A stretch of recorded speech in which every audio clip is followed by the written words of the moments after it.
objection to those stipulations? No, we. Okay. That's fine.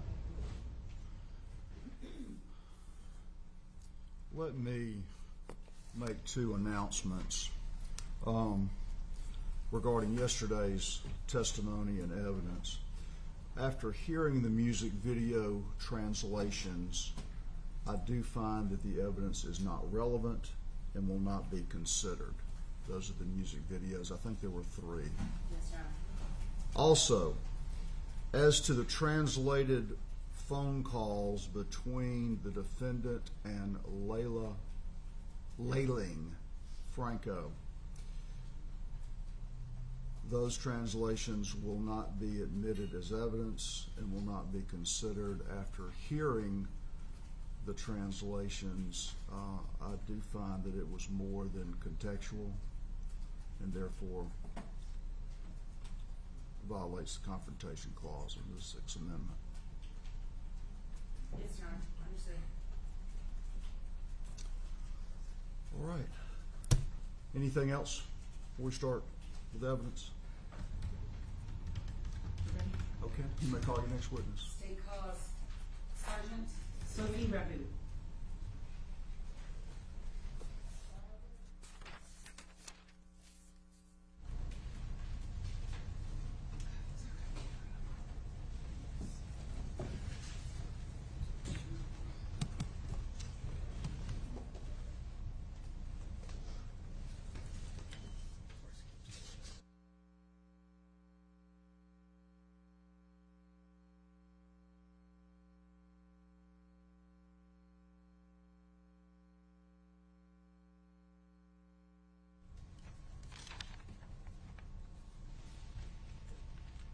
Would you raise your right hand, please, ma'am? Do you swear or affirm the testimony you will give today in the matter of the state of Georgia versus Jose Ibarra will be the truth, the whole truth, and nothing but the truth, so help you God? I do. Please take a seat.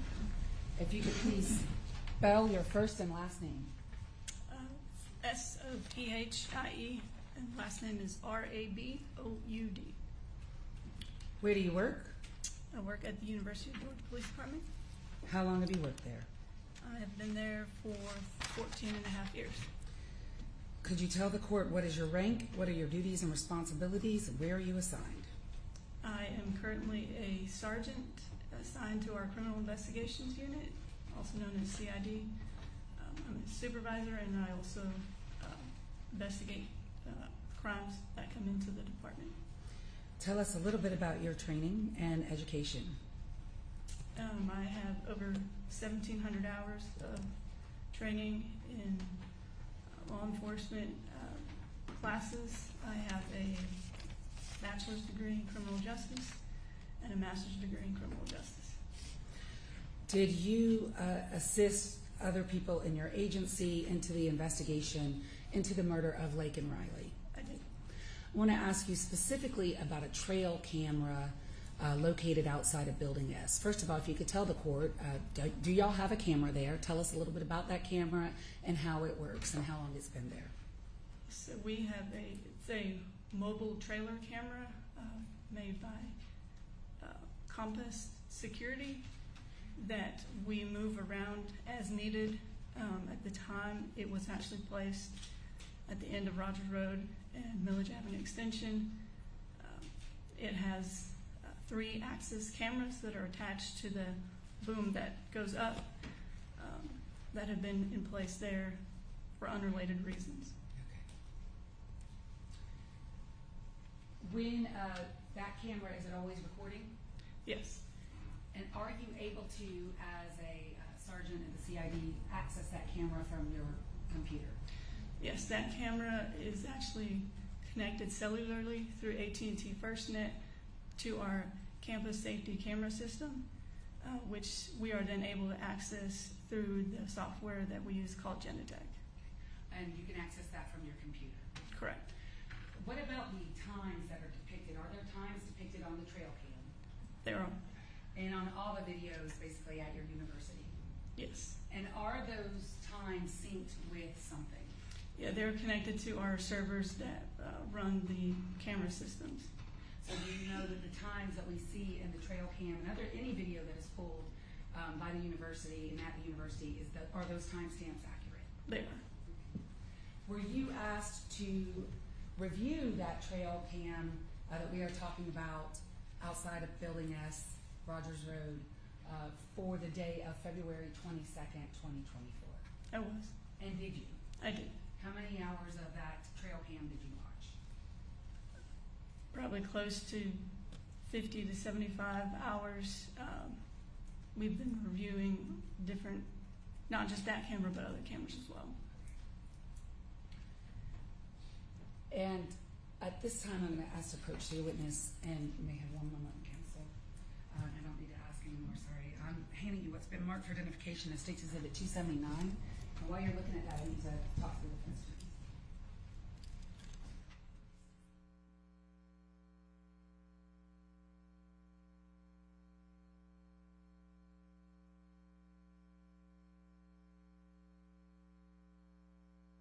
Do you recognize State's 279? I do. What is it?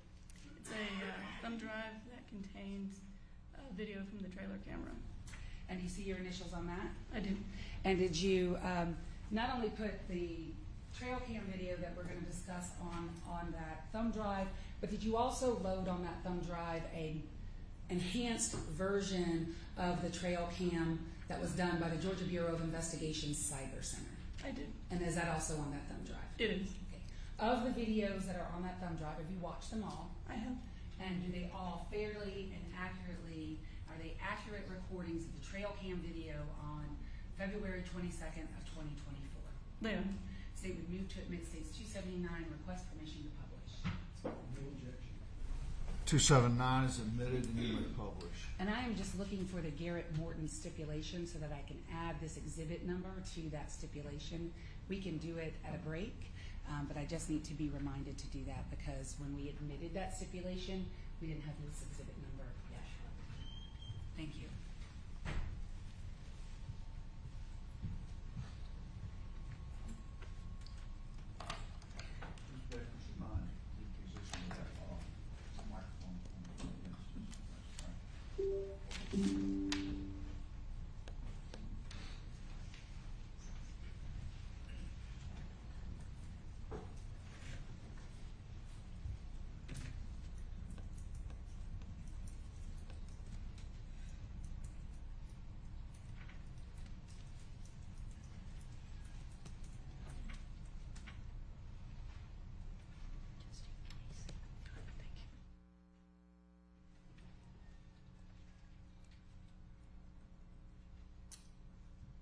We don't have the court.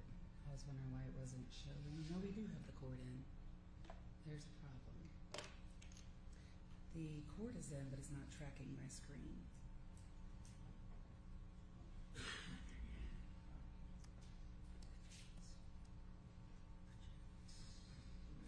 Let me just get off of it and back on and let's see if that helps. Oh, that's that. Okay.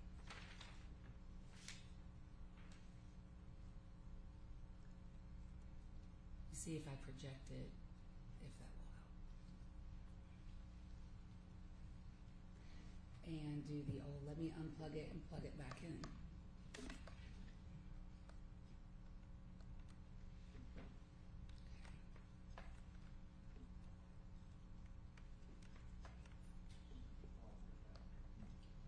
Is that the same laptop you've been using? Yes, sir.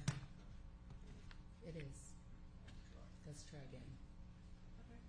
No, it's not seeing my exact screen. You see that? It's not. Well, that's what F and F8.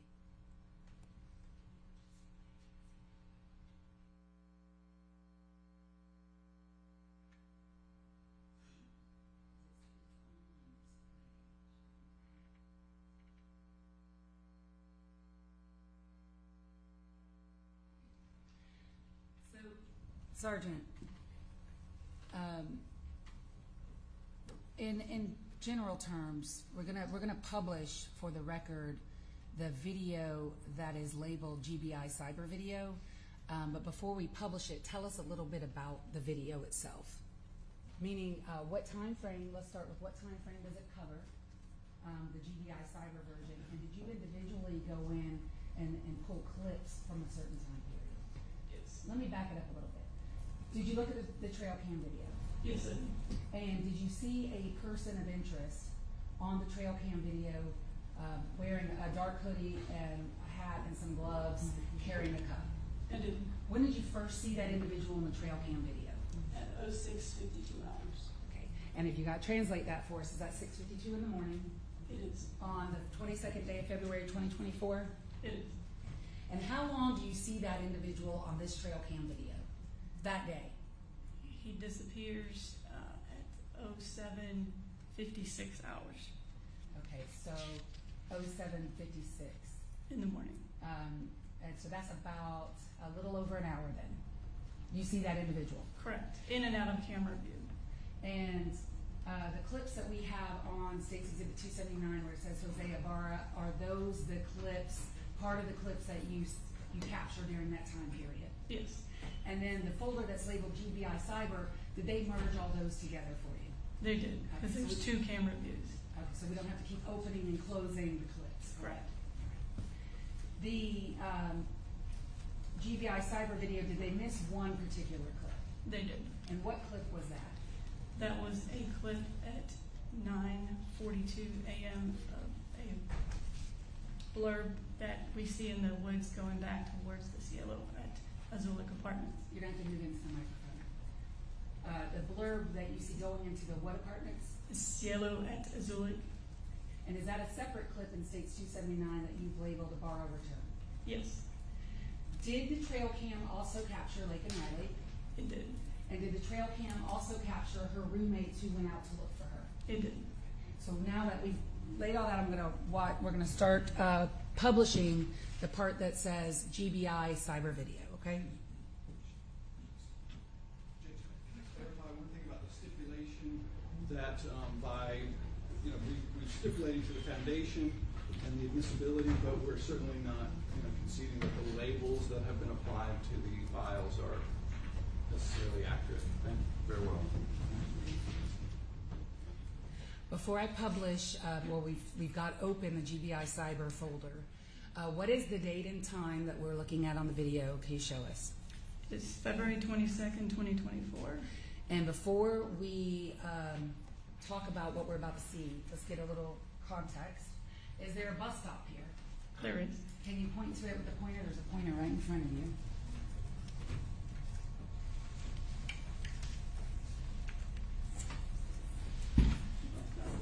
Right. And in this frame, where is Building S? Building S is over here to the left. And the road that we see that there's now a red line on, what road is that? This part here is Village Avenue Extension. This is Rogers Road where they come connect at the bus stop. She cannot hear you. I can tell by the way that she's shaking her head. You're going to have to say that one more time into the microphone. Just say it again. The road on the right is Village Avenue Extension. The road on the left is Rogers Road, and they come together at the bus stop. In this frame, do you see a pathway to the Celia at Azul apartment complex? I do. Where is the pathway? Is that where the individual is coming out of at this point that we see in the frame? Yes, And is there another pathway to that apartment complex? there is. Can you show us that one as well? Okay, so that's further back. And if a person were to continue walking down Rogers Road, where would you end up? At the very end, Yes. it makes a turn to the right, and it goes down to Village Avenue. And is there a bigger road that is near here? Like, where's 10? Loop 10 is back here. Okay, thank you.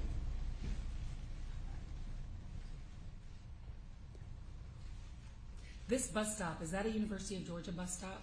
It is.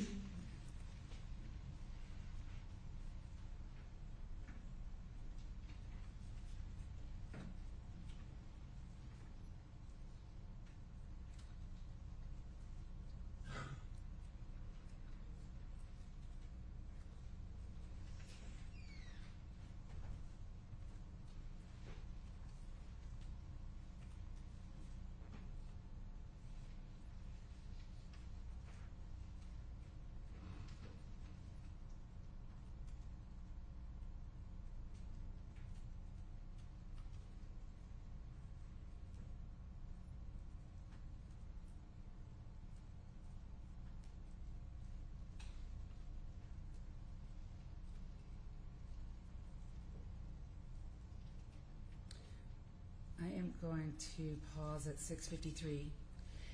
In this frame at 6:53, do you see apartment 114 in Building S? I do. Can you please point it out to the court? So it's the lit up door at the bottom floor of Building S. It's the southernmost tip of the building.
I'm going to stop it at 6:54.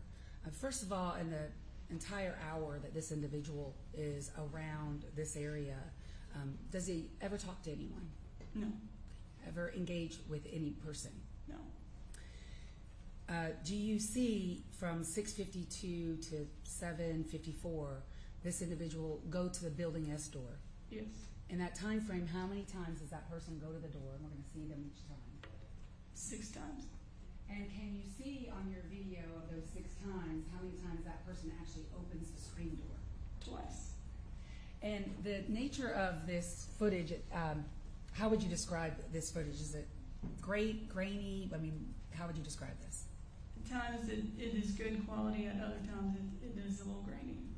Why is that? Is that just a function of the camera? Yeah, it's connected cellularly, so sometimes when there's motion, it the quality gets better, but then when there's no motion, the quality disappears a little bit.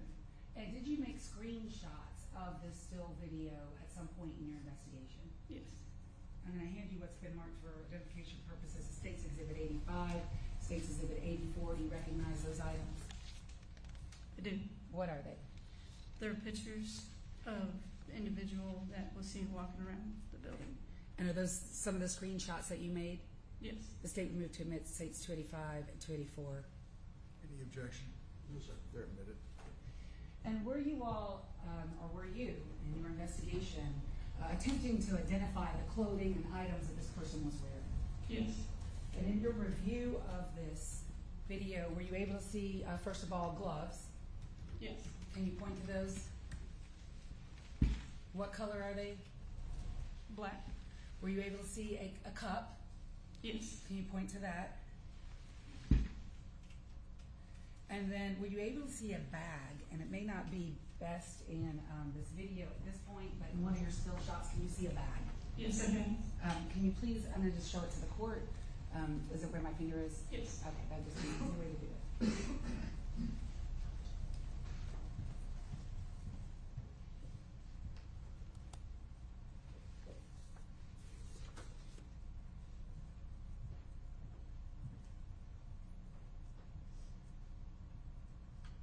Is that a better view of the bag now? Yes, it is. All right, at 6:54.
at 6:58, what door did that individual just walk by?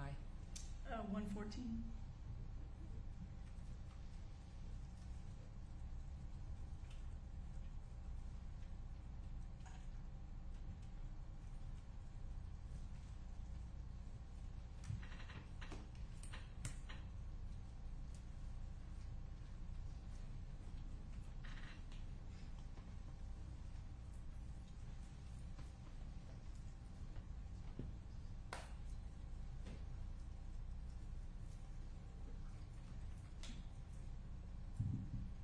What are we seeing at 7:01? We see him walking up to 114, and he's standing in front of the door. Now he's opening this outer screen door of the apartment.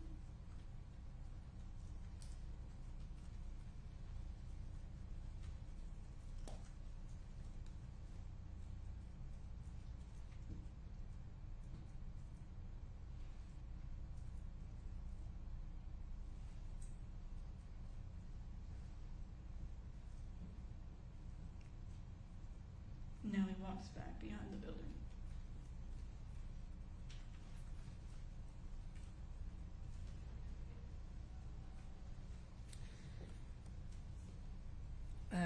And now our next clip is at 7:06, so that's how Cyber just put it together. So we're Correct. not watching 5 minutes of dead video. Correct. But when you see him go to the back of the building, in the back of the building, are there windows in the back of the building? There are. And are there windows to 114 in the back of the building? Correct, and it's on the ground floor, so it would be at, head level, chest level of an adult.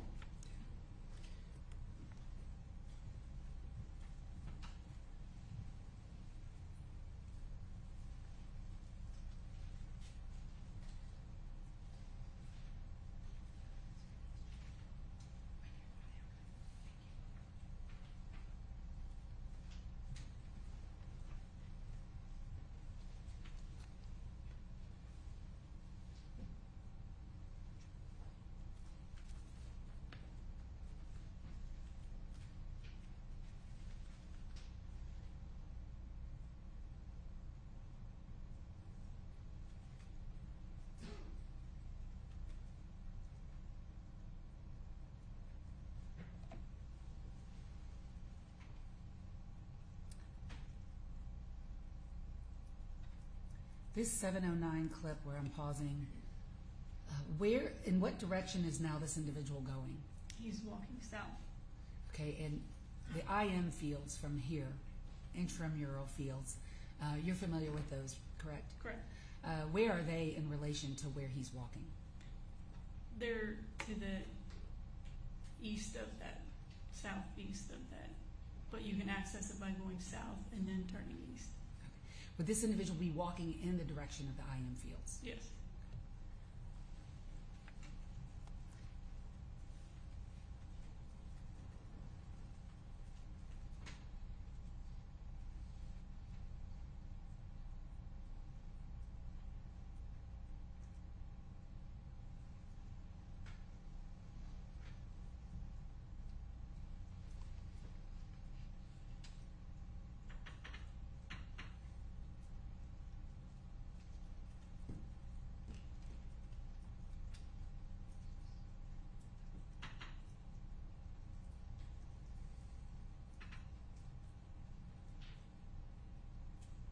So now we're at 7:33. So between 7:09 and 7:33, do you see this individual on this trail cam? No, I do not. Okay.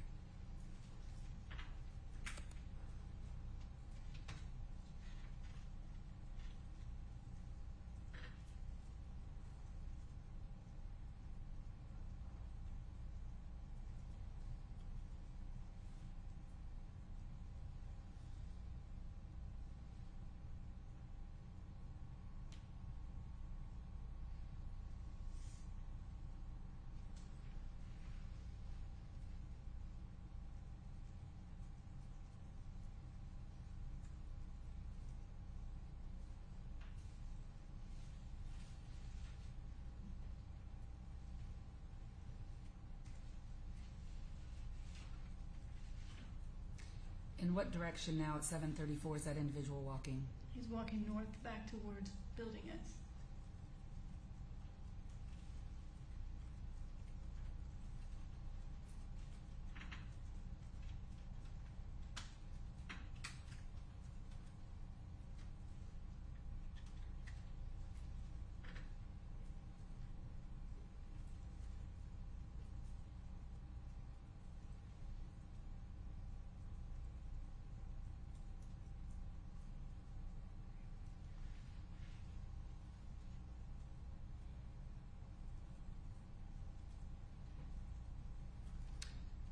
going to pause it at 7:39. So at the last clip that we saw at 7:33, did that individual go back behind Building S again? He did. Okay.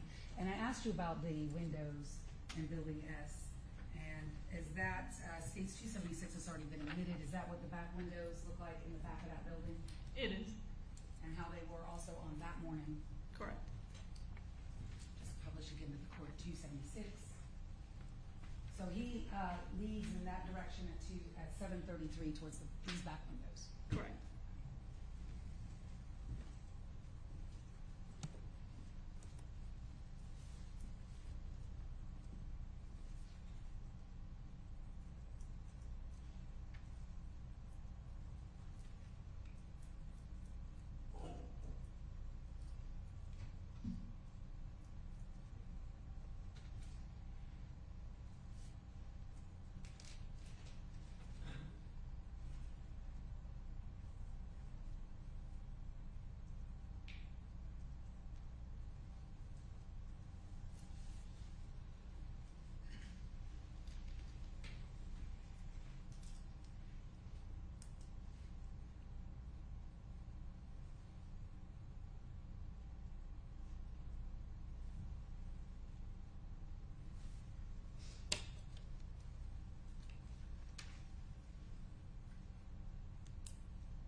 He's now standing in the cutout window in the stairwell. What is that cutout window? There's a stairwell inside there, and there's just the cutout that they have in there. And that's at 7:40? Yes.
What floor is he on now? 742? He was on the second floor.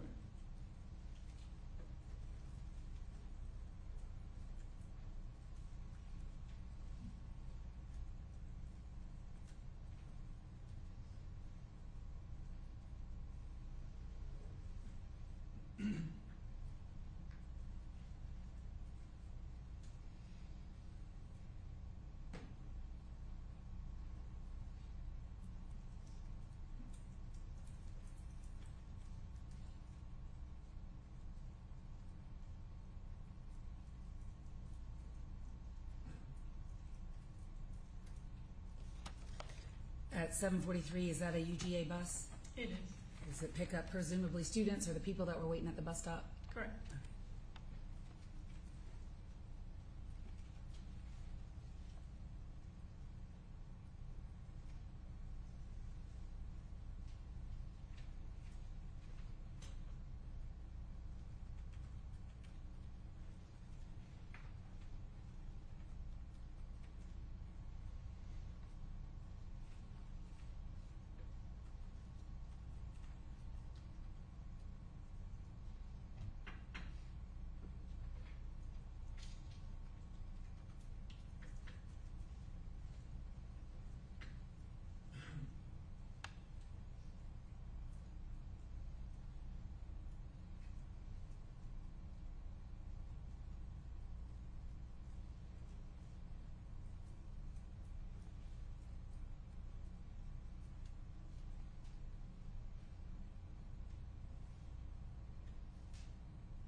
7:44, what door did he just walk by? 114. In the direction, and now we're at 7:46, so hold on. So it goes from 7:44 then to 7:46, so 2 minutes are missing because we clipped it together, correct? Yes, because But you watched all two minutes in between of 7:44 and 7:46. I did. All right. We see him disappear at 7:44. Does he go again around the back of Building S? Correct, he does. And how many minutes later does he come back again to the front? 2 minutes. And that's what we're about to see here at 7:46? Yes.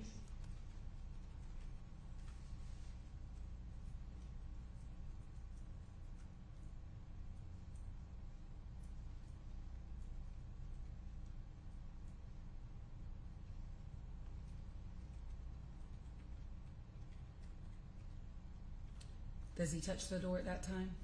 It appears he does. Right?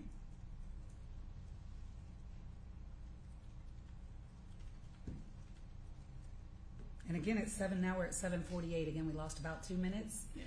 In between 7:46 and 7:48, where does he disappear to, in what direction? To the back of the building, and then comes back So again. 2 minutes later, he's back at the front door. Correct. And that's what we just saw. Yes.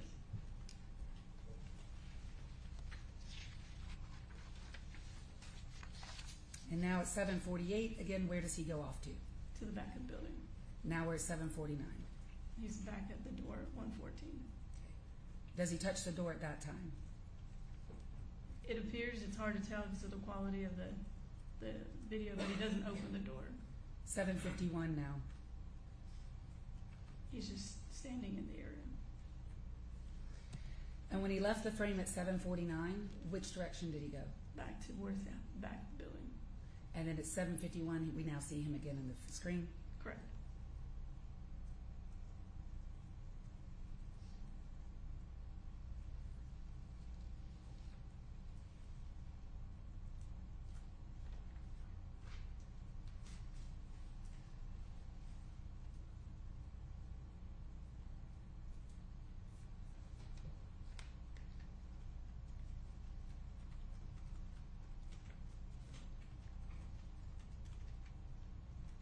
What do we see here at 7:54?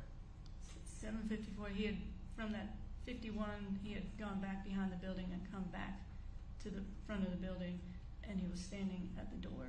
And can you see him open the door here Yes, at 7:54? yes. And what does he do right there at 7:54? He is ducking down.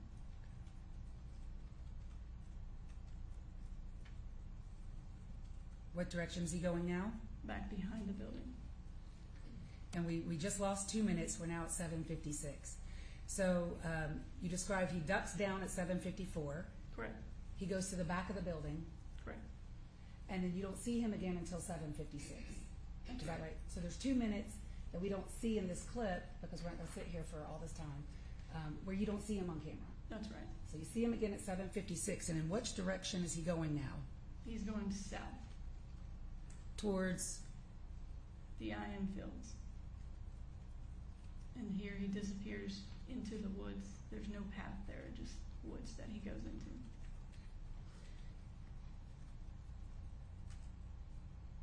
okay, and I'm going to stop it here. So in this time period from 6:52 to 7:54, we've just watched all of that.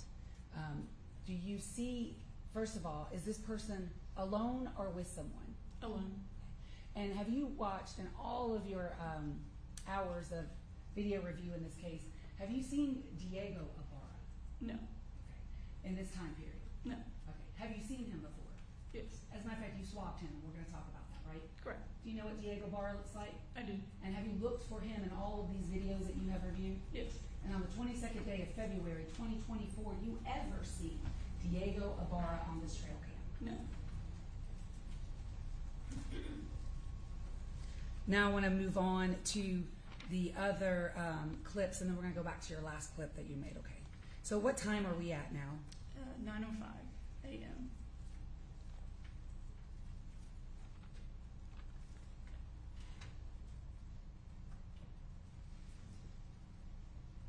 What part of the trail are we on? This is Millage Avenue Extension as it's coming towards the bus stop. What time? And you said 9:05 a.m.? Yes. And do you recognize that individual we see in the screen? I do. Who is that? That was Laken Riley.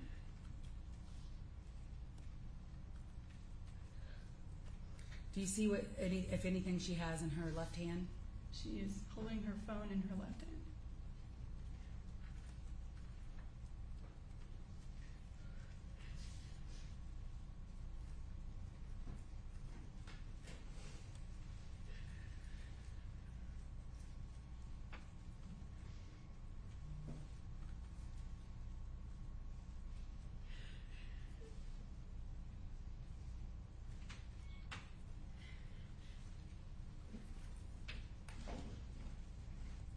What direction is she running?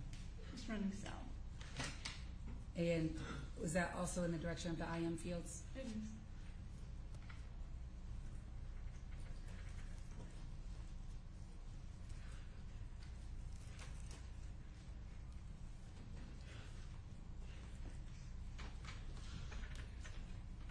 She now went east towards the IM fields in the row address. At 9:06 and 49 seconds? Yes.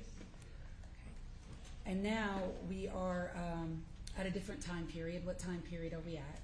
11:36 a.m. What part of the trail are we on? This is Millage Avenue Extension. And do you recognize those two individuals that we now see in the frame at 11:36 a.m.? I do.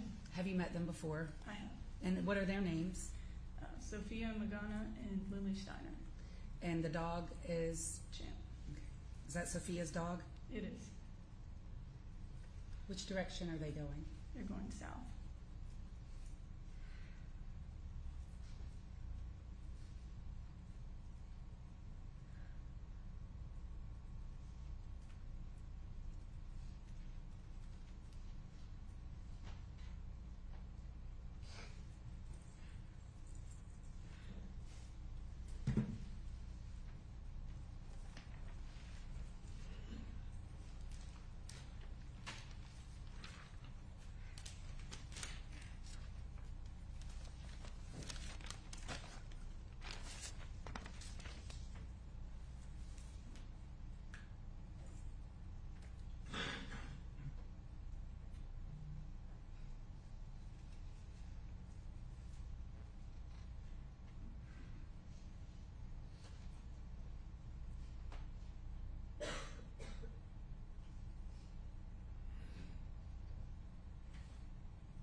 Now what time are we at? 11:55 a.m.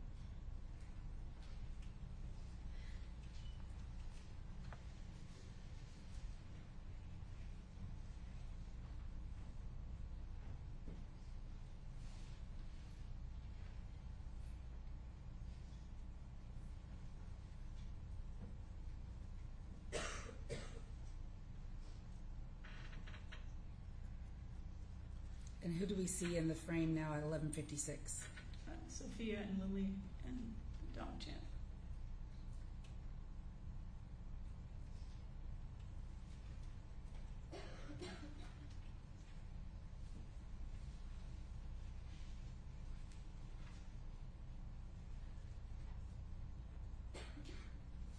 Now that it's the sun has come up, how would you describe the lighting that day?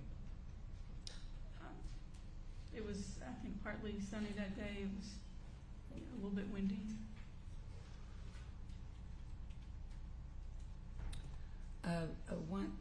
I have to load the Gentech player for this. This may take one moment.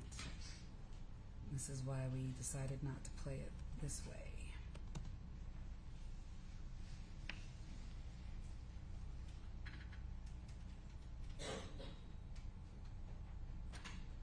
So you told us you watched while we're waiting for the Gentech player to load, that this trail cam for the entire day. What were you looking for? Anybody that matched the description or anything that would have been suspicious activity.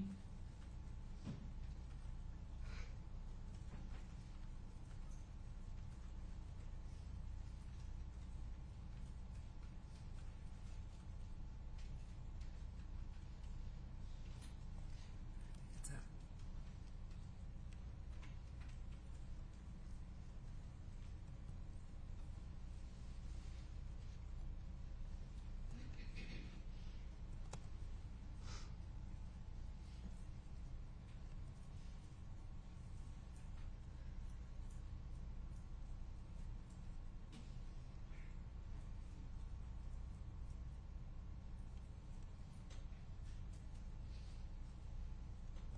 I'm going to now play the part of your 279 that says Ibarra returned. First of all, I'm stopping here at, what time are we at?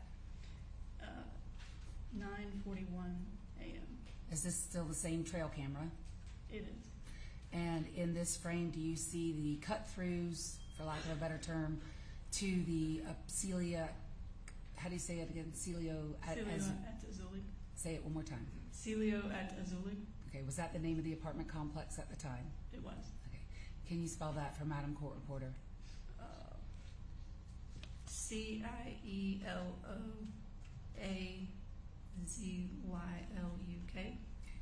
Celio at Azuli. Show us where the two cut-throughs are to that apartment. Could you make it bigger? I can. One in the bottom screen and one in the middle of the screen. Correct. Play at 9:41.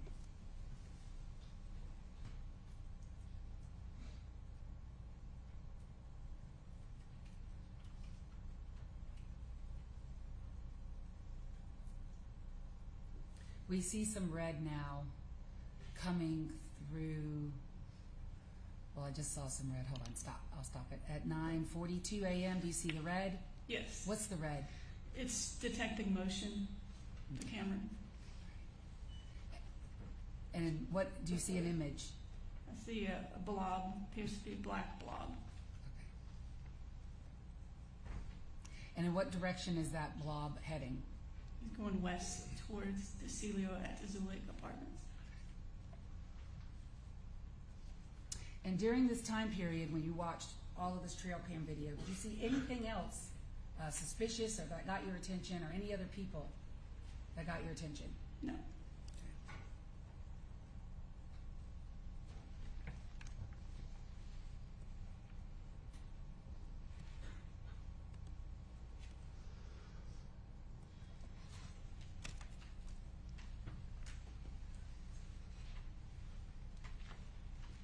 I want to ask you about a few other things that you did in this case, Detective. First of all, did you review the cell phone of Laken Riley?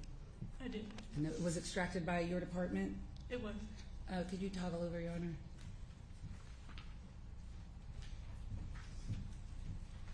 And I'm handing you what's been admitted, or is marked as an evidence that states 280. Do you recognize that? I did. What is it? It's a PowerPoint that I created. And did you create it from the data that was extracted from Laken Riley's cell phone? It was. And state permission, it states 280 and request permission. Any objection?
objection.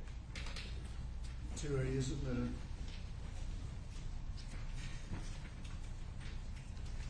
Now publish it this way because there's no animation in it. It'll just be easier. Okay. So states 280. What are we looking at on your first page? That's just the title page of the PowerPoint. Second page. If you could tell us line 1 where my finger is. Can you read it, or do I need to give you a copy of it up I there? can read it. You can read it. Great. If you could tell us, first of all, what was the time of Laken's last outgoing communication from her phone? It was the 911 call. Okay. Before the 911 call. It was a text message to her mother. Okay, you're going to have to speak into the It microphone. was a text message Okay, a text message to who? to her mother. At what time?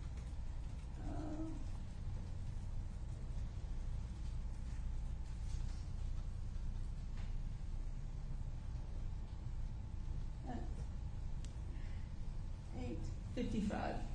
Okay, and do we see that here where my pen is? Yes. And what is the text? It says, "Good morning, about to go for a run. If you're free to talk." And did she in fact call her mother? She did. At what time? At 9:03:44. And between 9:03 and 9:11, is there any activity in her phone? No. Okay.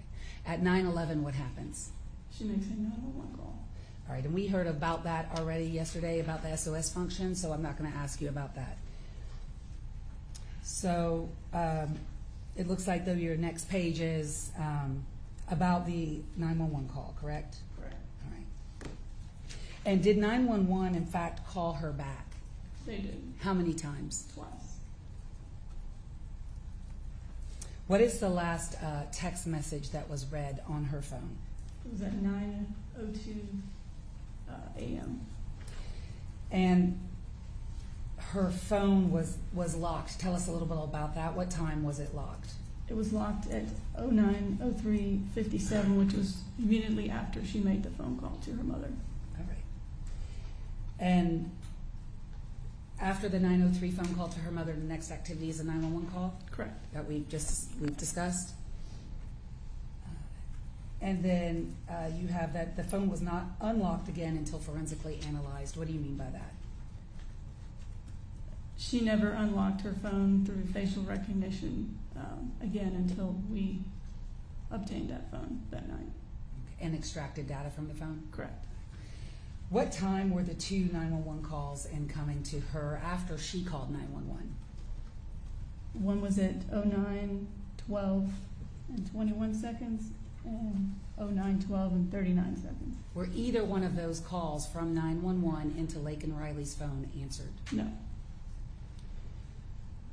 At some point, did she get a incoming call at 9:24? She did. And who was that incoming call from? Her mother. Is that call answered? No. Is she then receiving texts from her family members? Correct. What are the time of those texts? First one down here at the bottom. 9:37:38. And what is the text? Who is it from? Her mother.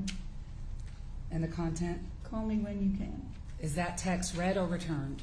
It's not read. 9:51 a.m. She receives a call from her mother. Is that call answered? It is not. 9:53 a.m. She received another call from her mother. Is that call answered? It is not. 9:58 a.m. She received a text message from her mother saying, "You're making me nervous, not answering while you're out running. Are you okay?" Is that text read? It is not. Is that text answered? It is not. Next call at 11:04 a.m. incoming from whom? From her mother. Is that call answered? It is not. 11:12 a.m. She received a call from her mother. Is that call answered? It is not. 11:19 a.m. an incoming call from who? From her sister. Is that call answered? No. 11:47 a.m. incoming text. From her mother says, "Please call me I'm worried sick about you. Is that call and is that text read? It is not. Is that text responded to? It is not. 12:07 p.m. She received a phone call from her mother that was not answered. 12:20 p.m. She received a phone call from her stepfather that was not answered. And finally, were you able to determine when she was on her run if she was listening to music on her phone? Yeah, she was listening to Spotify. Okay. What is Spotify, for the record? It's an app where you can listen to music on your phone. And just a few more questions, Sergeant. Were you the affiant on the arrest warrant for Jose Ibarra? I was. What was the date and time of his arrest warrant for the murder of Laken Riley? It was February 23rd at 1958, which is 7:58 p.m. And that was signed by what judge? Superior Court Judge Norris. Norris? Norris. And in your affidavit for his arrest, did you note his height and his weight? I did. What is his height It was listed as 5'7". and his weight? It's listed at 156. And at some point in your investigation into this case, did you have the opportunity to take a DNA sample in the form of a swab from the cheeks of an individual named Diego Ibarra? I did. Tell us a little bit about that, and before, while you're doing that, I'm going to hand you what has been marked as States 281. I made a search warrant, and it was signed by the judge on February 26th at 3:20 p.m. It was executed the following day around 10 o'clock. How did you execute it? Just tell us what you did. Sorry. I met with Diego Ibarra at the jail using gloves. I used a long Q-tip essentially and swabbed the inside of his cheeks. Okay. And after you swabbed Diego Ibarra in that manner, did you seal those swabs? I did. And were they delivered to the crime lab sealed? Yes. May I have one moment, Your Honor? Yes. And the state moves to admit States 281. Any objection to 281? No, sir. 281 is admitted.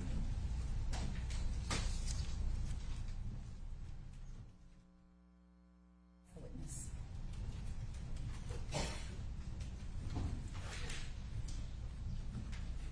Detective Raboud, good morning. What? The exhibits, already forgotten the number, but of the phone, the summary of the phone search of Ms. Riley's phone that you just went through, when did you prepare that exhibit? Probably about a month ago or so. Okay. And since then, you were aware that, Actually, I take it back. It's probably 2-3 weeks ago, actually. Sorry. So then that, and I'm not sure about the answer to my question.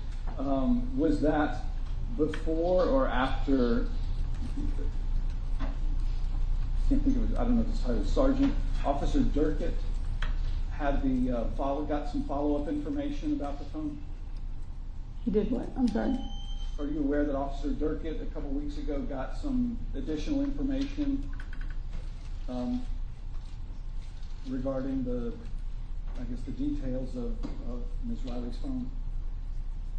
I'm not sure exactly what details you're asking about. I've been in contact with Officer Durkett regarding the phone, and we together looked at it and analyzed the information. Okay, but he testified yesterday about some follow-up analysis that he did very recently. Were you aware of that? Yes. Okay, and when was that done? I guess that, what I'm trying to get at is, was your exhibit prepared before that last follow-up analysis? It was during that, when I was making that PowerPoint, we were discussing the facts of the phone and looking at the phone.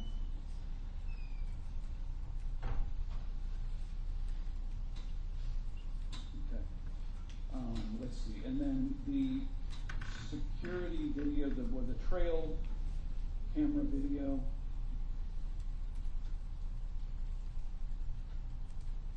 you described some of the clothing that the person was wearing, but it also, would you agree that it appears that the person is wearing slides on their feet? Correct. And then there were, obviously, so you're one of the lead investigators in this case. Correct. And there are a number of agencies involved. Correct. So UGAPD, and then Athens, Clark County, GBI, FBI, Correct. State Patrol even, right? And you had to, I guess, keep track of a lot of what the other officers in those other agencies were doing, right? Correct. And I noticed that in Athens, Clark County reports, Officer Charlie Krischer, I'm not sure how to pronounce that, it looks like Krischer, collected some discarded clothes from the park. Do you recall that? I was aware of it. I wasn't specifically there when he did that. Okay. And then did UGA take custody of these discarded clothes that he collected from the park? We did. You did, okay. And then in your investigation, you became aware of some gloves that GBI located during a search of apartment 126. Correct.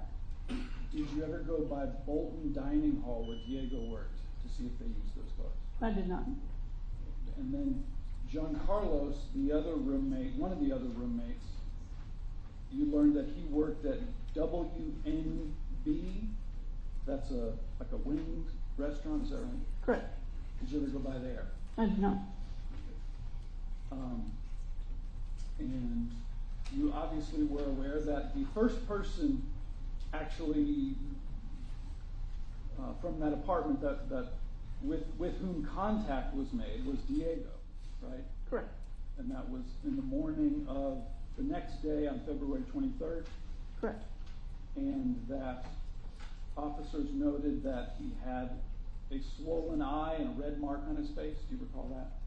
Objection to outside her knowledge. The officer who encountered Diego or who was there on the scene with Diego was here yesterday. That is a question for him. This calls for speculation. She was not there. I'll sustain the objection. Can I ask it this way? Did you note those details in your report? I did.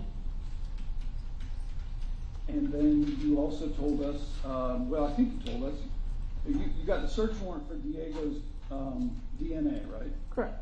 And also a search warrant for his phone, Diego's phone? Correct. And you were made aware. Objection, hearsay. It's going to be hearsay. I just know it is. No, it's not. It might. Okay, well, Not the first question. this is a difficult fact because this is our fact finder as well as a jury. I know. So you became If you're aware. going to ask the content of a search warrant affidavit, it's going to be hearsay. Well, let me. Not quite Finish there yet. finish your question, and then I will hear the objection further. Thank you. Were you made aware of a witness named Stephanie Slayton? Yes. And if the next question is, what did she say, it would be hearsay. Let's see what that is. You were aware that Stephanie Slayton gave an interview with the police? Correct. And you included some of that information in your affidavits? I did.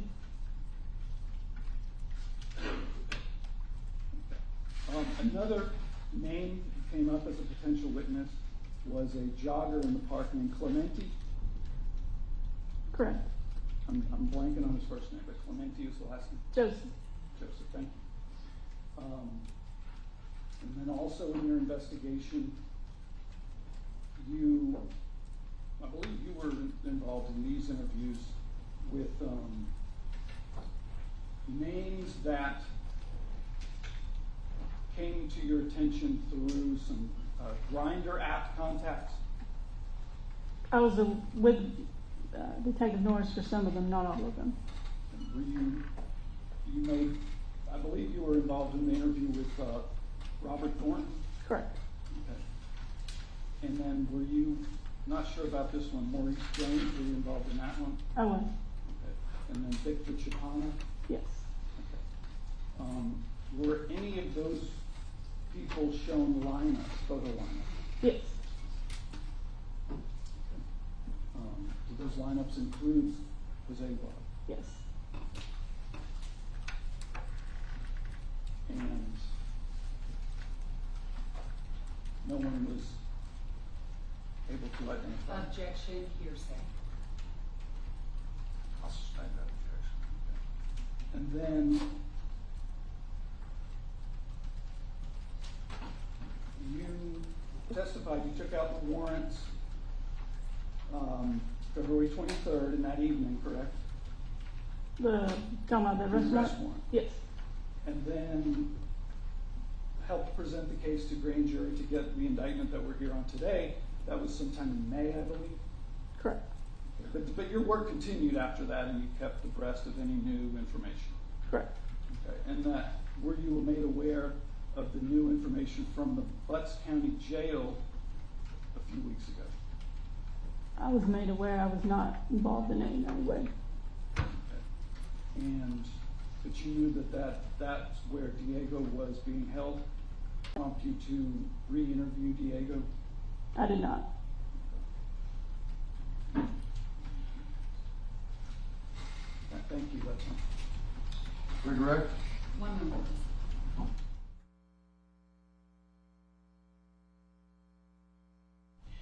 Nothing, Your Honor. May this witness be excused. Any objection, Mr. John?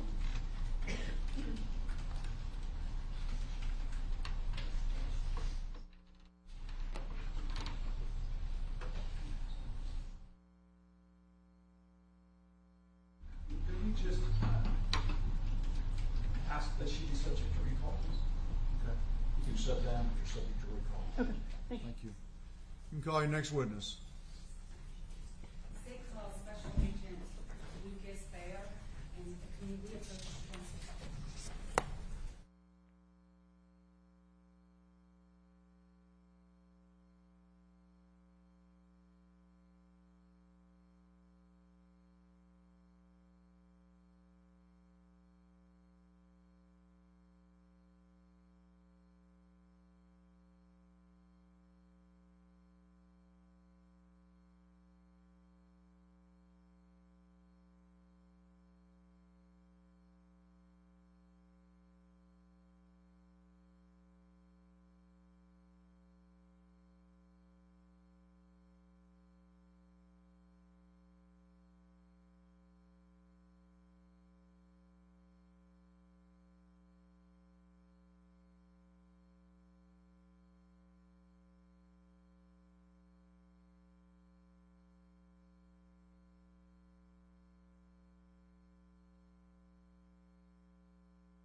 Instructions to the media. There's about to be 5 body cam photos that I'm going to be reviewing that is not going to be published on the overhead. I'm instructing that there be no pictures or video taken of those documents if there might be a glimpse during the exchange. I'm told that after that happens, I'll tell you there may be something else, and I'll lift the restriction. Does that make sense? Good. All right. Thank you for your cooperation.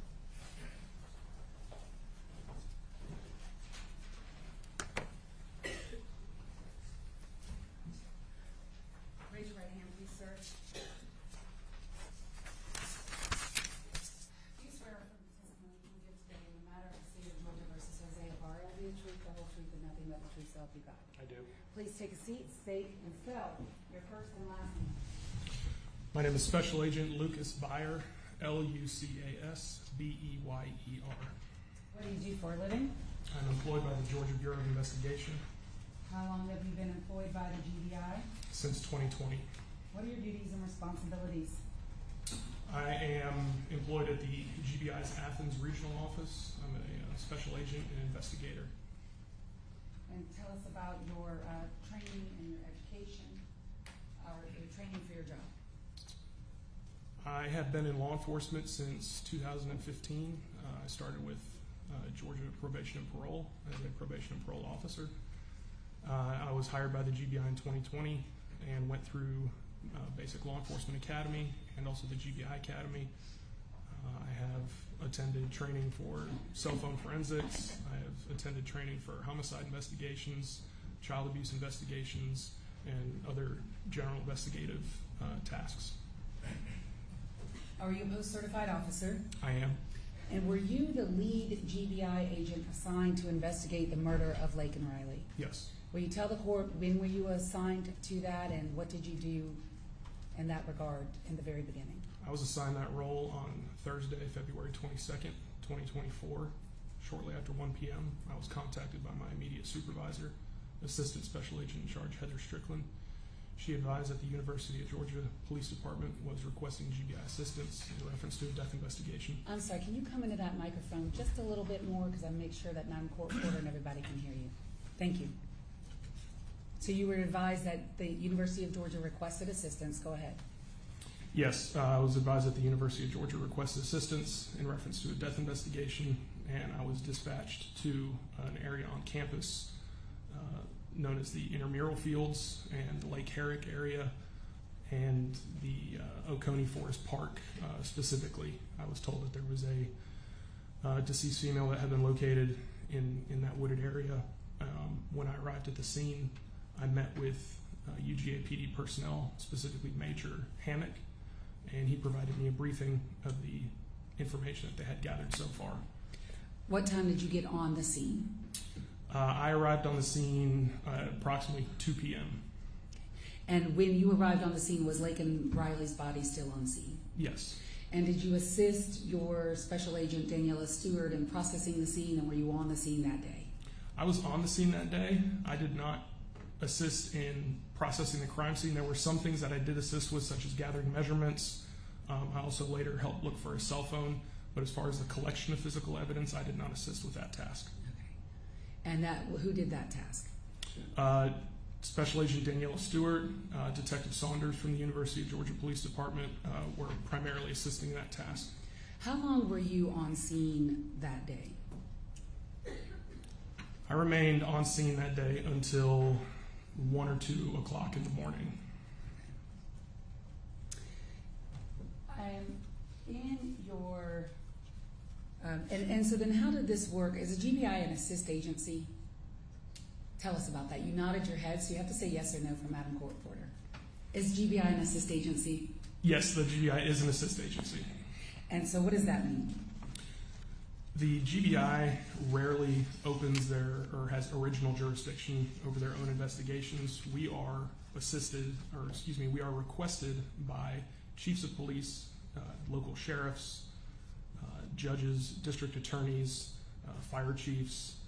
So it has, or elected officials can request the GBI to investigate a case. Also, we do not respond as a standard police department or a patrol officer would to a 911 call. We have to be specifically requested by another law enforcement agency to initiate an investigation. And after you were requested, your agency was requested in this case, and you were assigned lead, did you work this case with the University of Georgia Police Department? Yes, I did. And specifically with Detective Preston Norris, did you two work together? Yes, we did. And have y'all been working together on this case basically since it occurred? Yes, ma'am. Okay. May I approach the witness, Your Honor? Yes.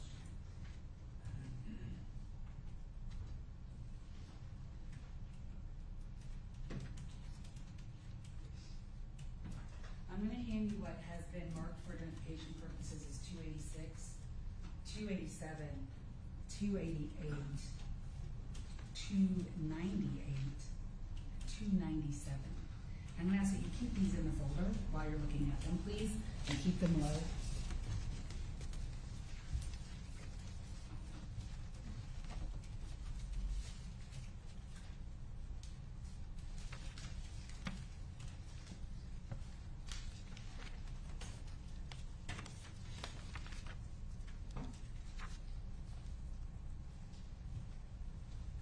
you recognize those exhibits? I do. What are they? These are screenshots that I captured from Sergeant Maxwell's body camera footage. That body camera footage depicted the moments that he initially found Laken Riley's body. The state would move to admit those item numbers. Any objection? No objection. They're admitted. 286, 287, 288, 297, 298. You have one moment, Your Honor.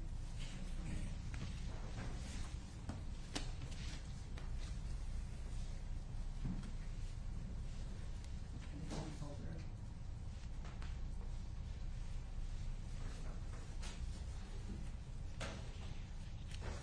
I am going to tender those exhibits to the court in a folder for them to be discussed.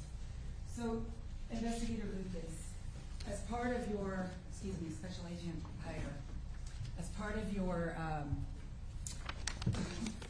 duties and responsibilities in this case, did you do a great deal of studying of Laken Riley's clothing and how it was on the scene? I did, yes. Let's start first with what you personally observed when you arrived on scene at 2 p.m. Go ahead and start. First of all, just tell us what you saw about her clothing in general, and then I may ask you some specific questions. At the time that I arrived on the scene, Laken Riley was still located on the scene, as I previously stated. Her, the garments that were covering her torso, jacket, sports bra, they were completely removed from her body and they were lying on the ground next to her. She was still wearing shoes, socks, black pants, and we could also observe underwear that she was wearing. They were tan or pink in color, and they were poking out from the top of her, the waistband of her running pants. Her running pants, were they above or below her navel when you saw her body? They were below her navel. Okay. And did you see the back of her body? Yes, I did. Okay.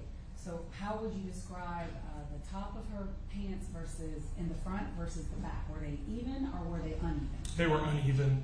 The back of her pants were significantly lower than the top of her pants. You could see her underwear protruding. What do you mean by that? I could see the underwear protruding from the top of her pants on the front of her body. The waistband of her pants had been moved, and the underwear was poking out from the top. As I just stated, the backside of her running pants were pulled down, exposing the top of her buttocks. Did you go back and review Sergeant Maxwell's body cam to see if what her clothing was like when she was originally found by the UGPD police officers? Yes, I did. And is that part of the photos that we've admitted for the court for his consideration? That's correct. Okay. How would you, first of all, describe her running tights and her underwear? Was it in the same manner in Sergeant Maxwell's body cam as it was when you saw it? Her pants and her underwear were in the same condition in the body camera as when I physically saw them on scene. Okay. So her underwear was protruding like you saw it on scene? Correct. What about the top layer of her clothing? Was it the same? No. Okay.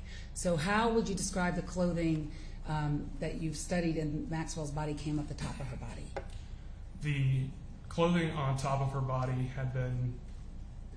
had initially in the body camera when Sergeant Maxwell found Laken Riley. Her jacket and shirt and sports bra that she had been wearing were heavily manipulated, and the clothing was pulled up extremely high above her breasts, which completely exposed her breasts. The jacket and shirt had been pulled up on her back, and all of her clothing items were bunched up around the back of her neck, and they were also pulled up off of her shoulders from the rear. Everything was pulled forward. Go ahead. I was going to ask you about the sports bra. Did you see her sports bra? Yes, I did see the sports bra. The sports bra had been manipulated so that it had become the outermost layer of her clothing. The sports bra, as I was able to see in the body camera, was wrapped around her upper arms. They were wrapped around her triceps, and I was able to identify that was the sports bra in the body camera footage because the bottom of the sports bra, as it would have been worn, the bottom layer that would have been below her breast was a pretty distinctive ribbed material, and I was able to see that ribbed material in the body camera footage wrapped around her triceps and her upper arms. Were you also part of the investigative team in making decisions about what to test and what not to test in this case? Yes, ma'am. And are you aware that Laken Riley's part of her body was swabbed by the medical examiner? I'm aware of that, yes. Like her neck and her wrists and her ankles. And were those swabs tested by your laboratory, the GBI? No, they were not. And why not?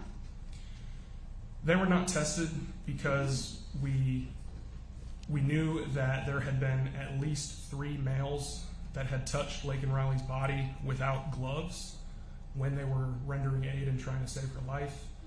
We also know that there were additional males that had rendered aid to Laken Riley after the initial 3 officers had tried to render aid to her.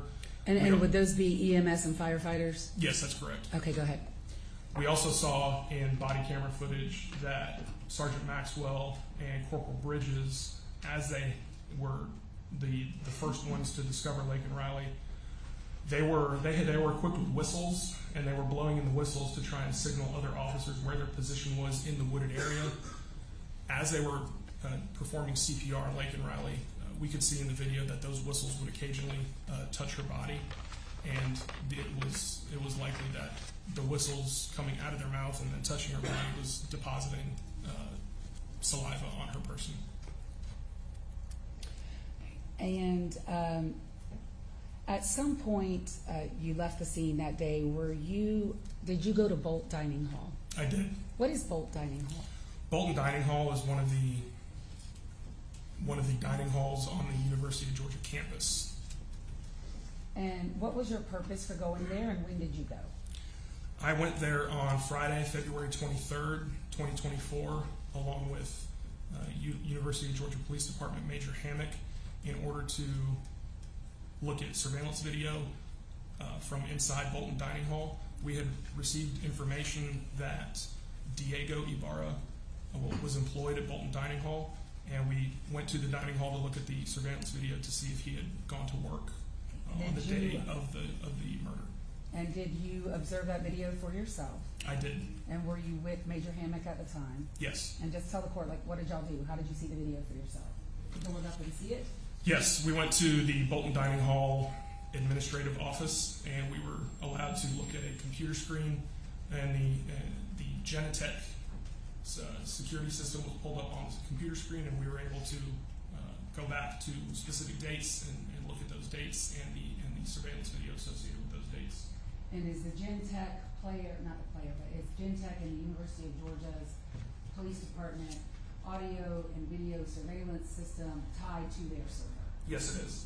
And so are the times and date stamps on their videos accurate? Yes, they are. And were you asked for the purposes of today to burn clips of the video that you saw for yourself on February 23rd of 2024? I was. And did you do that, burn clips of what you saw? Yes. And then what's been marked State's Exhibit 282, do you recognize 282? I do. What This is a thumb drive that contains clips of Bolton Dining Hall surveillance video. And do those clips fairly and accurately, and are they an accurate recording of what you personally saw for yourself on the 23rd day of February 2020? The clips contained on this thumb drive are from the 20th, 21st, and 22nd. My question was the day that you saw it for yourself. Oh, yes, correct. Yes, these are accurate clips of the 24th that I observed on the 23rd. So you pulled several days of video. Yes, You did that on the 23rd is when you saw it. correct.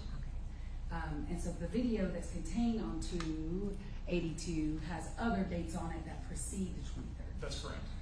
Is it an accurate copy of the videos that you saw? Yes. Statement moved to admit states 282. Any objection? No, Your Honor. 282 is admitted. And just like the previous video for the court and counsel, we attempted to narrow the clip so that we're not watching hours and hours of video. And so that's what we're going to do. They're still not as short as maybe they could be, but it's certainly better than multiple hours. So I am publishing with the court's permission 282. There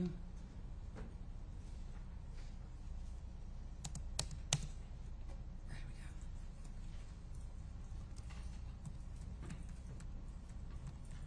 go. Charlotte, never mind, we're up. It's not going to notify.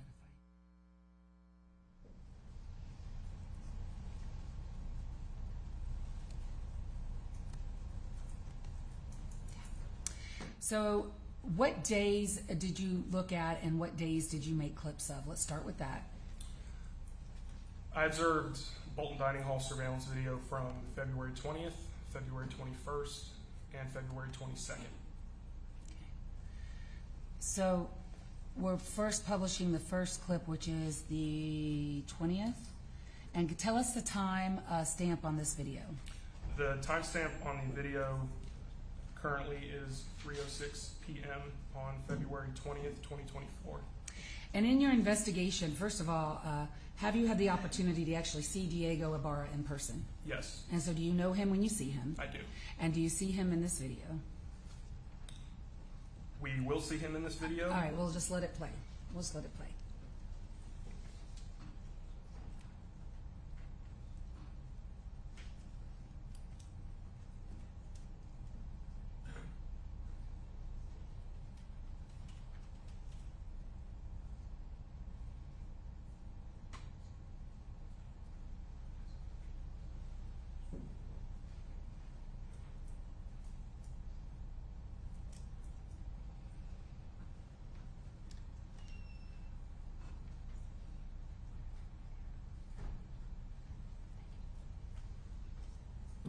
Diego Ibarra is currently on the screen.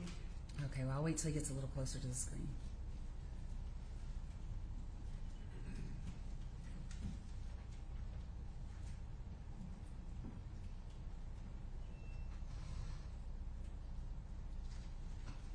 While this is happening, I promised the media I would tell them when they could publish, when they could view things.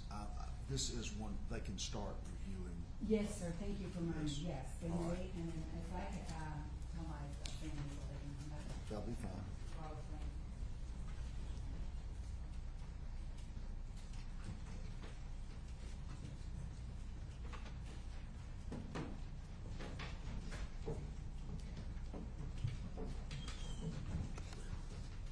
It is paused.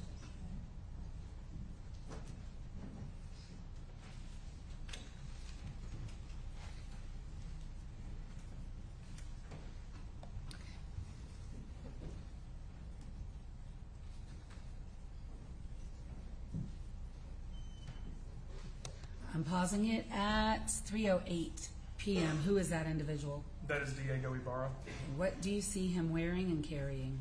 He's wearing white shoes, black pants, a gray t-shirt, and a gray baseball cap. He's holding a gray, small gray backpack.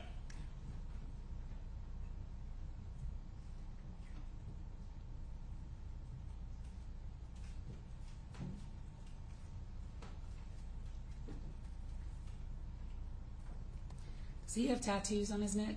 He does. Do you see those in this video? I do. Please point those out for the court. Use the pointer next to you. It's right next to you. Tattoos can be observed on the back of his neck here. Okay. There's also one behind his ear here. Thank you.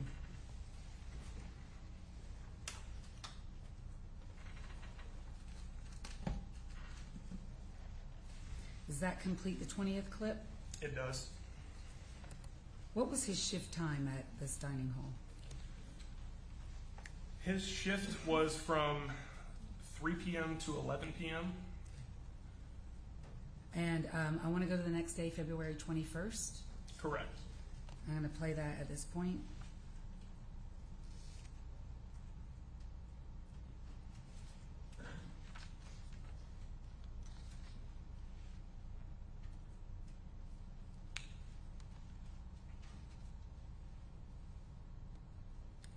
What are we looking at here at 4:22? There's also Diego Ibarra arriving to work at Bolton Dining Hall. What's he wearing? White shoes, black pants, a gray t-shirt, a red and white baseball cap, a small gray backpack, and a blue jacket. I want to ask you questions about that jacket when we see it in a little different position.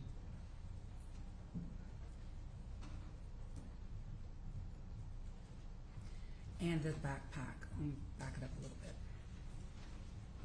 This at 4:42 p.m. is where I am in the video on the 21st. The backpack that you see in that video, is it same or different than one that Jose Ibarra was published on his social media? It's different. Okay, let me find that photo real quick so you can tell us.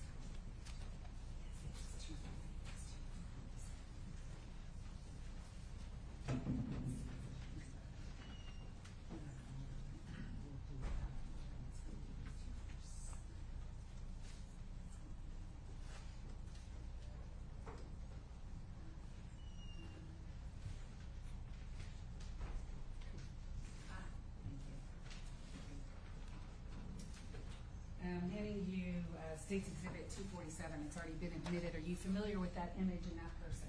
I am. Who is that person in 247? This is a photo of Jose Ibarra.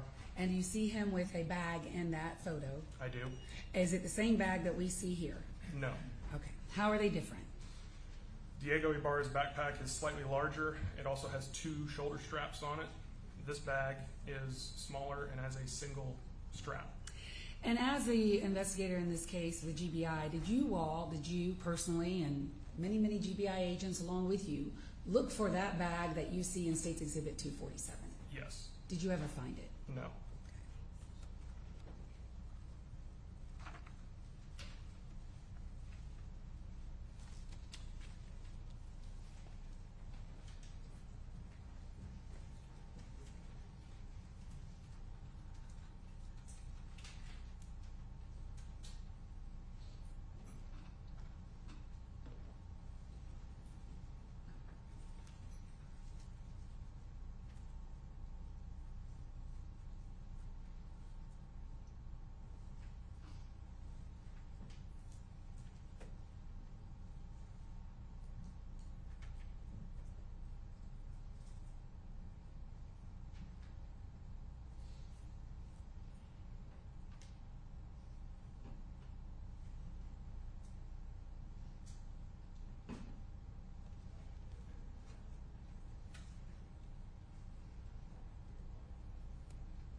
Now publishing the 2/21/24 clock out video.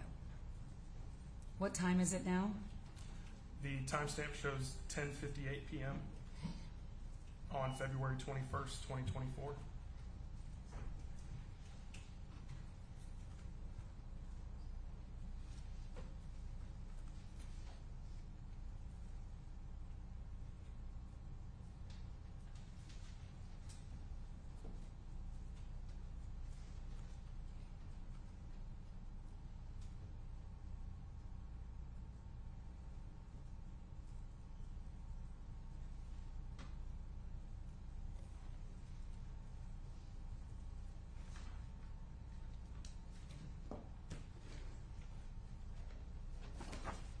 Who do we see now in the frame at 10:59? That is Diego Ibarra. Okay, I want to talk to you about this jacket. So this jacket that we see him put on, I'm going to ask you some questions after we watch it, okay? Yes, ma'am. Does it have a hood? It does. Does it have an emblem on it? It has an emblem on the rear of the jacket at the top right shoulder. When you see that emblem, I want you to tell me to stop the video. Okay. We can stop now. Okay, you see the emblem? I do. Point it out.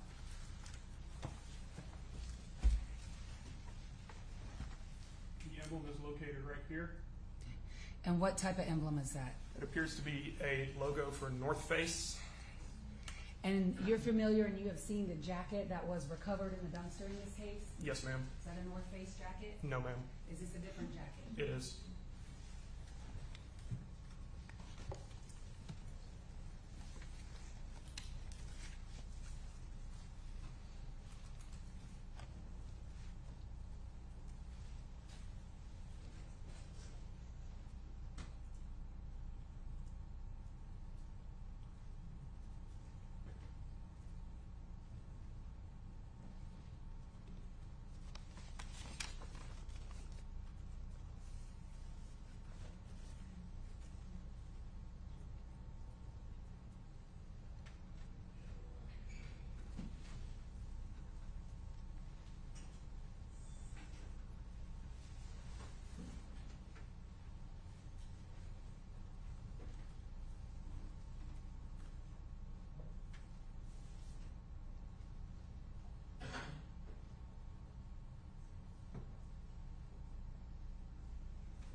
Does that complete the 21st?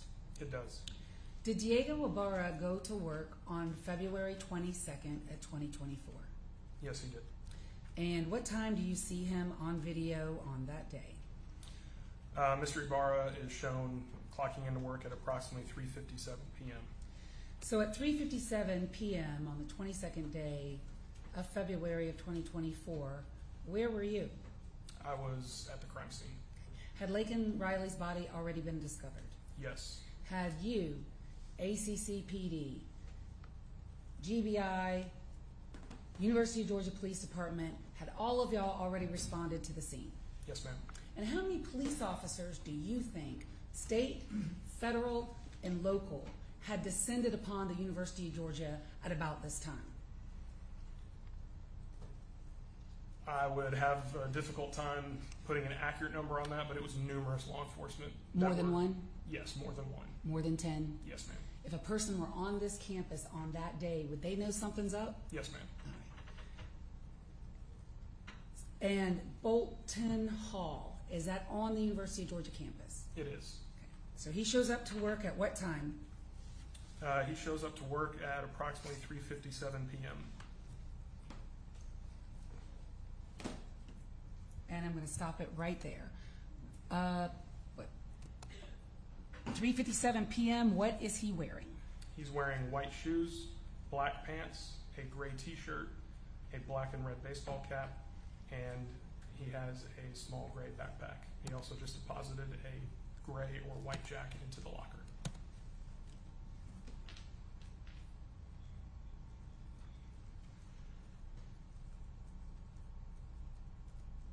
On that day, is he wearing a black Adidas baseball cap? No, ma'am.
Is that Diego Ibarra again at 3:59?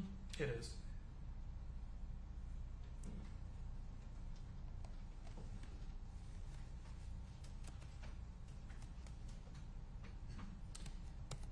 And the last clip now at 2:22:24. What time are we at? Timestamp shows 11:03 p.m. Do you see Diego Ibarra again? Yes. Okay, what's he wearing? White shoes, black pants, gray t-shirt, currently wearing a black Georgia visor, and he's holding a white towel.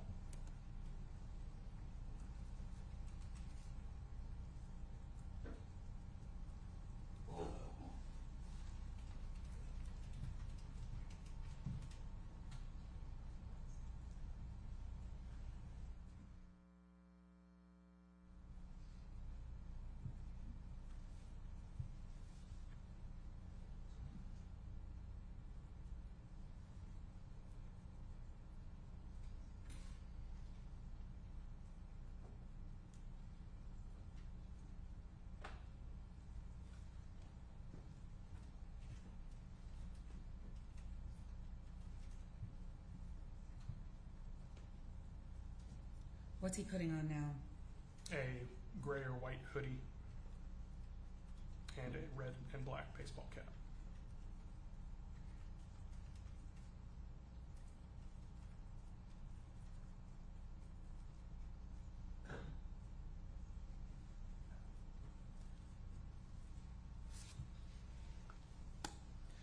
the 22nd day of February 2024, do you see him wearing a black Adidas hat? No, ma'am.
You still see Diego Ibarra there? Yes, ma'am.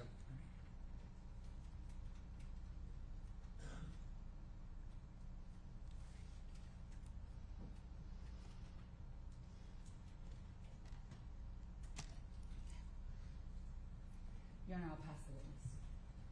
The cross-examination.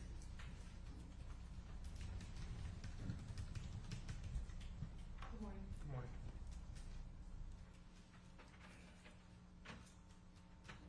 Mr. Fire, you were speaking with Ms. Ross about the crime scene, and I kind of want to start there. You were explaining your rationale for not testing some of the swabs taken from Laken Riley. Was it your call what was sent to the GBI lab in this case? All evidence that was collected, including the swabs, were sent to the lab. We had collaborative discussions with the lab and amongst the investigative team what we would request to be tested. There was also input by lab personnel on things that they would not test. Okay. And so the decisions were made by a combination of you and other GBI personnel, you would say? That's correct. Okay. So I want to talk to you about some black gloves. Did you ever observe black gloves collected from the residence where Jose Ibarra lived? I did not personally see them, but I am aware of them, yes. Okay. Are you aware that they were not found in a box, but they were found in a drawer? Yes. Okay. You went to Bolton Dining Hall? Yes, ma'am. Okay. While you were there, did you ask to see what kind of kitchen gloves they used? I did not. You were aware that Diego worked at Bolton Dining, as we just discussed. Yes, ma'am. And I just want to clarify for the record the times you mentioned him clocking in on each day. On February 20th, he clocks in at 3:08 p.m. Is that correct? Yes, ma'am. February 21st, he clocks in at 4:43 p.m. Yes, ma'am. And on February 22nd, he clocks in at 3:57 p.m. Yes, ma'am. How far is Bolton Dining Hall from Diego's apartment? Approximately 10 minutes. And is 10 minutes a drive or a walk? According to Diego, he generally took a bus or he had a friend take him. And were you able to confirm that there was a bus route that could have transported him from near his apartment to Bolton Dining Commons? Yes, ma'am. And would that bus route include the stop near Rogers Road, that bus stop for UGA buses? Yeah, it would. Okay. So he regularly used that bus stop? Yes, ma'am. And sorry, you said it was about 10 minutes, you said? Approximately, yes, Okay. ma'am.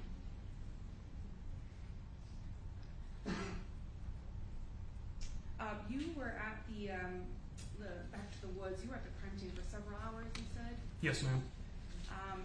And did Tim Stewart from the Athens Police Department ever come by the crime scene? Yes, ma'am. What time was that? That was early on. He was, I believe he may have been at the crime scene when I initially got there.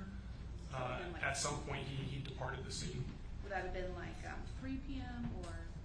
Yes, ma'am. It was early on. Okay. And you mentioned that several male individuals had attempted to render aid to Laken Riley without gloves. Were those the initial responding UGA police officers? Yes, Sergeant Maxwell, Corporal Bridges, and Sergeant Epps. Are you aware if the EMS personnel wore gloves when they handled her? They did. The body camera depicts the firefighters and the paramedics wearing gloves. And you mentioned that you had a chance to, in detail, observe Ms. Riley's body. Yes, ma'am. And did you notice that she had fingernails that stuck out from her fingers a little bit? Yes, ma'am. And did you notice that there was blood on the inside of the fingernails? Not personally. I didn't get that close. I didn't want to disrupt the scene Sure. Beyond what I needed to as a case agent. Did you review the photos later? Yes, ma'am. Did they show that there was blood underneath her fingernails? Yes, ma'am. Is it fair to say you were kind of in charge of and aware of any investigative action taken by the GBI in this case? Yes, ma'am. So you're aware of that there were 2 interviews conducted with Juan Carlos, Yes, ma'am. and one of those was on February 22nd, the day, or sorry, February 23rd, the day that you all got involved. Yes, ma'am. And there was a follow-up done, I believe, in March. Was it March 4th? I believe it was March 4th. If I can reference my notes You may. momentarily, I can give you confirmation of that.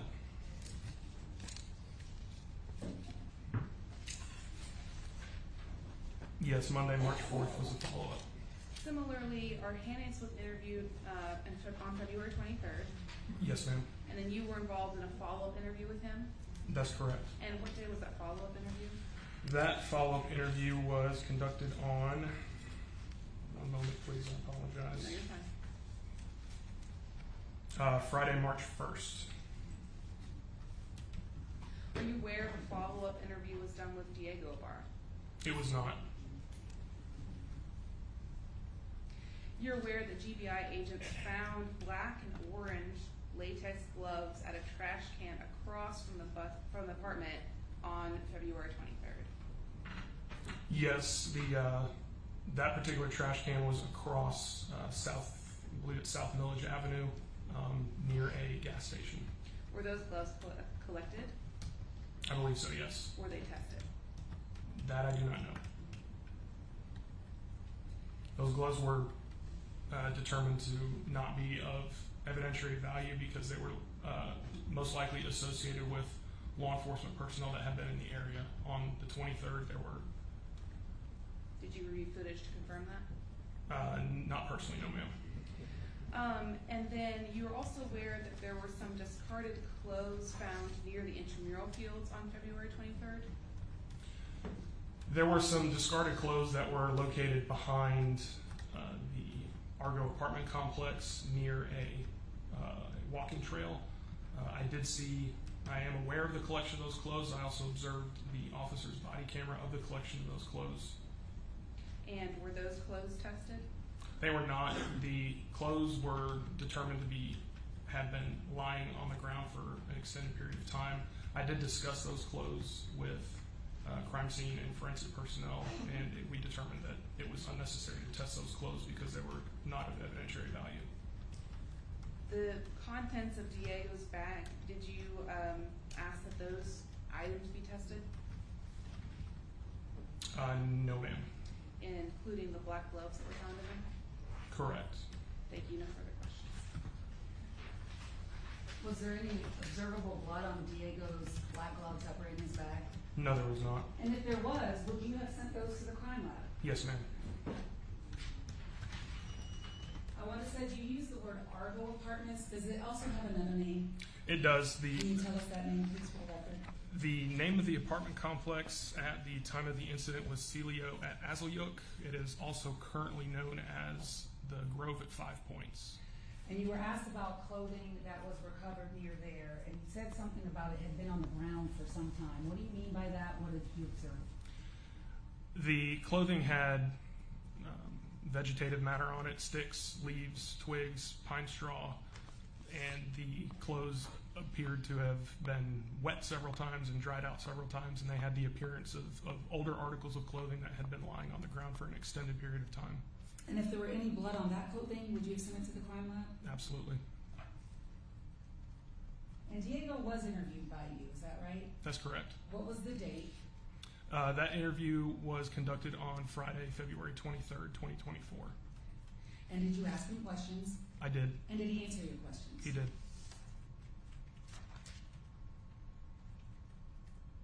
And the gloves that were recovered inside Jose Ibarra's apartment D126, were they in a common area where anyone could access them? Yes. And the trail cam video from 2/22 of 24, the one at Building S, you know which one I'm talking about? Yes, ma'am. You're familiar with that video? I am. Do you see Diego on that video at all that day? No. May I have one moment with counsel? Yes. Anything else, Ms. Beck? Just one minute, Your Honor.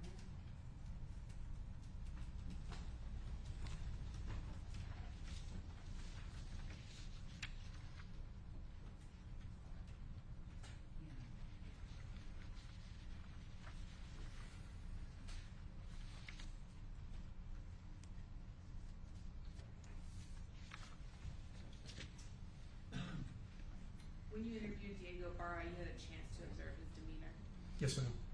and he was not particularly helpful. He answered all of my questions. We conducted an interview for approximately an hour and a half. He was calm. He was generally respectful. He answered all of my questions. But you would agree that he was not particularly helpful. I don't know if I would agree with that statement. If he answered my questions and he agreed to talk to me and we conducted that conversation for an hour and a half, I would say that was helpful and an overall positive interview. But you chose not to re-interview him later. I did request to re-interview him later. He is represented by counsel on some unrelated charges, and I requested permission to interview him from his attorney and was denied that opportunity. Just a moment.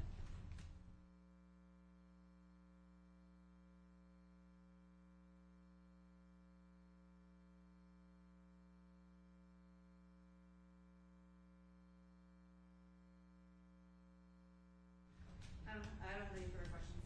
Just briefly, the unrelated charges, are they in federal court? They are. And what are the charges? They are possession of a fraudulent green card. And in your hour and a half that you spent with Diego on the 23rd day of February 2024, did he appear to be injured to you? No, ma'am. Okay. Did you see it? It looked like he had been in a fight or anything. No, ma'am. See any scratches on him? I did not. That's all I have. Anything else, Ms. Beck?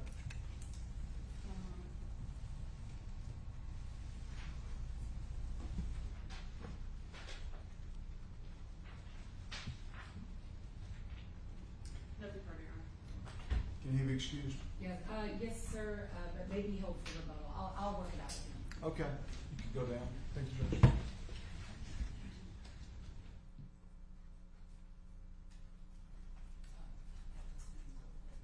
Just on top. We'll take a 10-minute recess.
And so the state agreed to permit them to call this witness out of order. So at this point, they're going to call their witness, and then we'll go back to our case. You can do It's that. just an ACC PD officer who's off shift. Okay. So I'm trying to get him in so he can get back to work tonight. Officer Charlie Krischer.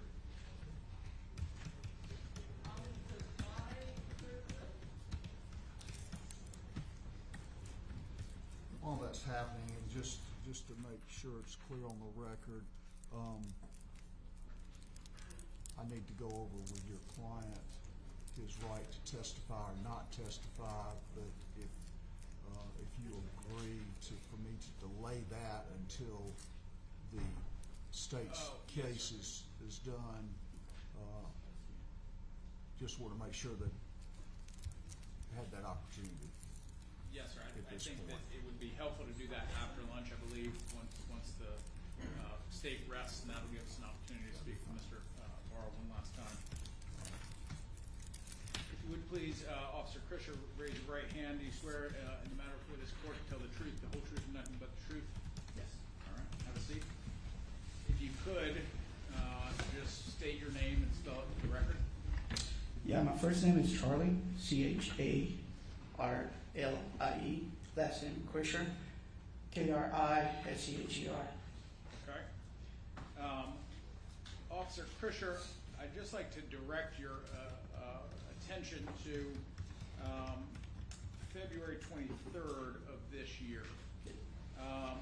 You're who do you work for? I work for the Athens Clark County Police Department. Okay. And were you working that day? Yes. All right. What were you doing that day? If you could just tell the court what it was, what your role in this investigation was. So on that day, I was working my normal shift at 6 a.m. to 6 p.m. I was called on scene in reference to translation because the suspects were Spanish speaking only. My first language is Spanish, so I was called on scene.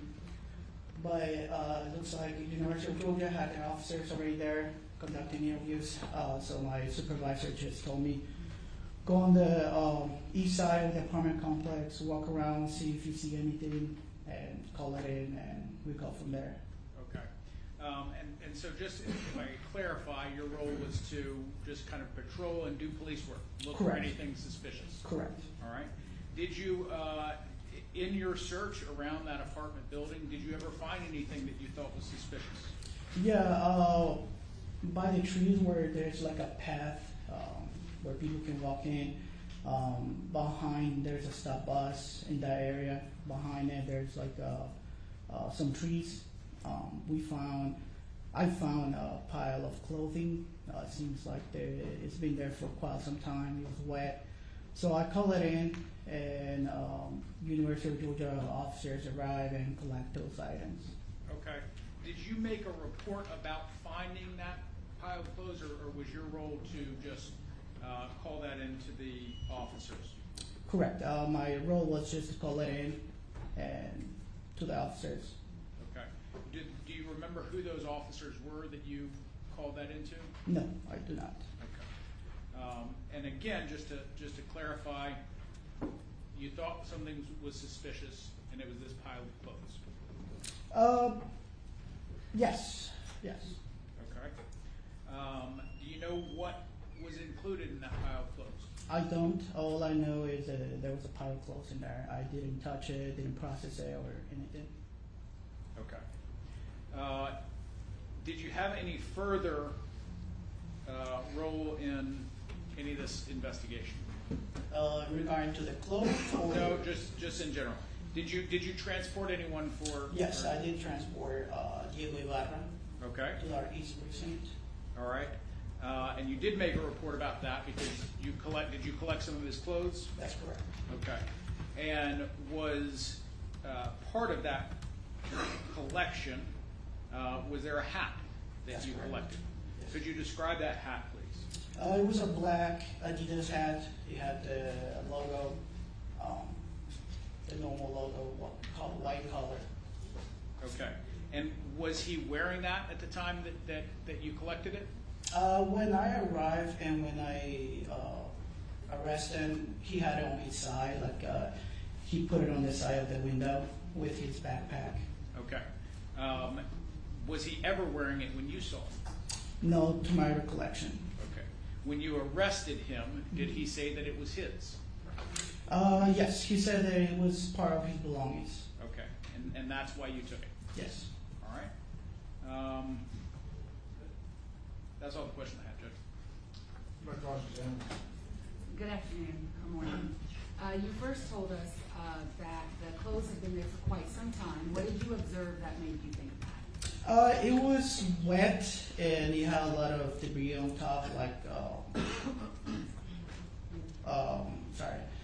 a lot of gravel, stuff like that, and it seemed very tarnished. And you did call the University of Georgia Police Department, they responded and collected the clothes? That's correct. And you just said when you transported Diego Ibarra, did he tell you that was his hat, or did he say that's part of my belongings? That's part of my belongings. Meaning of all the stuff that he had on him that day, that was Correct. his, right? Correct. Did he say it was exclusively his hat? No, I did not ask any more questions. I just asked, hey, is this part of your stuff? And he said, Can you excuse? Any objection to him being excused, Ms. Ross? No, sir. You're excused. thank you. So we're back to the state's case. We are back to the state's case, and because we're just in this order right now, to make it easier, I'm just going to recall Sergeant Daniel Saunders. He's outside. Sergeant Daniel Saunders.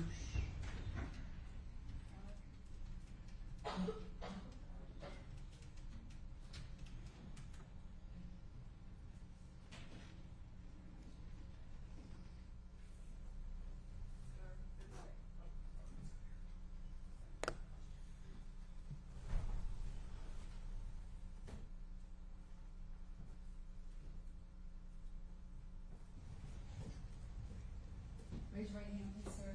Please swear affirm the testimony you will give today will be in this matter of the state of Georgia versus Jose Ibarra will be the truth, the whole truth, and nothing but the truth, so help you God. Yes. Please take a seat, state and spell your name. Daniel Saunders, Daniel. Last name Saunders. And are you the same Daniel Saunders that testified, I believe, on Friday? Yes. And in this particular case, Sergeant Saunders, now Lieutenant Saunders, did you receive clothing from ACCPD, specifically Officer Kushner, or Kirshner, the guy who just left? Did you see that guy leave? Yes. Okay. Did you receive clothing from him that was recovered on the 23rd day of February 2024? Yes. Officer Hubbard with our agency collected clothing items that he had found. Did you look at those items? Yes. Did you see any blood on those items? No. Did you see anything suspicious about those items? No. Could you describe those items? Did they appear to be weathered? Yes. Tell us what you saw. The pair of pants had green rust corrosion on the button that had kind of spread away from the button. They were stained with dirt, and they looked like they'd been there for a while. Outside. Outside. Exposed to the elements. Correct. And if you had seen blood on those items, would you have tested it? Yes. Would you have sent them to the crime lab? Yes. In your opinion, do those items have anything to do with this crime? I don't believe so. All right, that's all right.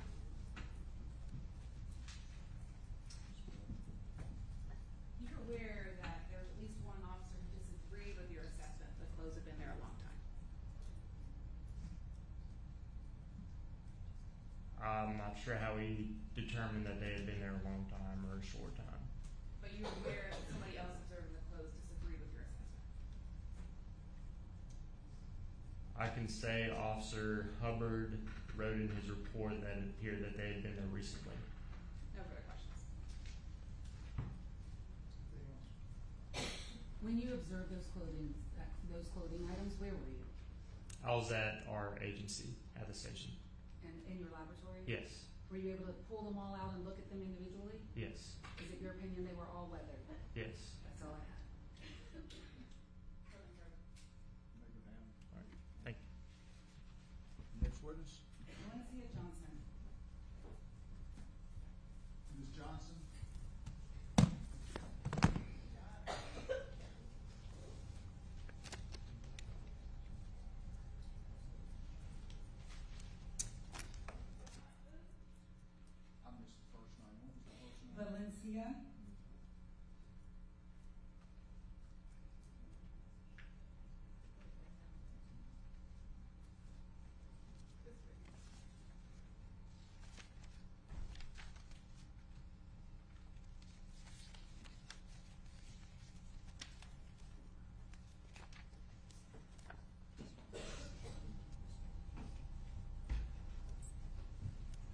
Would you raise your right hand, please, ma'am?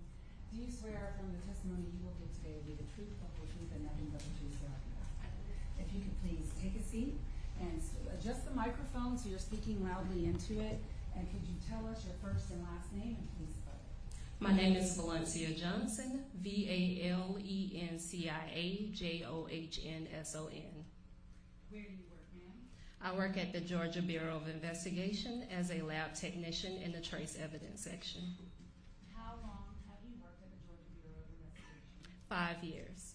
What is the trace evidence section? So the trace evidence section is where we collect materials. So trace evidence are materials that are usually microscopic in nature that can be transferred between persons and objects when they come in contact with each other. What are your duties in the trace evidence section? My main duty is the collection and preservation of trace evidence, primarily hair and fiber, which is called processing. Were you working in that capacity at the GBI in February of this year? Yes, I was. And you're still working in that capacity today? Yes. I want to direct your attention to your case number 2024-1005107. What are the individuals associated with that case number? Laken Riley and Jose Ibarra. And when an individual or when items of evidence come into the crime lab associated with an individual, are they given their unique case number? Yes. And is the unique case number for the Georgia Bureau of Investigation for the murder of Laken Riley 2024-1005107? Yes. And when items of evidence come into the GBI, then do you all give them a case number inside the GBI? The items of evidence individually, meaning if I send you 100 items of evidence for Laken Riley, do you number them in the crime lab? It's all the same case, but they get unique numbers. So under that same case number, each item of evidence would have a unique case number? Yes. So with that background, I want to ask you a few questions about items of evidence that you observed and saw and processed in this case. I want to first ask you about some gloves, black gloves and a jacket that you received.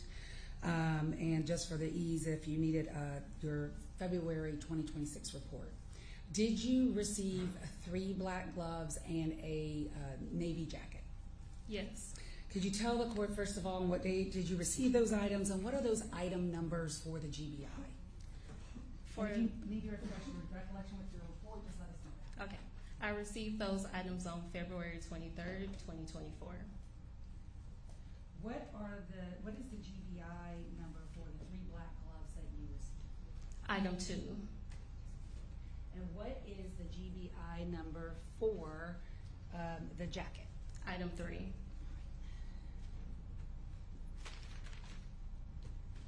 I am going to hand you some evidence that has already been admitted. And here's some gloves if you need them. I'm going to hand you first what has already been admitted as State's Exhibit 149. And since I'm already up here and I don't want to move back, 147, I'm going to put at your feet, okay? So first, starting with State's Exhibit 149, do you see your name and initials on that exhibit? Yes, I do. And what is the item, the GBI item number for that exhibit? It's item 2. And are there 3 black gloves inside of that exhibit? Look at those.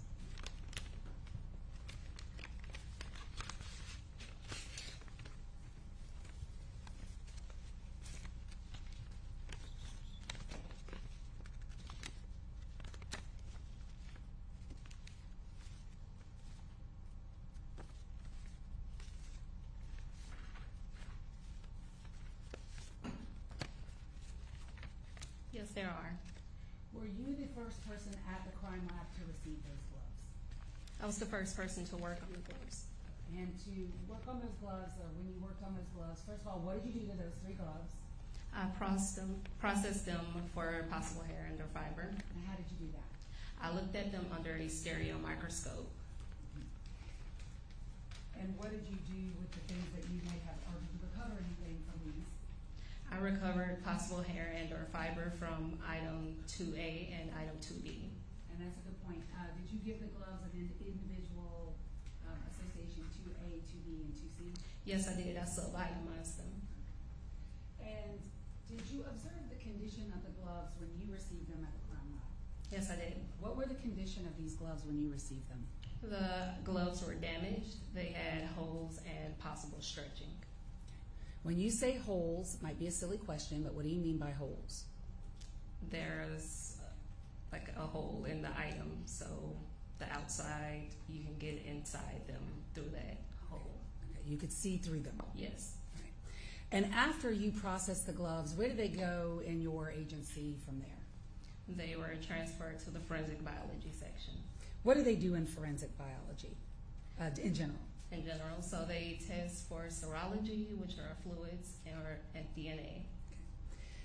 And when you received the gloves and you observed the holes and you collected items of evidence from it, did they pass on to forensic biology?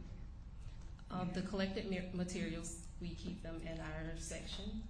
But the gloves themselves went on to forensic biology? Yes. The jacket, did you receive, it's at your feet, if you could look at that. I think it states 147.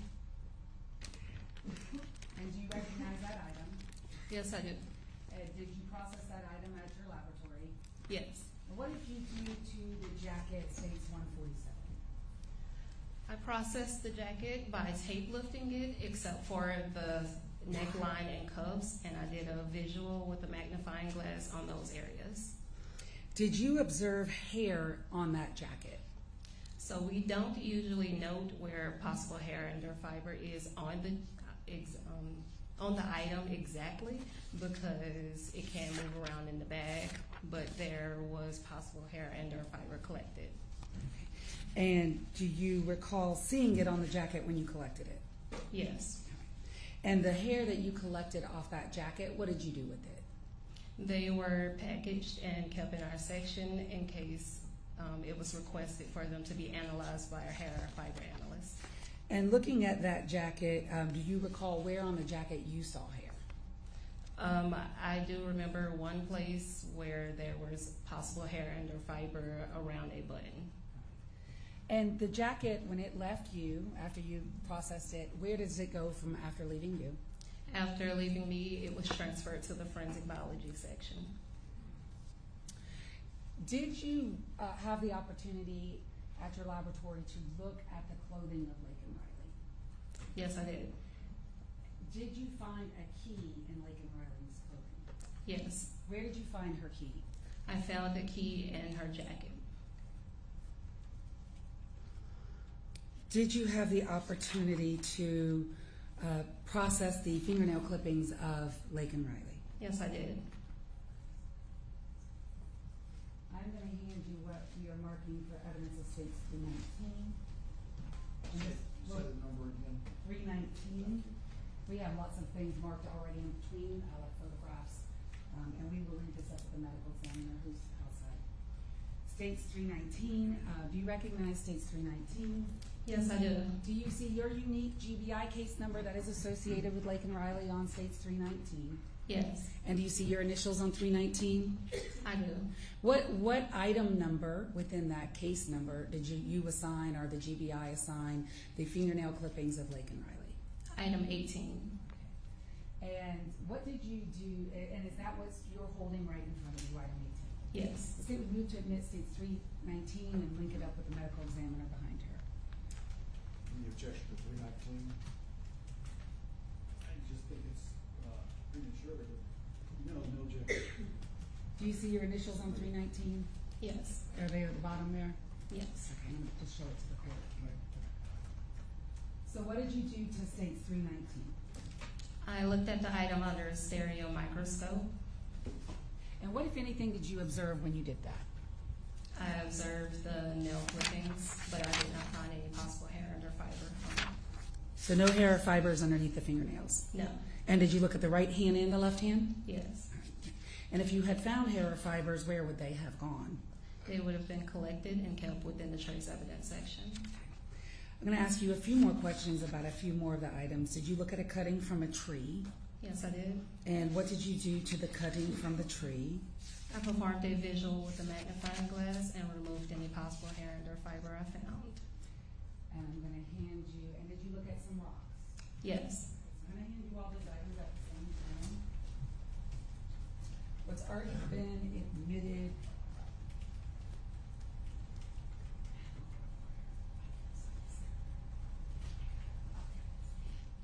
already been admitted as State's Exhibit 89. And you, what's already been admitted as States 87 and 88. And again, my numbers are very different than your numbers. If you could first with 89, do you recognize States 89? Yes, I do. What is it? It is a cutting from shredding. And did you process that in the trace evidence section? Yes, I did. And just so we can be clear, what GBI item number was States 89 or is States 89? Item 24. Item 24 for the GBI. Yes. All right. And did you, what if anything did you discover on that exhibit, States 89? I removed possible hair under fiber. And was that sent on to, where was that stuff sent on to? After I was done, it was transferred to the forensic biology section. And then States Exhibits 87 and 88. Do you recognize those items? And you can actually take them out. Do you, first of all, do you recognize your signature on those items? Yes, I recognize my initials. And do you recognize your unique GBI case number? Yes, I do. And if you could tell us for States 88, which is in your left hand, what is your GBI case item number for that one? Item 23. And in States 87, what is your GBI item number for that? Item 24. I mean 22, sorry. So 22 and 23.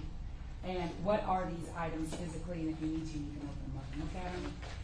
Do you need to? I mean, Yeah, go ahead. I'll open one. You can open the other.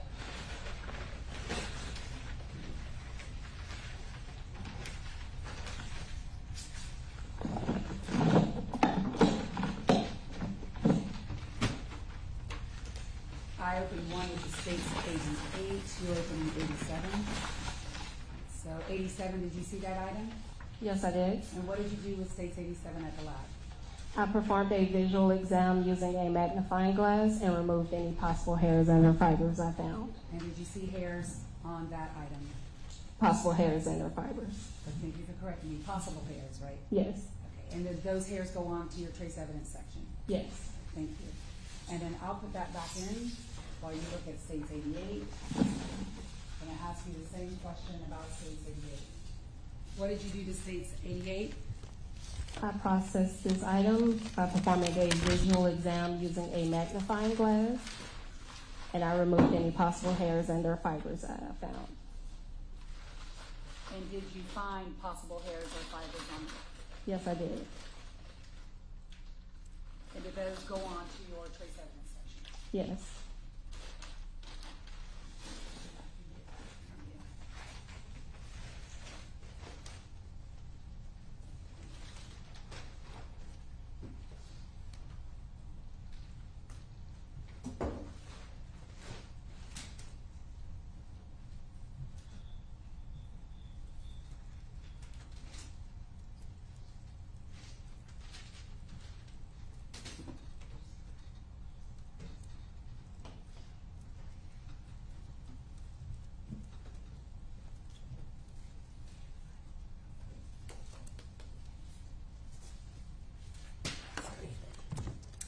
May I have one moment, Your Honor.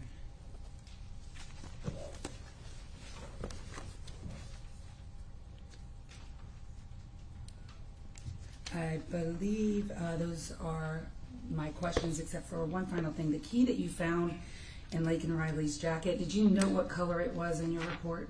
It was pink. Okay, that's all I have. Thank you.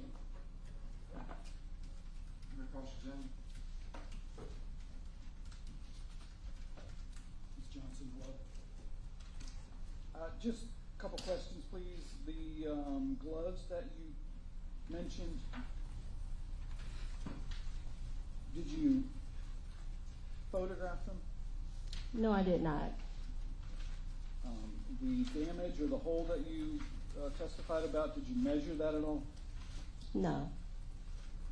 And then what about the possible hair or fiber that you collected from the other items?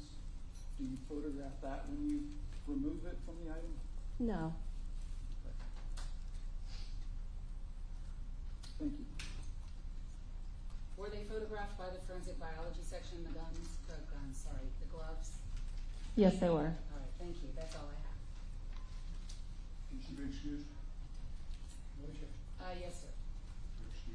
Thank you.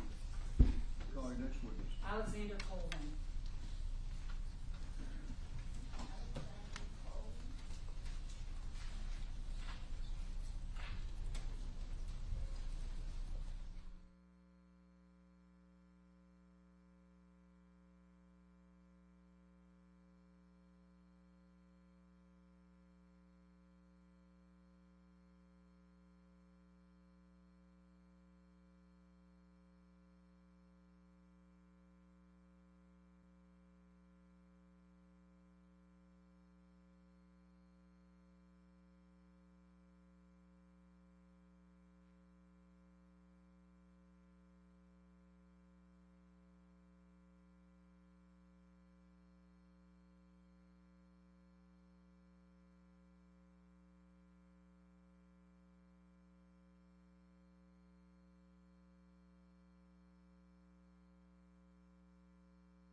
Good morning, sir.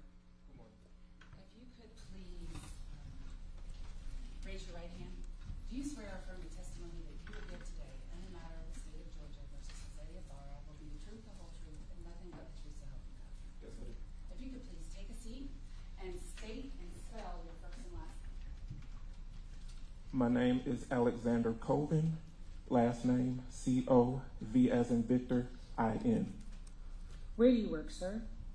I'm currently employed at the Georgia Bureau of Investigations, Division of Forensic Sciences, commonly known as the State Crime Lab. How long have you worked there? Going on 10 years now. What are your duties and responsibilities? I am a microanalyst or scientist in the trace evidence section, and I perform casework in the areas of gunshot primer residue, or GSR, paints and polymers, fractured materials or physical fit, as well as some general unknowns and pepper spray and bleach cases. Are you a microanalyst? Yes, I am. What is a microanalyst? A microanalyst is a scientist that is in the trace evidence section, performing casework in those areas I mentioned earlier, including hair and fiber examinations as well, typically using microscopes or analytical techniques that take a look at different components of evidence that are microscopic to the naked eye. Could you tell the court a little bit about your training and your education that qualifies you for your job? I received a Bachelor of Science in Chemistry from Albany State University, and upon being hired at the GBI Crime Lab, whatever area of analysis is needed at the time upon being hired, that will be the training program that you will begin. So for me, when I was promoted to a scientist, the first area of casework that I began in was GSR. And then once you start casework in that area, finishing the training, you will move on to different areas of analysis and complete those training programs as well. Have you completed a training program on plastics and polymer? Yes, I have. What is that in general terms? Plastics or polymers are monomers or molecules that are chemically bonded together to form structures. These are the basis for any natural or man-made substances or materials to to include plastics and rubbers, things of that nature. Could you describe what kind of training you have received in that area? The training for that particular area of analysis involves practical exercises, written and oral exams, lots of reading, and at the very end, for certain areas of analysis, there will be an oral board or a mock trial phase, and then a supervised casework phase where you're doing real casework while your trainer is going through these technical processes with you. And have you completed all of that training? Yes, I have. Have you previously been qualified before as an expert in the field of microanalysis? Yes, I have. And is plastics and polymers like a subsection of microanalysis? Yes, it is. How many times have you been recognized an expert in the field of microanalysis? Generally about 84 times. And would that include in the superior courts of the state of Georgia? Yes, it does. Your Honor, at this time, the state would tender Mr. Covin as an expert in the field of microanalysis. Any objection? The witness will be allowed to testify as an expert in the area of microanalysis. And Mr. Covin, I'm going to hand you some items. I have some lots of them.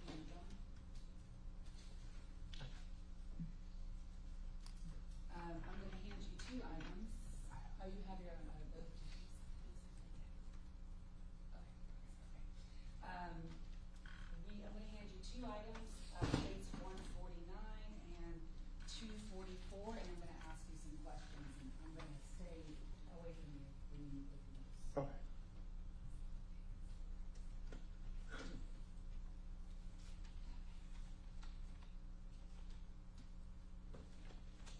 Okay.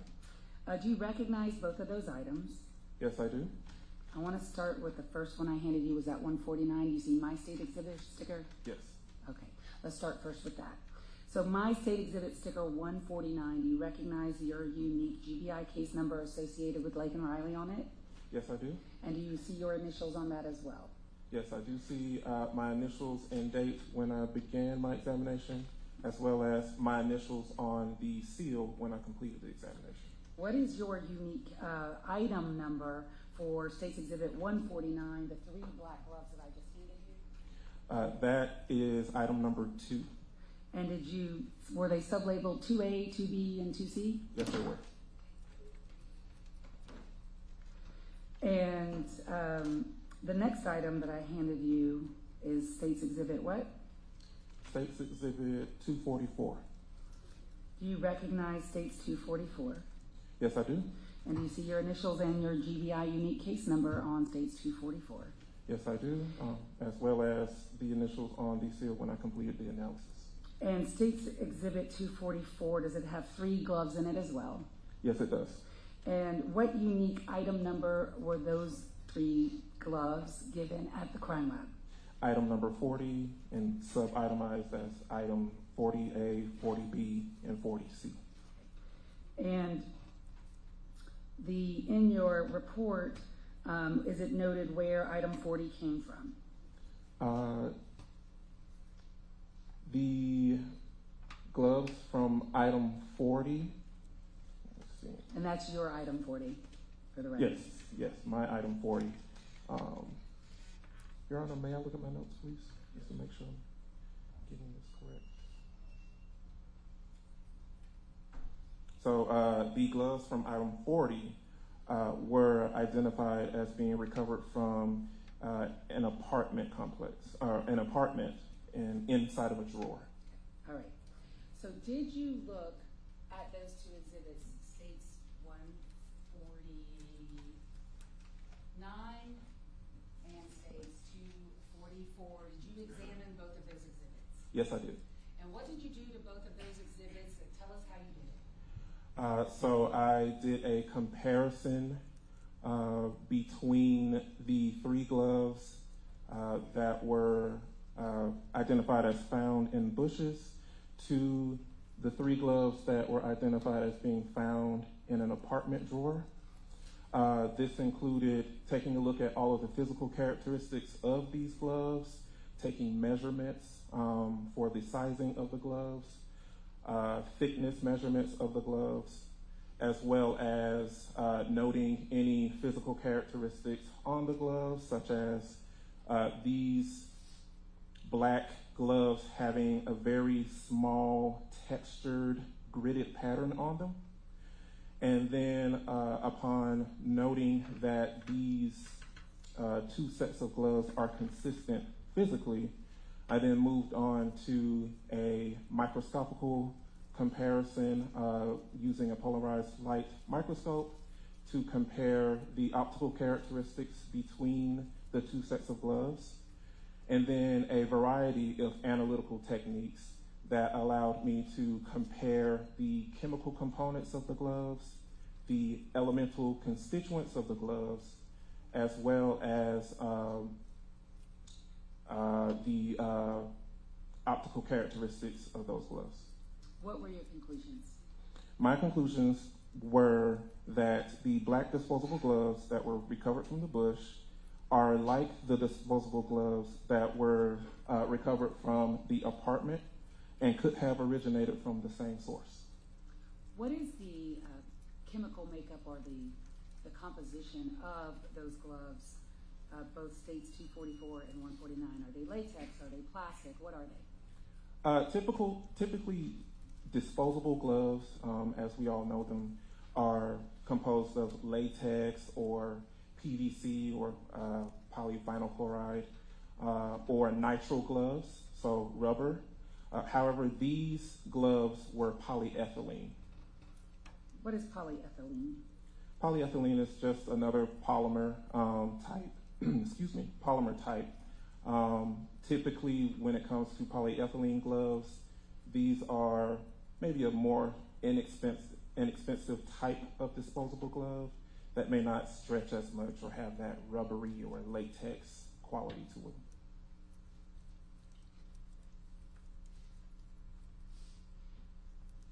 And when you say may not stretch as much, what do you mean by that? They're not plasticized, so not latex or rubber. So if these gloves were to be strained or pulled or stretched in any way, they may tear more easily. And safe to say that you were not the first person at your lab to look at these gloves or examine these gloves or process them. Would that be safe to say? That is correct.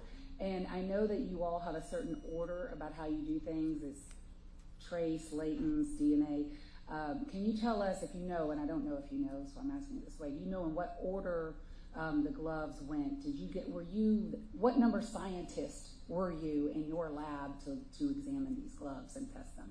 I believe I was the last scientist to do an examination on these gloves after processing, after latent prints, and then I believe biology as well. Okay. All right. Thank you. That's all I have. Thank you,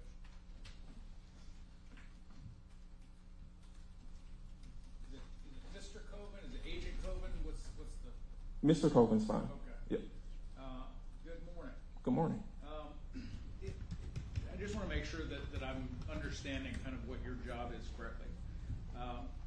Your job is more to examine the composition of the gloves rather than the condition of the gloves. Is that a fair kind of assessment? That's a fair assessment. I may note the condition of the gloves, but doing a comparison will be more so not based on the condition I received them in. Okay. Yeah. The condition of the glove and kind of things that might be relevant to an investigative purpose might have been covered by the other scientists who had before you, right? That's correct. That's reasonable to expect. The yes. trace people, the processing, I think is what Processing, believe latent prints, and then DNA biology as well. Okay. And all of those people are it starts when the gloves are how they're found, right? How the GBI gets them. Correct. Okay. And each one of those kind of processes affects what those gloves look like in the end. Is that fair to say? That is fair to say, yes. Okay. They're putting chemicals on them perhaps, or fingerprint powder, that sort of thing? That is correct. Okay. They might even cut the gloves in half. That's correct. Okay. And so the condition when you got them would not have measuring the gloves, but what you were talking about is the size of the gloves, right? That's correct. Okay. Not necessarily holes that were in the gloves, or you don't know how those gloves came in the GBI, in other words. I did not lay eyes on these gloves as they were when they were received by the GBI. However, when it comes to doing the measurements that I did in this examination, any areas that if they were damaged or altered in any way, I tried to stay away from those areas so I could do the best comparison between the known gloves and the questioned gloves from the bush. And when you're making notes in your report, you said you might make note of holes or anything like that. Did you mention any of those in your report? In my report? Yes. Not in my report, but there was mentioned in the notes, yes. Okay. When you say they're like the gloves recovered from the apartment, that just means that they're the same kind of gloves, right?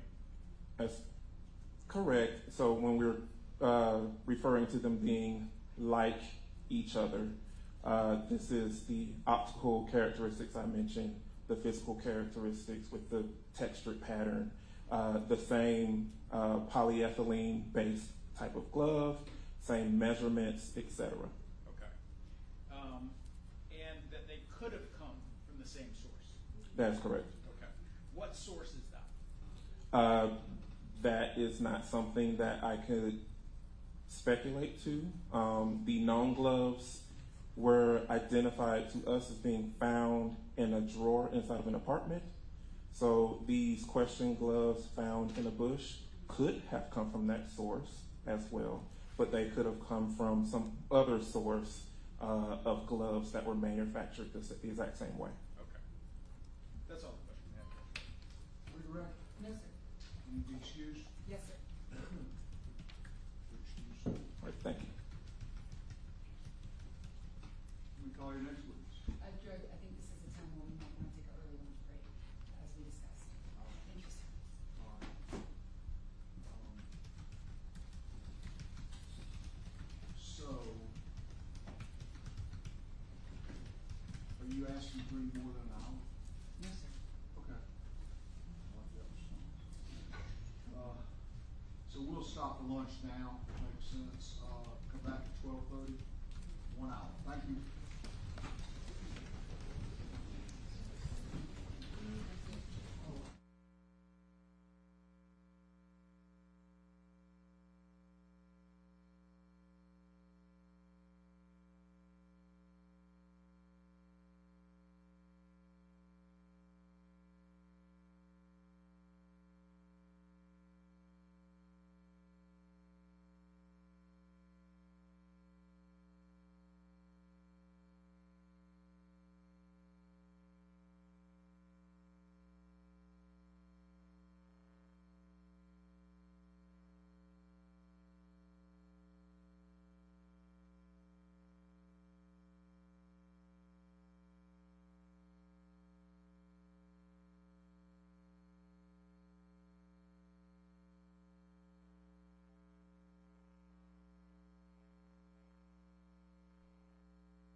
Okay, that's fine.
You asked us for Ms. John.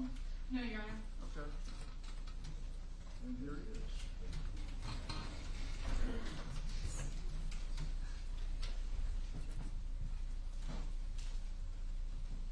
Ms. Lawson, you may proceed. State calls Dr. Michelle DeMarco.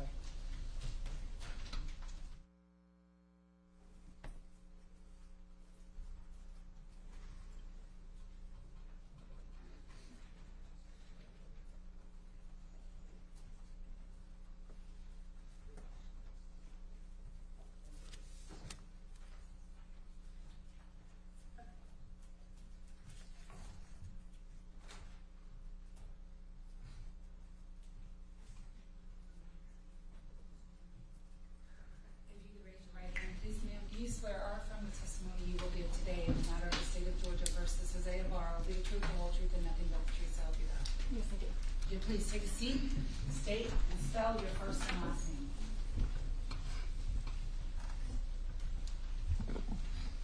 Good afternoon, Your Honor. My name is Dr. Michelle DeMarco, MICHELLEDIMARCO. Good afternoon. Where are you employed? I am currently employed at the Georgia Bureau of Investigation in the Medical Examiner's Office. What are your duties and responsibilities there? I am an associate medical examiner, so my duties include performing autopsies to determine the cause and manner of death, as well as testifying in court. How long have you worked as a medical examiner for the Georgia Bureau of Investigation? I've been an associate medical examiner for 3 years now. Could you tell the court a little bit about your training and your education that qualifies you for your job? Of course. So starting out back in college, I had a 4-year degree in a major in biology with minors in chemistry as well as biomedical physics. So I had my bachelor's degree in 2011. Following that, I did 4 years of medical school at the Medical University of South Carolina in Charleston, South Carolina, to get my MD degree or medical doctor degree. Following that, I moved to Atlanta to have a 4-year residency at Emory. My 4-year residency was in anatomic pathology as well as clinical pathology. Following that 4-year residency, I entered my first fellowship. I spent a year at the Children's Hospital of Atlanta for a pediatric pathology fellowship. Following that, I entered my second fellowship with the Georgia Bureau of Investigation in forensic pathology. Are you licensed to practice medicine in the state of Georgia? Yes, I am. How long have you been so licensed? Since residency training. And what year is that? I started residency in, oh gosh, what year was that? Sorry, I blanked. I started residency in 2015. Are you board certified? I am board certified. I am board certified in anatomic pathology, clinical pathology, pediatric pathology, and forensic pathology. Do you belong to any professional organizations? I have been a member in the past as a trainee when the memberships were free, but currently I am not paying any membership dues for those organizations. Is it your duty to perform autopsies? It is. What is an autopsy? So an autopsy, you can think of it as 3 components. So the first is our external examination, which consists of essentially a physical exam head to toe. Following that, we have our internal examination, where we will remove all of the organs and examine them and dissect them. Following the internal portion, we will collect evidence and submit testing such as toxicology, and that's kind of the third ancillary aspect of our autopsies. And our autopsies are performed to determine the cause and manner of death. How many autopsies have you performed over the course of your career and training? Over 1,000. Have you previously been qualified before in a court of law as an expert in the fields of pathology and forensic pathology? Yes, I have. Approximately how many times? Over 10. And is this included in the superior courts of the state of Georgia? Yes. Have you testified as an expert in Georgia? Yes. Your Honor, at this time, the state would tender Dr. DeMarco as an expert in the fields of pathology and forensic pathology. No objection. The witness will be allowed to testify as an expert in the areas of pathology and forensic pathology. And what is briefly pathology and forensic pathology? Of course. So pathology is essentially the study of disease. My residency training was mostly spent in the hospital, in the pathology department, in the laboratory. So there's anatomic pathology, which is more so dealing with the tissues. So let's say, for example, you have a biopsy performed. A pathologist is the person that will oversee the lab that processes the biopsy and look at it under the microscope. In addition to that, anatomic pathology also includes autopsies. So there will be medical autopsies in the hospital that are performed. Clinical pathology, instead of dealing with diagnosing disease in the tissue, it's diagnosing disease in liquid. So if you get a blood test performed, that goes to a laboratory that is run by a pathologist to get your hemoglobin level, per se. Then forensic pathology is a subset of anatomic pathology that deals with medical legal autopsies, sudden unexplained deaths that are usually non-natural, but natural also occurs as well. Were you the doctor that performed an autopsy on an individual named Laken Riley? Yes, I was. Would you tell the court, please, on what day and what time did you perform that autopsy? On February 23rd at approximately 8:35 a.m. Where was that autopsy performed? At the GBI headquarters in Decatur, Georgia. When you performed the autopsy on Laken Riley, did you photograph it? Photographs were taken under my direction by our forensic photographer. Thank you. And did you also produce a report summarizing your findings? I did, yes. And what is the unique case number that was assigned to Laken Riley, and did you use that unique case number in the photographs and in your report? Yes, that unique case number was used throughout. May I refer to my report so I don't misstate the case number? Yes, you may. Thank you. While she's looking at that, let me go ahead and make an announcement to the media that there will not be any photographs or any depiction of autopsy evidence going forward. The case number is 2024-1005107. And may I approach the witness, Your Honor? I'm going to approach the witness, and I'm going to hand you a series of photographs. And what we have done, Your Honor, is made multiple copies of the photographs. The defense counsel has some at their table so that they can follow along. I'm handing Dr. DeMarco states 299 through 218. And I ask if she recognizes those, and I'm going to have an extra copy for the court so that she can talk about a photo by number, and everybody can see it at the same time. Okay. Without having the need to publish the photos. I understand. But they haven't been admitted yet? Not yet. Okay, so I'm going to leave them right here Thank you, until sir. they are. Yes. Okay. I said that. 299 to 318.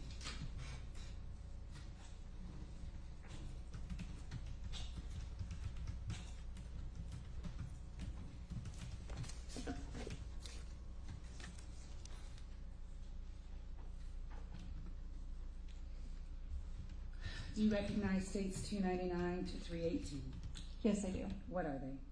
These are the photographs that were taken at the time of autopsy. Of Laken Riley? Correct. And her belongings?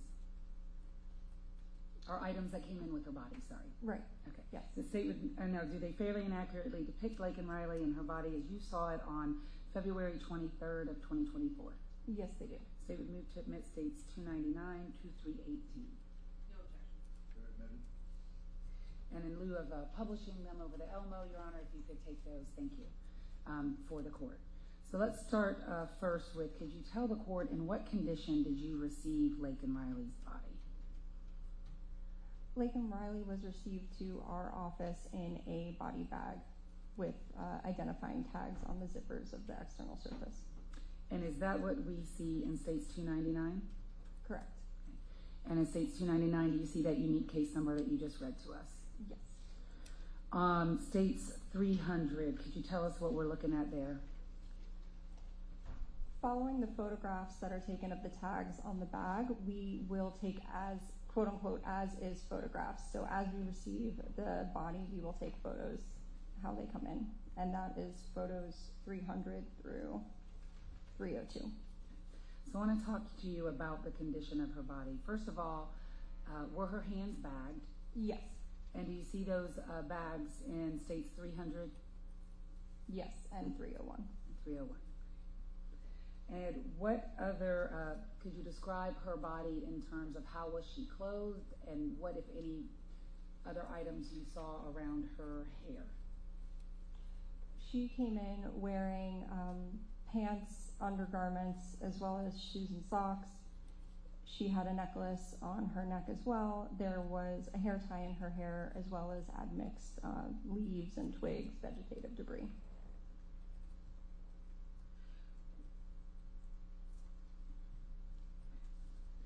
And are those items depicted in states 300? That is the vegetative debris. Do you see it at the top of states 300? Yes. In her hair? Yes. All right. And then moving to states 302, does that depict her bottom part of her clothing, her leggings, and her shoes? Correct. All right. Could you please describe Laken Riley in terms of age, height, and weight? May I refer to my report for height and weight, just so that I'm accurate? She was 22-year-old female, 64 inches or 5'4", and 143 pounds. Did you observe any injuries to Laken Riley? I did. Can you globally describe them, and then we'll cover them in more detail? Globally describe the injuries that you saw, just in general terms. So Laken exhibited blunt force head trauma as well as signs of asphyxia. What is asphyxia? Asphyxia is essentially the inability to deliver oxygen to your tissues and cells. And what types of actions can cause asphyxia? Where do you see asphyxial deaths? Asphyxial deaths can be seen in hangings, which are ligature strangulation. They can be seen in manual strangulation, as well as neck compression, either by somebody using their arm or doing an arm bar or chokehold or something like that. And at times, as a medical examiner, are you able to determine what type of asphyxia caused or contributed to a victim's death? In cases where we have good autopsy findings that would allow us to categorize them into one of those areas, we can. And in this particular case with Laken Riley, were you able to determine what type of asphyxia you saw? I was not able to categorize it. So how did you categorize it in your report then, or how did you characterize it? I just refer to it as asphyxia and not otherwise specified. So it could be manual strangulation, but you just don't have enough findings to say that. Correct. Could be compression? Correct. So you told us the global injuries. I want to start first with Laken's face and head, and then move down the rest of her body, if you could. Okay. So we're looking at states 303. Could you tell the court what we're looking at there? 303 is what we call our quote-unquote ID shot. So we take this for every case where we put the case number under the individual's face and take this photograph. Do you see any injuries to Laken's face? Yes. What are those injuries? Please, can you describe them for us? She has a combination of abrasions, which are scrapes, as well as contusions, which is just a fancy medical way of saying a bruise, so bleeding under the skin, as well as lacerations. Lacerations, as opposed to an abrasion just being a scrape of the skin, a laceration is a defect of the skin and the tissue immediately underlying it. States 304, what are we looking at there? This is another photograph of her face with a little bit of a closer view, as well as more exposure of the injuries to the left side of her head. And can you see in States 304 her neck? Yes. And did you observe any injuries to her neck? And if you did, could you please describe them for us? Yes. On external exam, she had approximately 1-inch cluster of small abrasions on the left side of her neck. And what can cause abrasions? Abrasions are a form of blunt force trauma. States 305, what does that depict? In this photograph, we have shaved away some of the hair on the left side of the scalp so that we can better see this cluster of lacerations that are on the left side of the scalp. In addition to these lacerations, there are associated areas of contusions, which is that red bruising that is around the lacerations, as well as some abrasions associated with them as well. What is a laceration? A laceration is a form of blunt force trauma in that the skin and the tissue underneath the skin are separated. Did you notice any injuries? You told us the lacerations. I'm going to ask you to describe them first. If you could describe for us the most severe injury that you saw to the left side of her head first, and then I'll ask you to describe the other lacerations. The largest laceration was over 1 inch in greatest dimension, and you can see it associated with a defect of the underlying skull. And when you say a defect in the underlying skull, what do you mean? A fracture. So did she have a skull fracture? Yes. How did you describe that skull fracture, or how would you describe it? It is a complex displaced fracture of the left calvarium. What does that mean? It is a segment of her skull on the left side is displaced from its usual anatomic location. And displaced in what way? Displaced into the calvarium. Okay, so into her skull. Correct. There is a part of her skull missing that's been displaced inside her head. Is that a way of saying it? It's there, yeah. It's just displaced. Yep, into the skull. Oh, into her skull. All right. And you told us how long it was. Is that what you described? In 1 inch plus. The largest dimension. I could refer my report for the exact. I know it was over 1 inch. It is 1 13/16 of an inch, so just under 2. And is that the wound that we're talking about, the skull fracture, is that the one in the center of 305, which would be the largest wound that we see in that photograph? Correct. And how deep was that wound? If you are measuring from the outer table of the skull, it was 1/4 of an inch.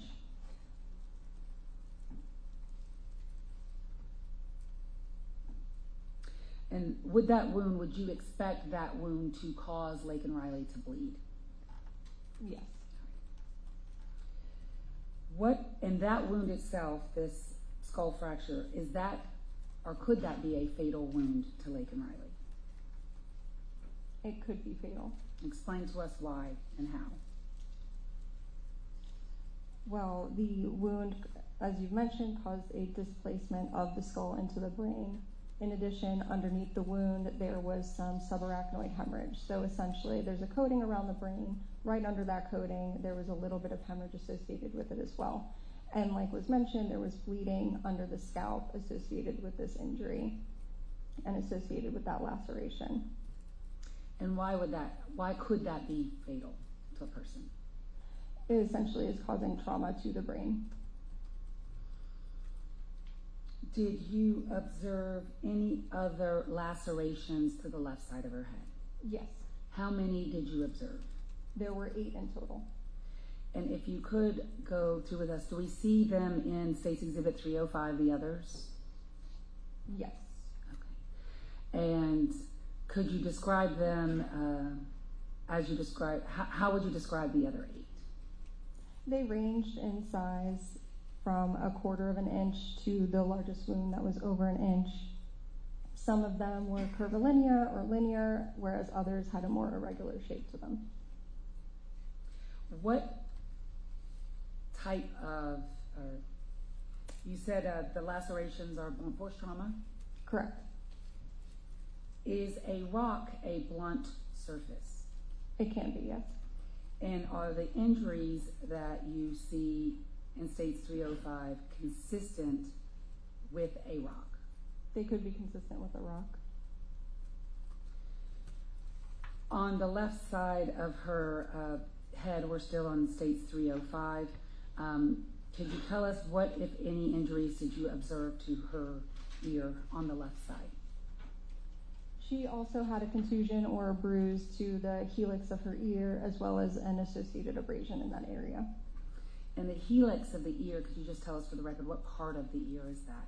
It's, my apologies, it's the upper earlobe. Okay, where my hand is right now? Yes. All right, on the left upper top of the earlobe. All right. And what type of injury did you say that was? A contusion with an associated abrasion. And is a contusion also a way of saying a bruise? Yes. All right. And it states 306, if you could flip the photo for us. What are we looking at there in states 306?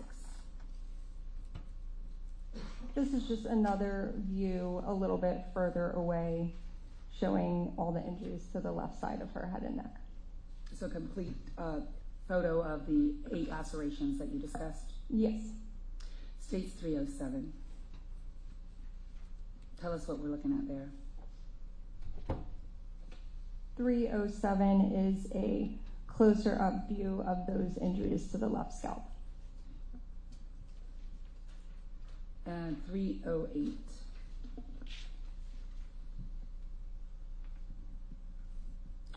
.308 is part of our internal examination. We will reflect the scalp from the head, and this view shows you the hemorrhage on the undersurface of the scalp, as well as a better view of the fracture of the skull. Of the left side? Correct. Did Laken Riley have injuries to the right side of her head? She did have injuries on the right side as well. Could you describe those for us, please? There was some discoloration over the right temporal region, as well as her temporalis muscle, which is the muscle that's kind of on the side of your head under your temple, had a laceration to it. It was hemorrhagic, so it was bleeding, and there was also hemorrhage on the undersurface of the scalp in that region. What type of injuries were those injuries? Also blunt force trauma.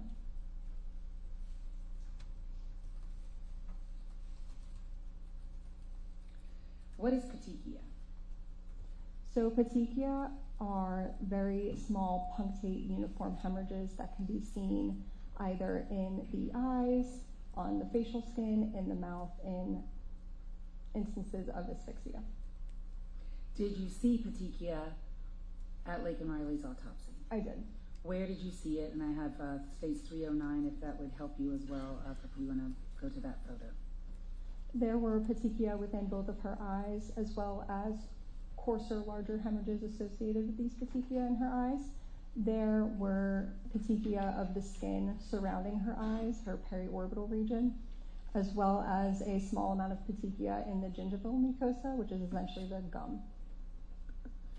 So are those things documented in your photographs that extend all the way to states 315? Yes. And is that the petechia you observed on Laken Riley's body? Yes. So what causes those types of injuries?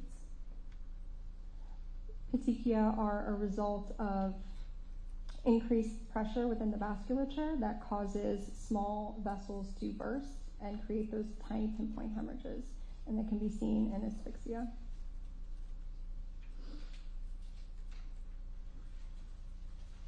And do you know how long does it take approximately for someone to be deprived of oxygen before petechia can form? I could not say with certainty the time. And the manner in which she obtained the petechia, you've already pretty much told us about. It's asphyxia of some sort, right? Mm-hmm. Correct. And it could be manual, it could be compression, like someone sitting on her, is that right? It's possible, either manual strangulation or some sort of compression of the neck or chest. And it had to be done long enough for her to be deprived of oxygen to her brain. Is that right? Yes. And what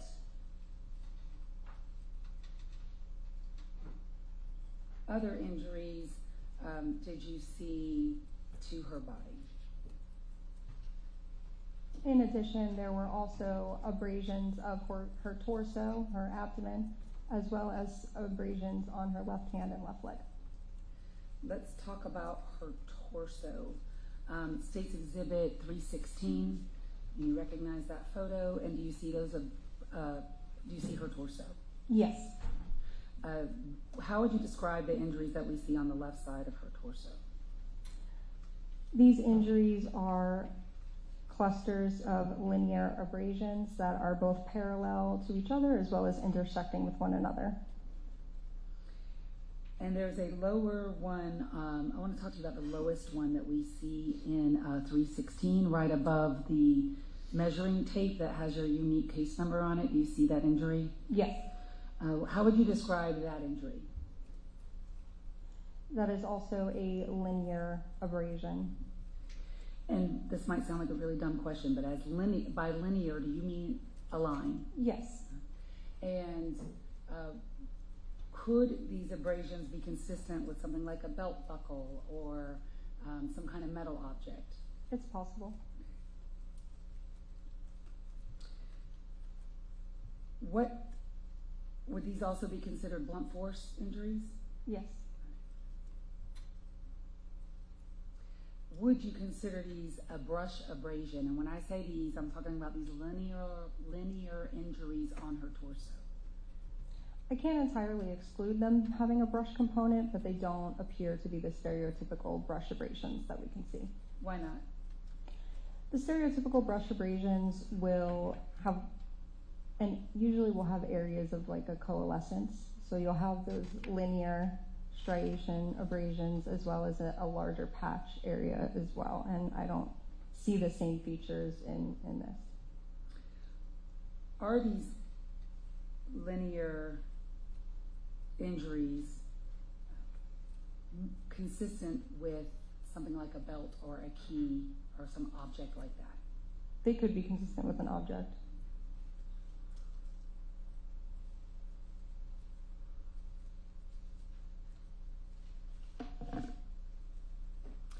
States 317, what are we looking at there? This is a photograph of her left hand depicting a small. Is that the red mark that we see above the measuring stick or tape that has your unique case number on it? Yes. States 318, what are we looking at there?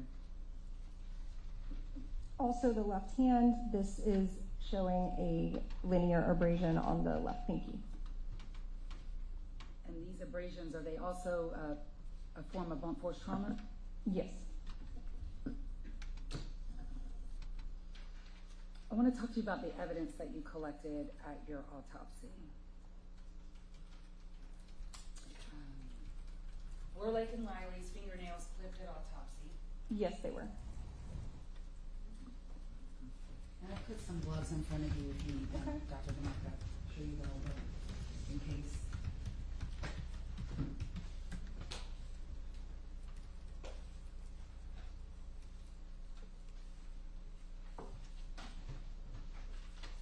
So States 319, I'm going to hand you States 319, and we're not going to open it, but Okay. we're going to open some other stuff, so you should if you want to.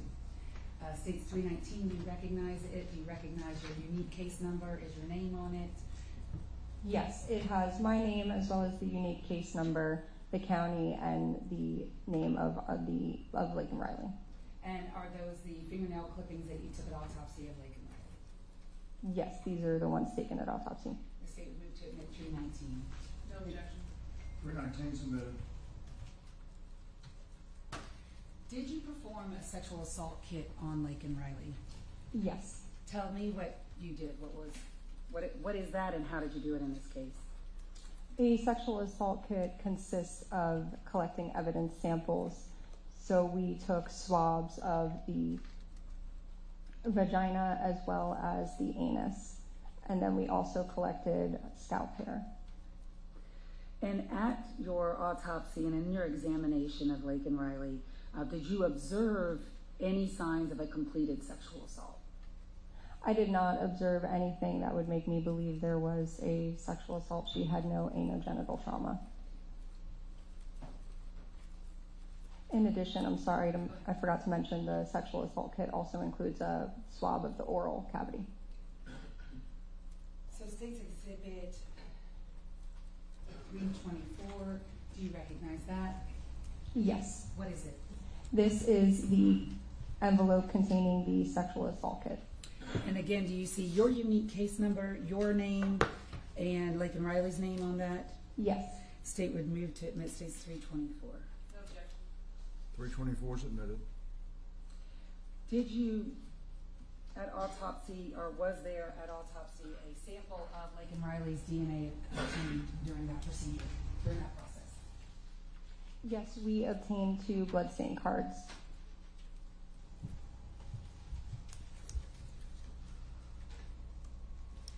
Did you also, at autopsy, have samples of Laken Riley's hair collected?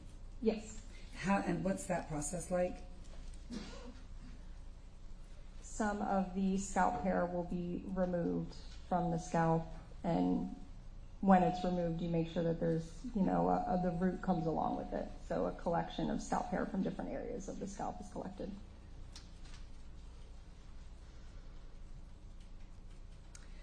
Was her clothing also collected?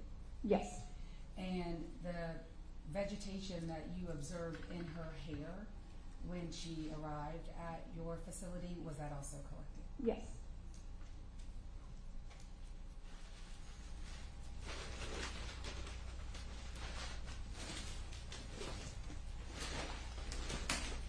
I'm going to come up near you with a few items. First, States 323, do you recognize it? Yes. What is it?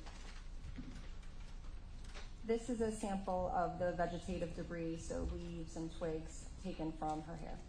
And again, do you see your unique case number and your name and the Laken Riley's name? Yes. State would move to admit States 323. No objection.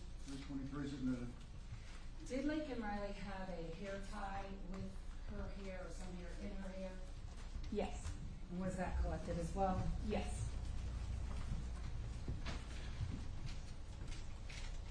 State's Exhibit 326, can you tell us what that is? This is a evidence bag containing the black hair tie. And the state would move to admit States 326. No objection. 326 is admitted. And I want to move to her clothing. Let's start first with her shoes. States 322.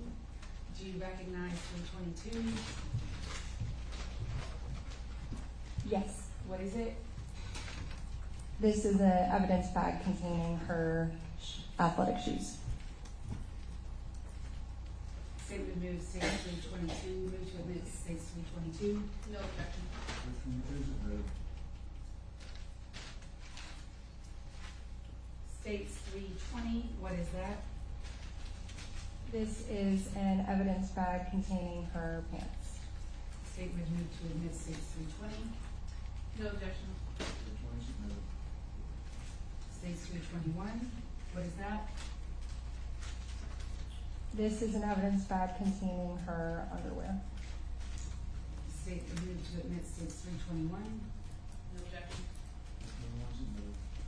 States 325. This is an evidence bag containing her socks. Statement to admit states 325. No objection. 25 is removed. States 327. This is an evidence bag containing a piece of black fabric that appeared to be a bra strap. And the state would move to admit states 327.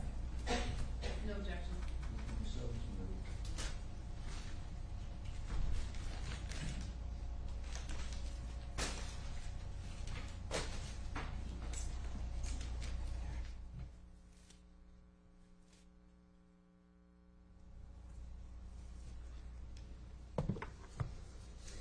Dr. DeMarco, did you form an opinion as to the cause of death of Laken Riley? I did. What is that opinion? Her cause of death is the combined effects of blunt force head trauma and asphyxia. What is her manner of death? Homicide. May I have one moment, Your Honor? Yes.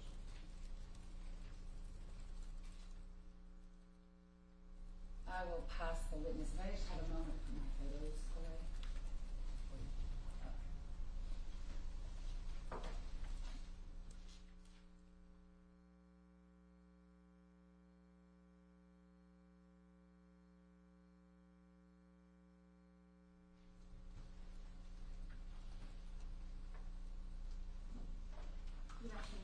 Good afternoon.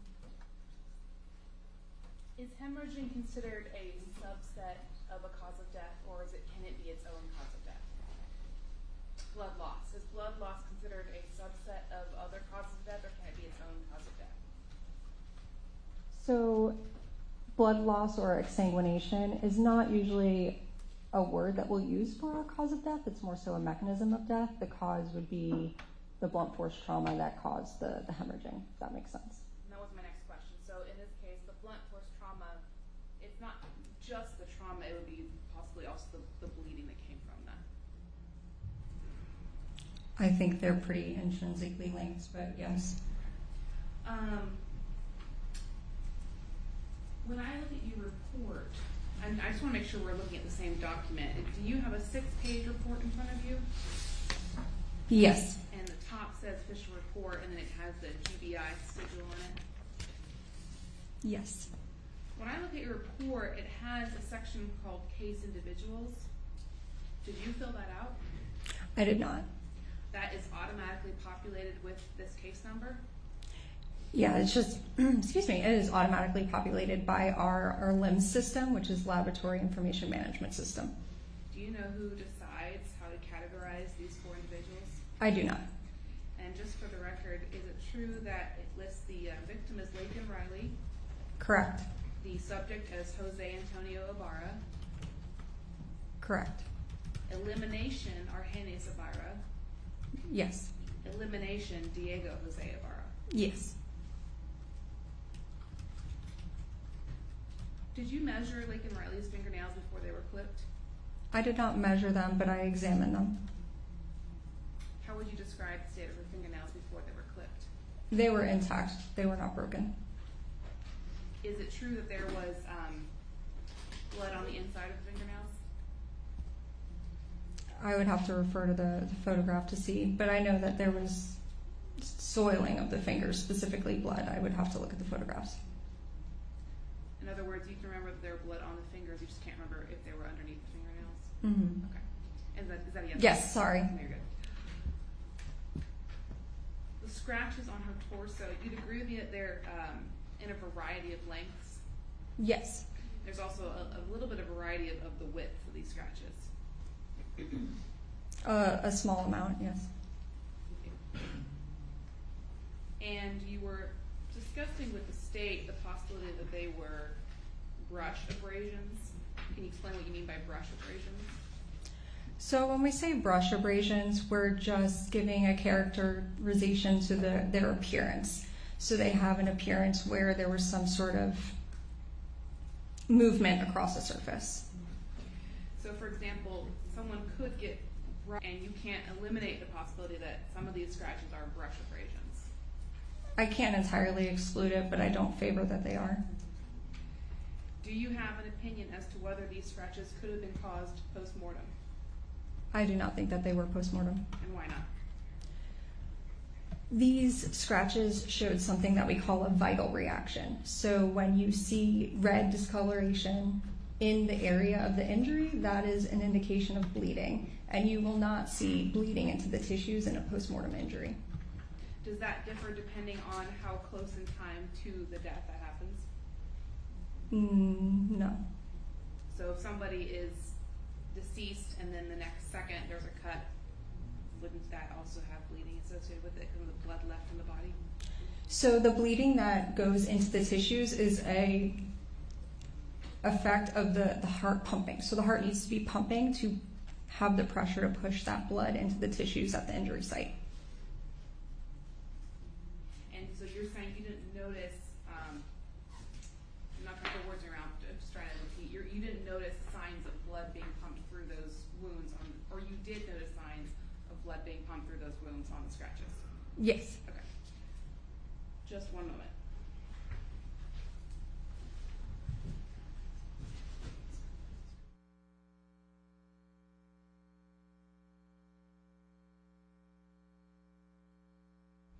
Do you have an opinion as to what caused the scratches on her torso? Some sort of blunt force trauma. Is it possible they were caused by fingernails? It's possible.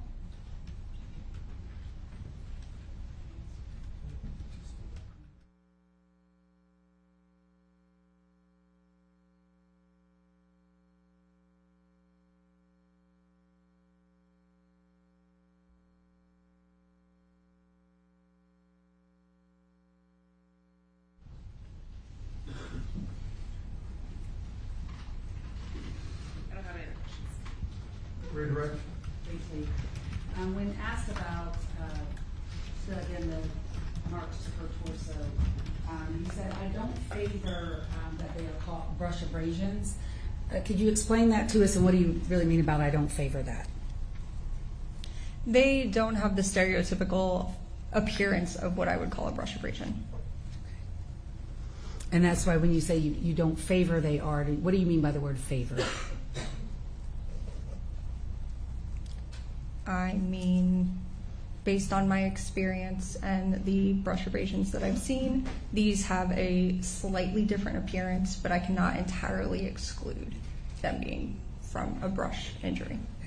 And you answered the defense counsel's question. It's possible it's fingernails. It's also possible that it's an object. It's possible that it's anything that could have caused blunt force trauma to her in this manner. Correct. Okay. That's all I have. Thank you. Anything else, Ms. Beth? I don't think so, Your Honor. All right. Can she be excused? Yes, sir. Any objection from the defense? No objection. Okay. You're excused, Doctor. May call your next witness. The state calls Annie Kissler-Rowell. Annie Rowell. May I have 1 moment to notify the people that Yes. are not?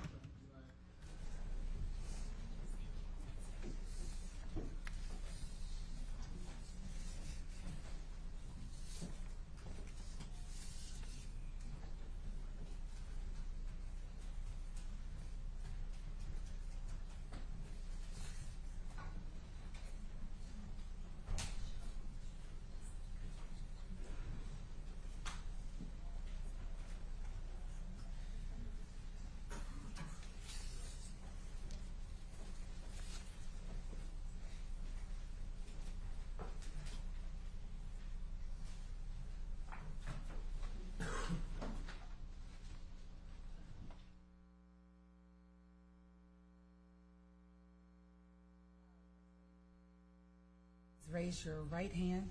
Do you swear or affirm the testimony you will give today, no matter the state of Georgia versus Jose Ibarra, will be the truth, the whole truth, and nothing but the truth, so help you? Yes, I do.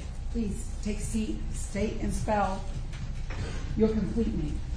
My name is Ann Kissler-Rao, ANNEKISLER-RAO.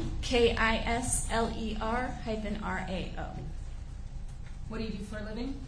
I'm employed with the Georgia Bureau of Investigation, Division of Forensic Sciences, also known as the State Crime Lab. and I'm employed as the technical leader of the trace evidence section. What is the trace evidence section?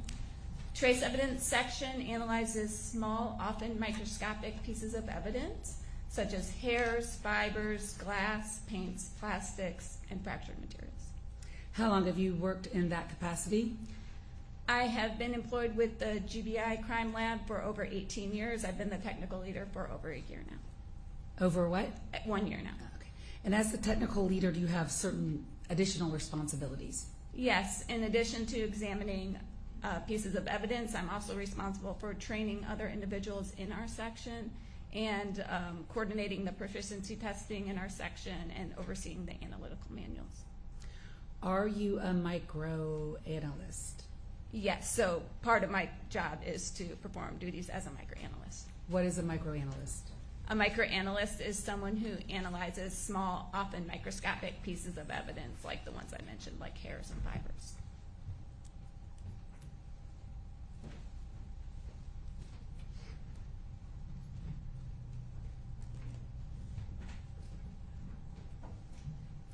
Would you describe to the court, please, your training and your education that qualifies you for your job? I have a bachelor's degree in biology from the University of Pennsylvania. I have a master's degree in forensic science from John Jay College. With the GBI Crime Lab, I have completed extensive training programs in hairs, fibers, glass, plastics, paints, and fractured materials. I'm also certified by the American Board of Criminalistics in hair and fiber analysis. In your career at the GBI, how many hair and fiber analyses have you conducted? I think it's somewhere over 800 hair analysis and definitely over 150 fiber analysis. Have you been qualified before as an expert in a courtroom in the field of microanalysis and hair comparisons? Yes, I have. Approximately how many times? I've testified about 67 times within trace evidence, and I think hair was at least 35 of those. And at this time, Your Honor, the state would move to tender Ms. Kissel Rao as an expert in the fields of microanalysis and hair comparison. Any objection? No, sir.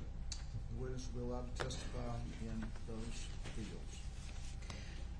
I'd like to turn your attention to your case number 2024-1005-107. Do you recognize that case number? Is that a case that you worked on for at the GBI? Yes, I do recognize that case number. And who is the victim associated with that case number? The victim is Laken Riley. I'd like to ask you a few things about some of the tests that you did in this case. First of all, were you asked to examine some hairs that were removed from a jacket, which is your item 3 at the crime lab? Yes, I was. And what were you asked to do, and what did you observe about the hairs, and how did you do it? I was asked to compare question hairs that were removed from the jacket to the known head hair of Laken Riley. So in order to do this, I took the previously collected tape lifts of the jacket. I then removed question hairs from those tape lifts and mounted them on microscope slides. I did this using a stereo microscope, which is a low-powered microscope. I then I classified the hairs using the stereo microscope and also a higher-powered microscope as to if they're animal or human, what body area they came from, possible ancestry characteristics. I evaluated the root ends of those hairs, and I determined if they were suitable for a microscopical comparison. So typically, we will compare head hairs and pubic hairs because they have more distinctive features. I then took the known head hair standard of Laken Riley and mounted that on separate microscope slides. So at this point, I compared the question hairs to the known head hair standard. And when I say known head hair standard, we like to have at least 25 hairs to encompass the entire range of features present on that person's head. How many head hairs did you have from Laken Riley from the jacket item 3? I'm sorry, how many head hairs did you have that you determined were consistent with Laken Riley? Let's start with that. So from the jacket, There were 29 hairs recovered from the jacket that I found to be microscopically consistent with the known head hair of Laken Riley, meaning they either originated from her or someone else with hair possessing the same distinct characteristics. Were you able to make a determination of those 29 hairs? Did any of them have roots? Yes, they did. And how many of the 29 did? So to explain, when we're looking at hair roots, there are basically 3 growth phases. We have anagen hair roots, which are the actively growing growth phase. Those would be the hairs that you need some sort of force to remove from your head. Catagen is the transitional phase, and then telogen is the resting phase, where those would be your naturally shed hairs.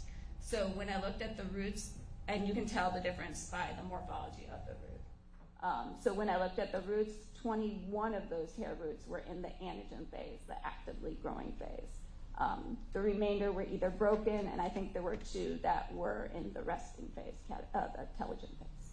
And were you able to form any type of conclusion about those 21 hairs and how they may have been removed from her head? So because they were in the anagen phase, some sort of force was needed to remove those hairs. Is it some sort of what? Force. Force, okay.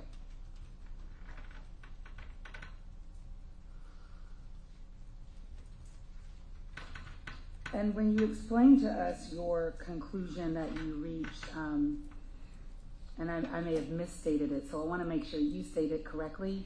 What was the conclusion that you reached on the 29 hairs from the jacket?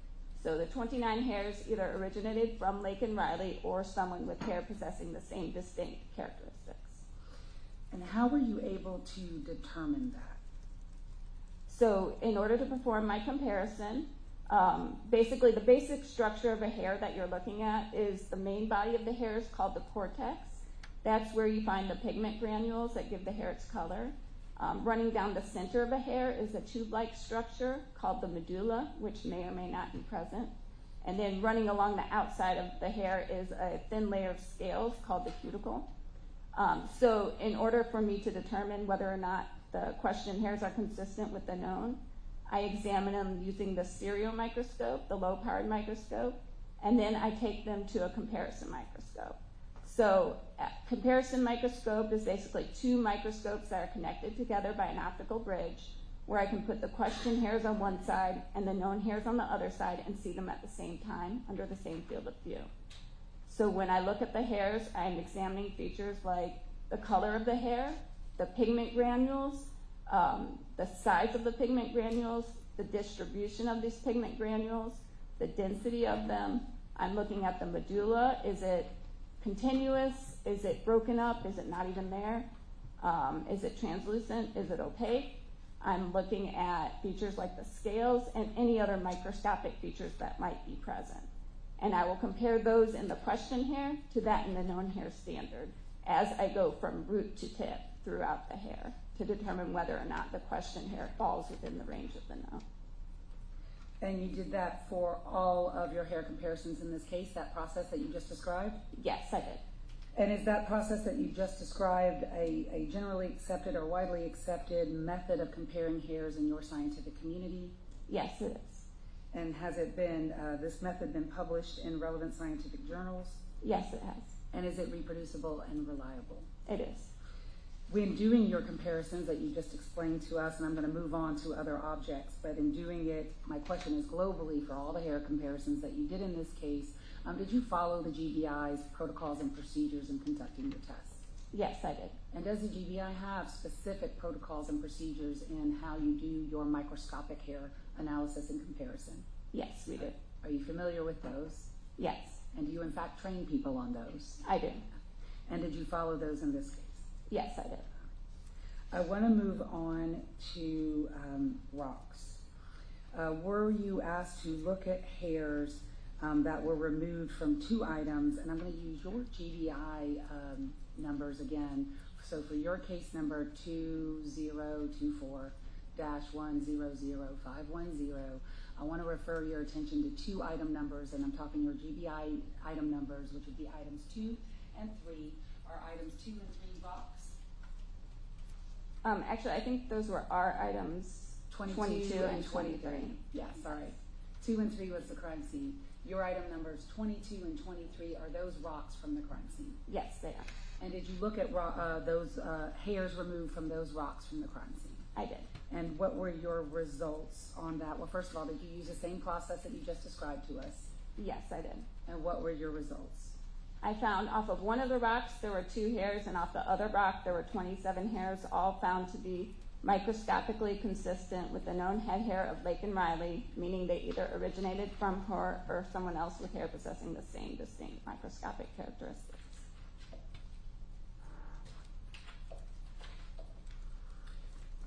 And finally, I want to ask you about a pair of underwear where you asked to examine Laken Riley's underwear that was removed at autopsy. Yes, I was.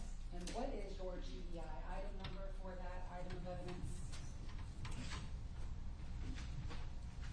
Our GBI item number is item 44B.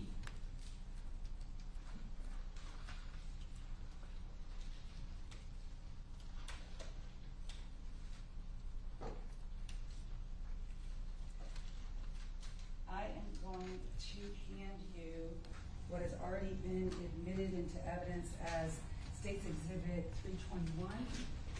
And open the bag. I want to, yeah, go ahead. Yes.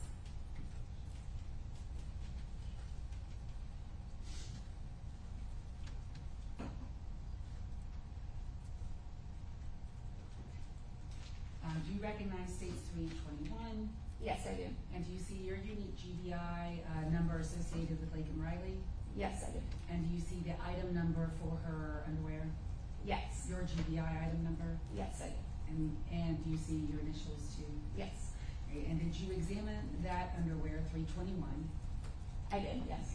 And can you tell the court what you did to it? So for the underwear, I was asked to determine if the damage was a cut or a tear. So I used the stereo microscope, which is the low-powered microscope, to look at the damage and evaluate the features of the damage to determine that. Did you see, and I'm going to ask you to show it now, did you see damage to her underwear when you examined it?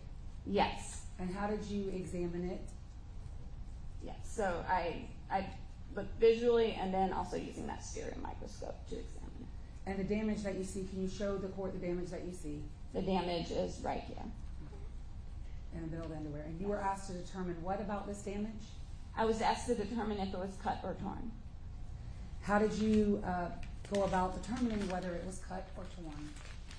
I looked at features of the damage.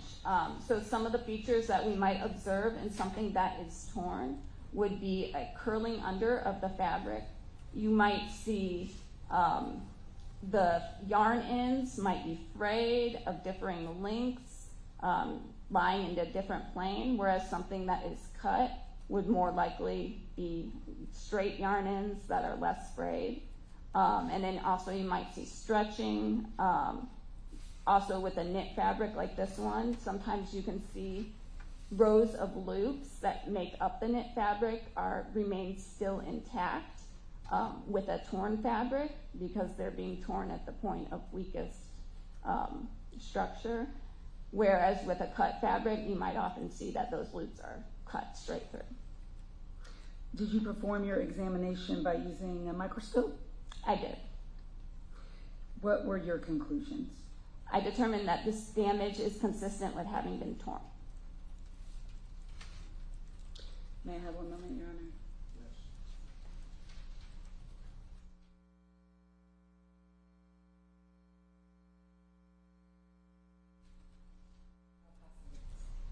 You may cross-examine. Good afternoon, ma'am.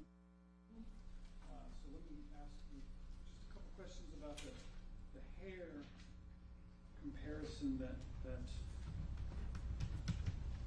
you testified about. Well, first of all, I heard you say that that the methods you use are published in scientific journals? So the methods that we use are recognized throughout the scientific community as acceptable methods. And there is a standard published that describes the methods. But that wasn't what Ms. Ross asked you, if their methods were published in scientific journals, and you said Scientific journals have been published that have used the same methods. Could you point me to one? Sure. There's one journal by Hauk and Boudoyle that was discussing the discrimination of microscopical hair comparisons versus the results of mitochondrial hair comparisons. What year was that?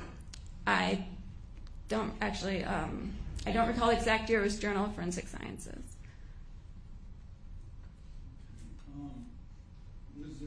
Are you aware of any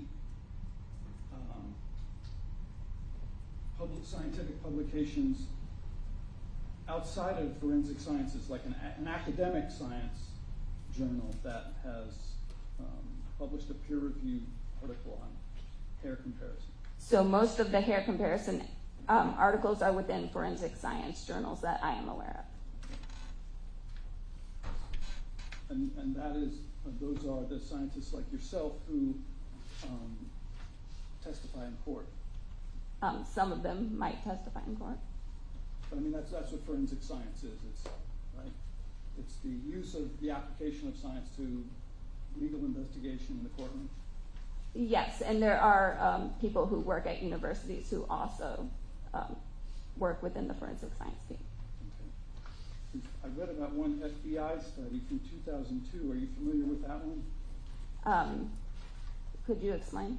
Well, it was the one where they found that in 80 cases that there was an 11% error rate based on the comparison that the microscopic hair examiners had compared against when the mitochondrial DNA was examined. So that's actually the article that I mentioned. So yes, they did find that about 90% of the hair comparisons were in fact verified by a mitochondrial DNA exam. Of the ones that were not verified, a lot of them were more lightly colored blonde hairs that had less features for comparison. But it did conclude that 11% of the examiners were wrong in that test. I would not say wrong. That's just showing the limitations of this particular examination. So they did show that about 90%, they said about 11% were shown to be, did not actually support the microscopical comparison. And so, but I'm not sure if I'm using this word right, the control there was the mitochondrial DNA testing. They were just comparing basically the two examinations together to see what the results were from the mitochondrial DNA exams versus the microscopical. You would agree that the mitochondrial DNA testing is going to be a lot more accurate than the hair comparison? I would not say more accurate. So mitochondrial DNA also is not an absolute form of identification, and there is actually the potential for hair exams to distinguish individuals that mitochondrial DNA cannot. And in a number of the hairs that you examined, the lab would have had the ability to go beyond the mitochondrial DNA testing to the full DNA profile testing. So yes, there's sometimes potential for nuclear DNA testing. And you even note that in your report that, hey, if you want to go further and either get other results that could confirm this test or eliminate Laken Riley as a potential donor of the hair, that DNA testing is available. Yes, that's correct. That's possible. That's all. Thank you. What color was Laken Riley's hair? May I refer to my notes?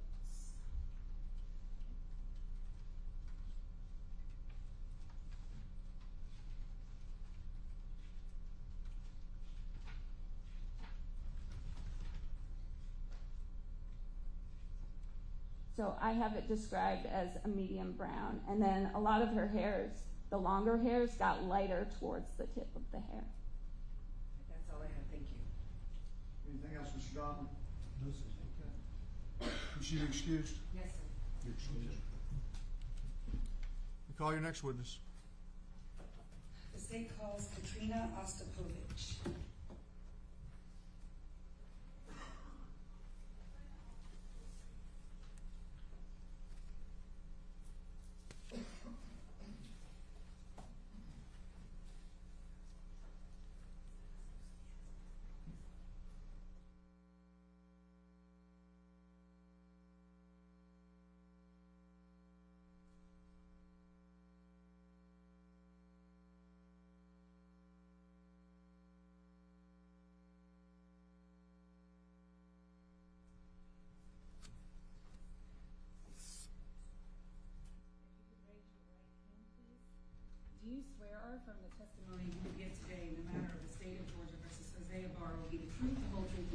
truth, so help you God?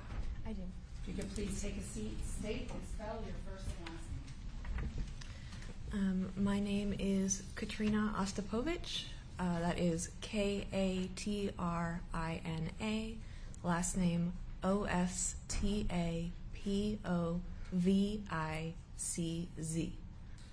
And if you could adjust that microphone to make sure, and maybe scoot up a little bit, just to make sure that when you're speaking into the mic so everyone can hear you. Good afternoon. Where do you work? I work at the Georgia Bureau of Investigation, or GBI, Crime Lab. What are your duties and responsibilities there? I am a forensic serologist, so I test evidence that comes in to the forensic biology department for the presence of bodily fluids, semen, saliva, and blood. How long have you worked there? A little over 3 years. Tell us about your duty or your education and your training that qualifies you for your job. I have a master's in biomedical forensic science from Boston University. I also underwent approximately 6 months of training at the GBI, which included mock casework and written and oral exams. And what, in general terms, I think you've already told us, but as a serologist, how do you look for the presence of blood, semen, and saliva?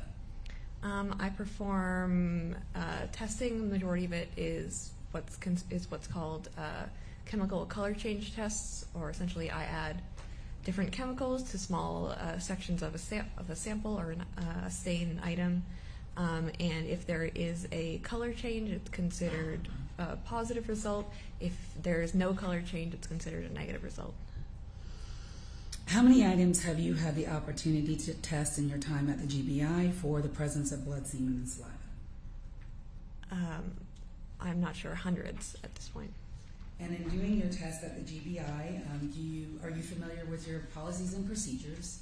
Yes, I am. And do you all have policies and procedures about how you're supposed to perform your job? Yes. And did you follow those in conducting your test in this case? Yes, I did. Have you previously been qualified before as an expert in the field of forensic serology? Yes, I have.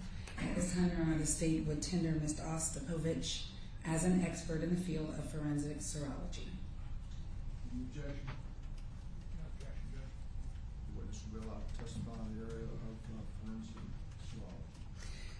Ms. Ostapovich, I want to direct your attention to your unique case number 2024-100-5107. Is that the case that is associated with Laken Riley? Yes, it is. And did you conduct some testing on items in her case to determine the presence, if there is blood, semen, or saliva present?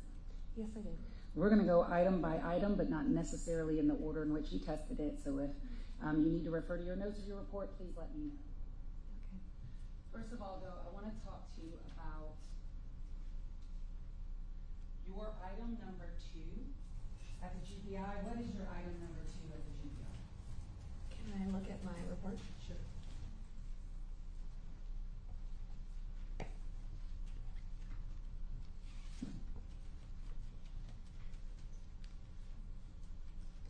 My item number 2 at the GBI is a sealed package containing 3 black gloves. And those 3 black gloves, did you test those 3 black gloves? Yes. Okay. And prior to conducting tests on those 3 black gloves, did you photograph them? Yes, I did. I'm going to hand you what's been marked as State's Exhibits 291, 292, and 293, and I ask that you recognize, if you recognize those, we'll start there.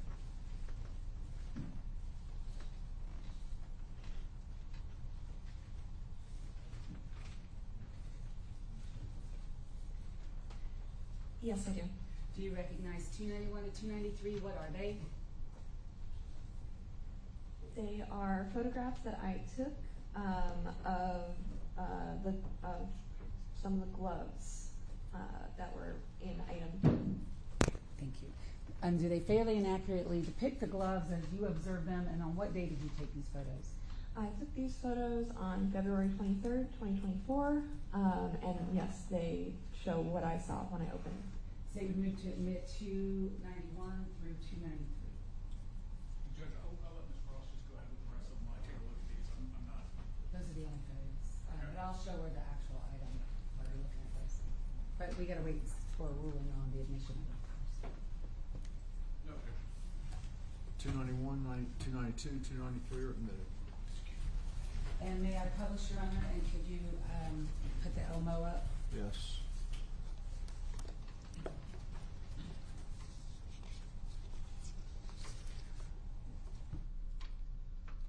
Starting first with dates 291. First of all, where were you when these photographs were taken?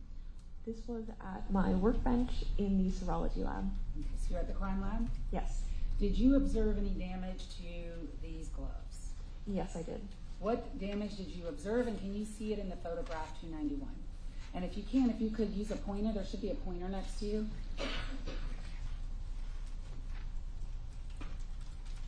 Show us with the pointer. Go ahead. Can I stand? Yes, you may, so long as you keep your voice up. Okay. And if you could, just make sure you keep your voice up so Madam Court Reporter can hear you, but she's turning, I think, so she can hear you. Okay. Okay. So there was quite a bit of damage on these gloves. The most notable was there a large tear or rub mark, I suppose, right here in between the thumb and the forefinger. And was there holes in the thumb area of the gloves? Yes. Can you show those to us? So yeah, you can see it right around here. Okay, and you're circling the thumb area of the glove on 291 for the record. Yes. Was there more than one hole in these gloves? As far as I recall, yes. States 292. What are we looking at there? So yes, this here you can see there's a hole here, which is down. I hate to stop you, but I can tell Madam Court Reporter's having a hard time hearing you, so keep your voice up. Okay, you're good. All right. There's a hole at the bottom. You were pointing to the bottom of 292. Yes, so there's a hole around like the wrist area in here, and then there's a hole up in the finger area up here as well. States 293. What are we looking at there? So this is, again, glove. And then there is a hole up here, on the finger up here, and one in this finger up here, and then there's some tearing down here as well. On the thumb area? Yeah, that thumb area. Thank you. You can resume your seat. And these were, if we were admitted, we wouldn't have shown them. Thank you. So in front of you, I have a bag. If you could just look inside that bag, do you see your initials on that bag? I do see my initials, yes. And inside that bag, what item number is that for you from the GBI? This bag? Yes. The bag is item number 2. All right, and so in that bag, would that be the gloves that we saw in the photographs? Yes. Okay. Can you tell us what you did to the gloves that we saw in the photographs? So the gloves in the photographs, I performed a blood examination. This involves essentially 2 chemical color change tests that are run simultaneously. One of them, a positive result, would be a bluish-greenish color change, and the other would be a pinkish color change. Both of those would need to be show a positive color change in order to be considered presumptively positive for blood and then sent on for DNA. What were your results of those tests? For each of the gloves, my results were that I got both showed a positive color change, so both were presumptively positive for blood. And did those go on to DNA? Yes, they did. I want to ask you about a jacket, which is your item number 3.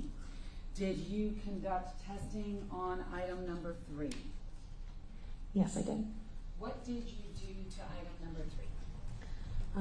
For item number 3, I also performed a chemical color change test, or the same chemical color change test. It was a blood examination on a visible stain on the jacket. And when you say a visible stain, what did you see? I saw a reddish brown stain on the jacket, which is what I tested. What kind of test did you do on that reddish brown stain? It was a blood exam, so it was the same two chemical color change tests as I performed on the gloves. What were your results? It was both tests showed positive color changes, so it was presumptively positive for blood.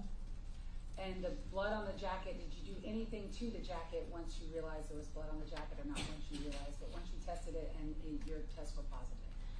Yes, I cut out the stained area and packaged it in its own package for it to be sent on for DNA. So I'm going to approach with two items. The first is what has been marked State's Exhibit 147, but is your evidence number 3. So I want you to look at that, see if you recognize your initials on that and you recognize that item. Yes, I do. And is that the jacket that you conducted the test on that you just told us about? Yes, it is. And I want to first go with the cutting then. And may I publish, it's already been admitted, may I publish 147, Your Honor? Yes.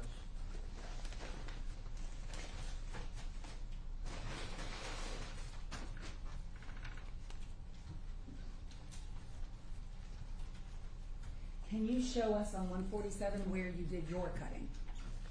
Yes, so I took a cutting from right here, which is the shoulder area. So that would be the jacket. left shoulder area of the jacket? Yes. Where we see the white? Yes. Okay, that's your cutting. Yes, it is. State's Exhibit 176, what's that? This is the envelope that I placed the cutting into, and that was then sent on for DNA. And do you see your initials on that 176? Yes, I do. And your unique case number? Yes, I do. State admit to admit State's 176. Any objection? No objection. 176 is So this might sound like a silly question, but when you tested the jacket for blood and your results were positive, does that mean there's blood on this jacket? It means that there is likely blood on this jacket. My tests are presumptive, so I can't say with absolute certainty that it's blood. And then it goes from where to from you? Then it gets sent on for DNA testing. And what did you observe about the stain that caused you to test it?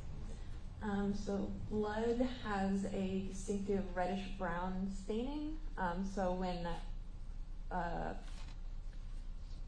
when performing blood exams on large items like pieces of clothing, I look for reddish-brown stained areas, and those are the ones that I test.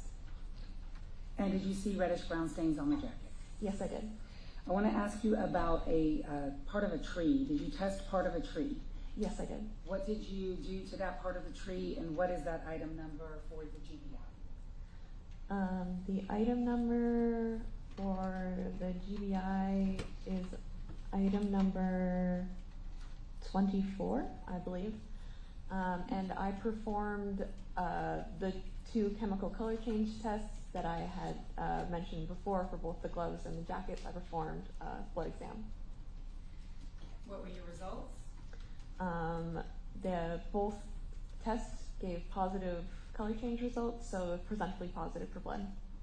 And was that sent on to DNA? Yes, it was. 2 rocks. What are the item numbers? Did you test 2 rocks? Yes, I did. What are your item numbers of those 2 rocks for the GBI? For the GBI, the item numbers are number 22 and 23. What did you do to those 2 rocks? I performed a blood exam, so those same 2 chemical color change tests. And what were your results? And did you do that for both rocks, for the record? Yes, I did for both rocks. Okay. What was your results for both of those rocks? For both rocks, both tests gave positive color change results, so they were presumptively positive for blood. And where did they go from there? They were then sent on for DNA. Finally, I want to ask you about a black Adidas hat. Did you test a black Adidas hat for the presence of blood? Yes, I did. What is that item number for you at the GBI? That would be item number 39. And I want to hand you what's been marked for identification purposes as State's Exhibit 151. Ask that you, first of all, you recognize or see on stage 151 your unique GBI case number? Yes, I do. And do you see the item number that you just told me was the hat? Yes, I do. And can you look inside of that item really quickly? It's open already. You don't have to do it quickly, but I just want you to look inside. Yes. And what do you see inside of states? What's my number inside? 151. I see a black Adidas hat. Okay, and is this the black Adidas hat that you did presumptive blood testing on? Yes, it is. State you need to admit 151 if I have not done so already. It's in. All right, thank you. I'll look. 151. I know, okay. So, 151 is in, so I'm gonna publish with the court's permission. It's 150, which is. Great, that's already, that was the stipulation. 150 was admitted this morning, 150 was admitted this morning by stipulation, which is the sticker copy. So that 151, and now that we have all that settled, is in, I'm gonna publish 151. Can you tell the court, I'm going to hand you 151 now, it's out of the bag. Where on that item did you test for the presence of blood? So I tested for the presence of blood on each of these circled marks. So one on the brim here, and then I believe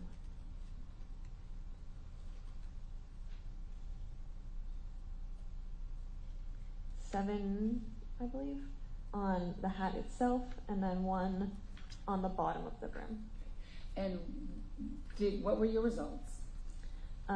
So my results were that for this hat, one of these had a positive result, or presumptively positive result, which means that again the two chemical color change tests gave positive color changes. And which one was it? I believe it was this one down here, 9 on the bottom of the brim. On the brim of the hat on the inside, though. On the inside, yes. Where you circled it. And is that your circling? Yes, that's my circling. That's what you do when you're processing items. Yes, it is.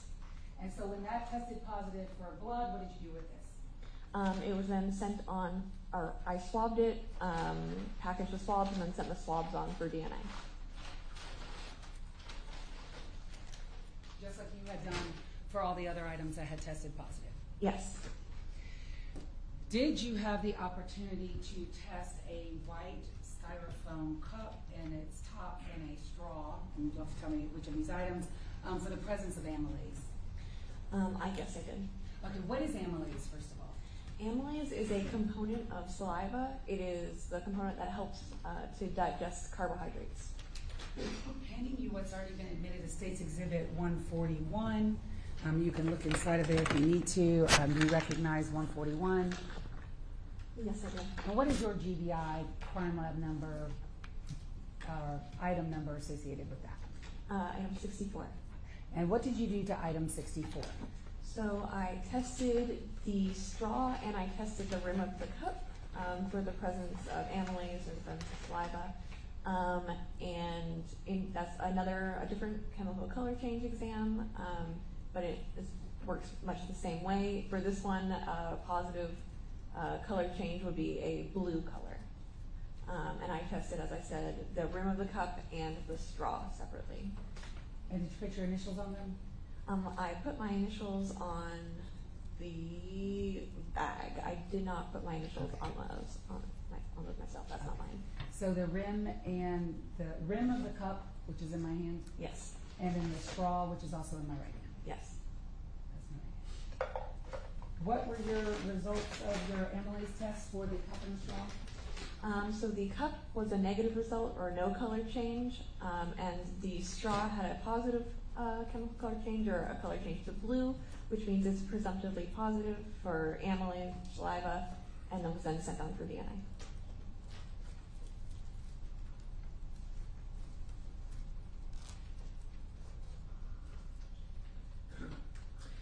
Did you examine all of the clothing of Laken Riley for the presence of semen or seminal fluid? Yes, I did. How did you do that? So at first, the first step is taking each article of clothing to the ALS or the alternate light source. This functions much like a black light, where stains that might not be visible to the human eye glow underneath the black light, underneath the ALS. And then for each of those stains that I saw, I then performed another chemical color change test for the presence of a component of seminal fluid. For this one, the positive color change would have been to a pinkish purple color. What were your results of all of your tests for her clothing? For all of the clothing, I found stains to test, but each stain was negative or no color change, except for one stain on the underwear, which had a weak positive result. And so what were you able to do with that, if anything? So with that weak positive result, what I then did was I moved it forward into the testing. I performed a microscopic exam, or essentially I took a small cutting of it and looked for the presence of sperm cells, and that was negative. So I then performed another test for the presence of seminal fluid. This one functions more somewhat like a pregnancy exam, where during the testing, if you get 2 lines, it's positive, and 1 line, it's negative. For this, I got 1 line, so it was negative. So in the end, does that mean there was no seminal fluid or semen present? Yes, that's what that means. On any of her clothing? On any of the clothing. May I have 1 moment, Your Honor?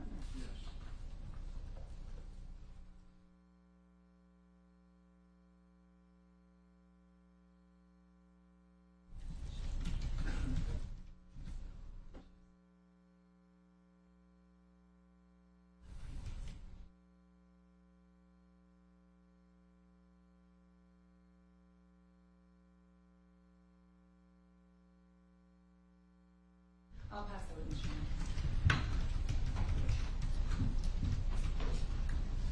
Good afternoon, Ms. Ostapovich. Good afternoon. Yes. So I just,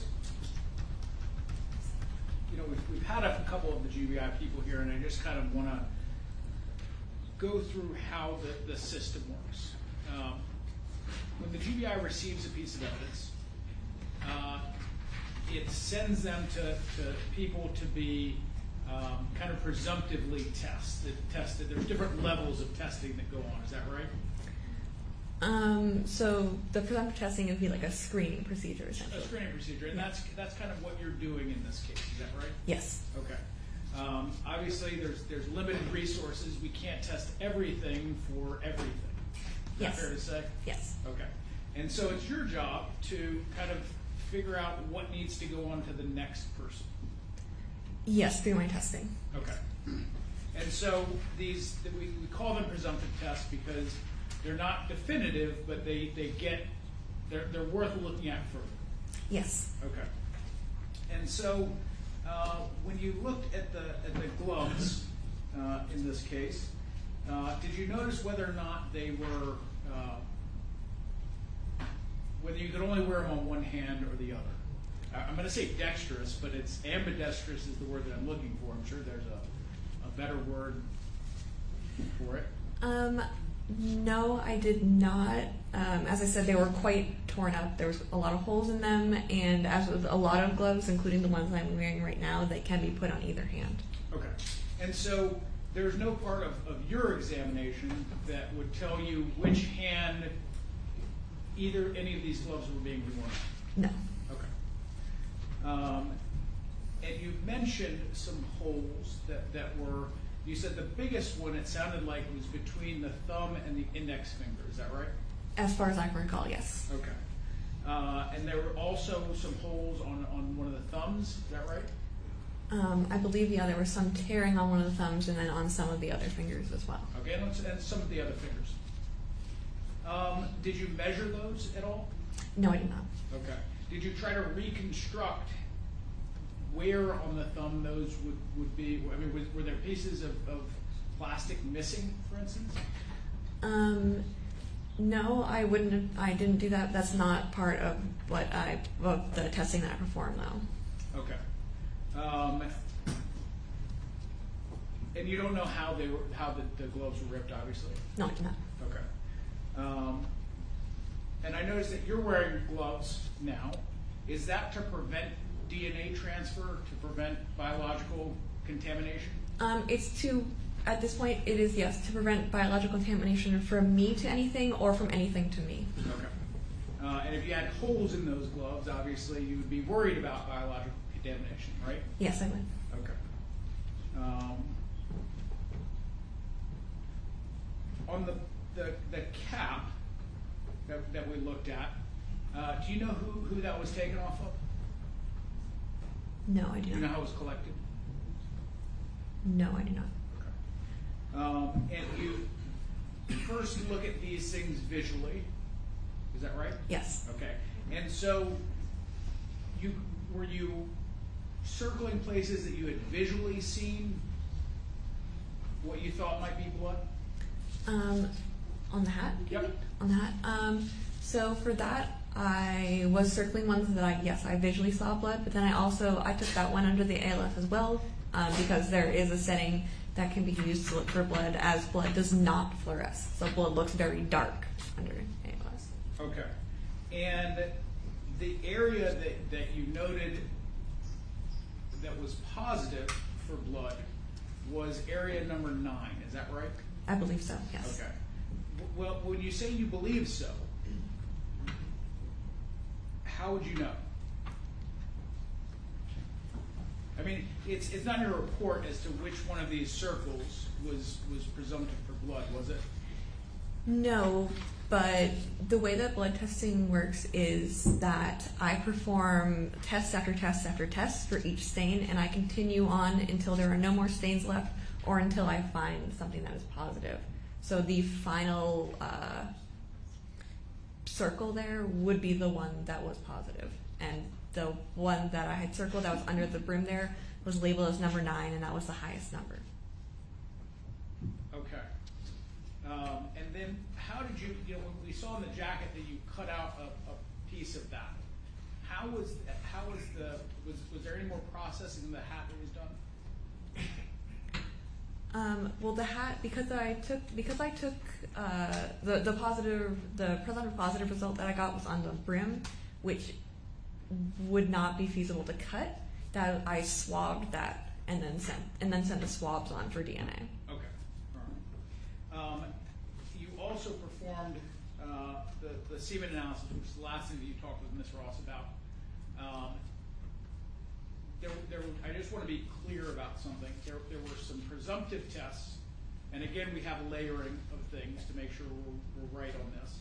There were some presumptively positive tests, but ultimately, there was no semen or seminal fluid found on any of the clothes that you were sent as part of coming off of Laken Riley. Yes, so there was one stain that had one positive result, but overall, yes, there was no semen or seminal fluid on any of the clothing. Okay. Had there been anything that was positive from your end of however many layers you have to go through, you would have sent that on for further testing, correct?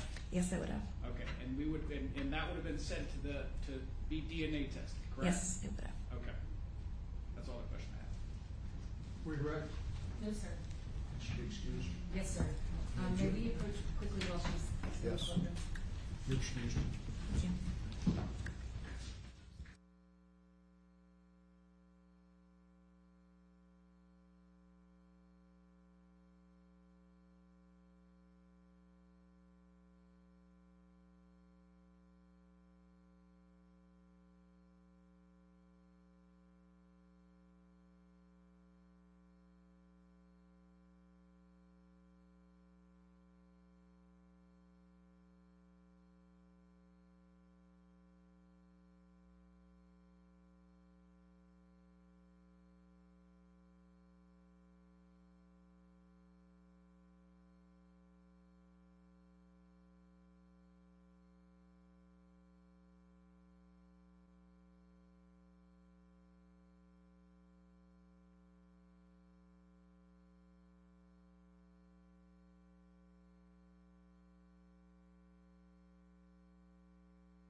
You may call your next witness. State calls Ashley Hinkle.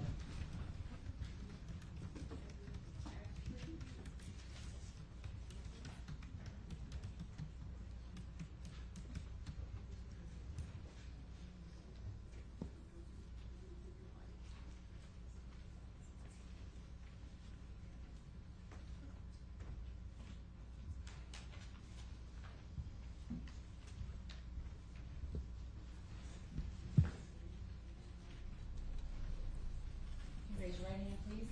Do you swear from the testimony you will give today in the matter of the state of Georgia versus Jose Ibarra will be the truth, the whole truth, and nothing but the truth, so help you God? I do. Please take a seat. State and spell your first and last name. Ashley Hinkle, A-S-H-L-E-Y, H-I-N-K-L-E. Where are you employed? I'm employed at the Georgia Bureau of Investigation, the Division of Forensic Sciences, in the Forensic Biology section in Decatur, Georgia. How long have you been working there? Approximately 18 years. What is your title and your duties and responsibilities? I'm a crime lab scientist. My duties and responsibilities include analyzing evidence for the presence of bodily fluids. If those are present, I attempt to obtain a DNA profile and compare that profile to reference sample profiles that are collected directly from an individual. I'm also trained in a software program to analyze complex mixtures called TrueAllele. What is your education and your training that qualifies you for your job? I have a Bachelor's of Science in Biology from East Carolina University and a Master's of Science in Forensic Science from Marshall University. I have extensive in-house training at the Georgia Bureau of Investigation and the National Forensic Science Technology Center. I have continuing education and proficiency testing on a yearly basis. I also have a approximately 1 year training initially in the TrueAllele software. And that is initially, when were you first trained on the TrueAllele software? 2017. How long was that training and what did it consist of? It was approximately a year. It consisted of, we had a presentation from Dr. Perlin, who is the creator of the TrueAllele software. We read literature on TrueAllele and videos that were available. We had mock samples of known mixtures with known contributors, and we performed the testing from start to finish on those mock samples. And so just to explain a little bit about that process, would that be like you taking my DNA and your DNA, mixing it together so you know it's mine and you know it's yours, and you know at what levels we both contributed, you would then test it in TrueAllele and see if it was accurate? Yes, it's employee profiles mostly, and we can't practice on casework samples, so we have to use these type of samples for training. So for training, y'all practice on yourselves, basically? Yes. Okay. And you did that for the TrueAllele software in this case as well, and you receive ongoing training? Yes. How many items of evidence have you had the opportunity to process for DNA in your career at the GBI? In the thousands. How many times have you testified as an expert in a court of law in the field of forensic serology, forensic DNA, and TrueAllele? Approximately 300 times. At this time, Your Honor, the state would tender Ms. Hinkle as an expert in the fields of forensic biology, forensic DNA, and TrueAllele.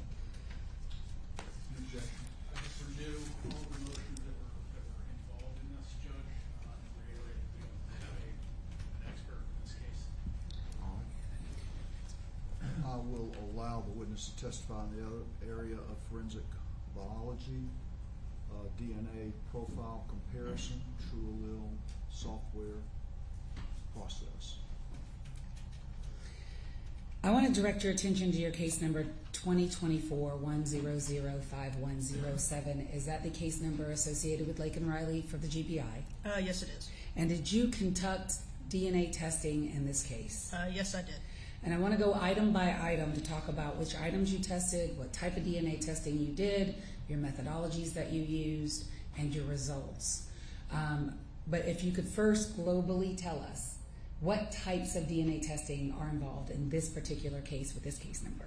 The DNA testing, it consists of what we call traditional DNA testing, where we look at 21 locations along the DNA strand that we use to compare between individuals. Everyone should have a unique profile except for identical siblings. The next type of testing was YSTRs, where we look at 27 locations along the Y chromosome. This allows us to tell if a male individual is present or not present in a DNA mixture where there is too much female DNA that it overshadows the male profile. Also, TrueAllele testing was used. And in all the types of DNA testing, traditional, YSTR, and TrueAllele, did you follow the GBI's policies and procedures as regards to each of those different types of DNA testing? Yes, I did. And of the methods that you used for traditional DNA, YSTR DNA, and TrueAllele DNA, are all of those methods and the methodology that you use generally or widely accepted in your scientific community?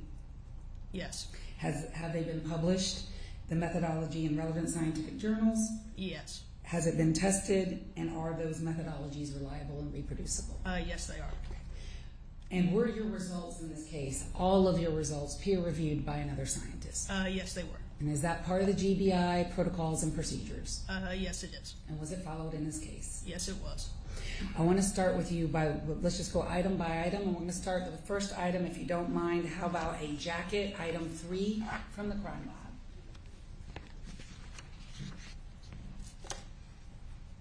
Did you test, and I've got item 3 here, so one more. Did you test a blue jacket and a cutting from the blue jacket for DNA? Yes, I tested a cutting from a blue jacket as well as contact swabbings from the blue jacket. What is contact swabbing? Contact swabbings are an attempt to attain a profile from someone generally wearing an item of clothing. It doesn't work too well for just touching an item of clothing, but it's someone who has physical contact with their skin and clothing as compared to just testing for bodily fluids. And I want to ask you that question. So you will do contact swabbing for someone if you believe they wore the item of clothing you just told us. Why doesn't contact swabbing work well for people just touching an item of clothing? There is a minimum amount of DNA that needs to be present for the testing to be reliable and reproducible. So just touching generally doesn't leave enough skin cells behind to obtain a profile. I'm going to hand you what's been already admitted as State's Exhibit 147, and there's also a cutting from State's 147. Do you recognize these two items? And the cutting, for the record, is 176, and I'll give you some gloves if you need them. No. Do you recognize those two items? I recognize 176, yes, and I recognize that it comes from the jacket, although I did not handle the jacket myself. Because that was done by Katrina before you? Yes. Okay, there you go, if you need those. And so can you tell us for the jacket, the cuttings from the jacket, which is 150 again? It's right in front of you. 176. 176. What did you do to 176? What type of DNA testing did you do on the jacket, and what were your results? And if we could start first with the traditional DNA with the cutting. Traditional DNA testing was where we look at the 21 locations along the DNA strand. Do you want me to go through the process or just? Sure, go ahead just for one. I don't want you to go through the process for every single item, but for the first one, go ahead. The first step is to extract the DNA from the material. This is used by taking a small cutting, placing it in a tube with chemicals that help separate the DNA from the other biological material. A robot is used in this step as well. The next step is to quantitate the amount of DNA to see if there is human DNA present. We then make copies along the DNA strand of 21 locations we use to compare between individuals. These locations are different in size, and it's these difference in sizes that help distinguish individuals. These fragments of DNA are separated on an instrument called a genetic analyzer, and it is the software from this genetic analyzer that we use. No, it is the data from the genetic analyzer that we use with the software program to type a profile. When you conducted testing from the cutting of the jacket, that would have been traditional DNA? Yes. What were your results?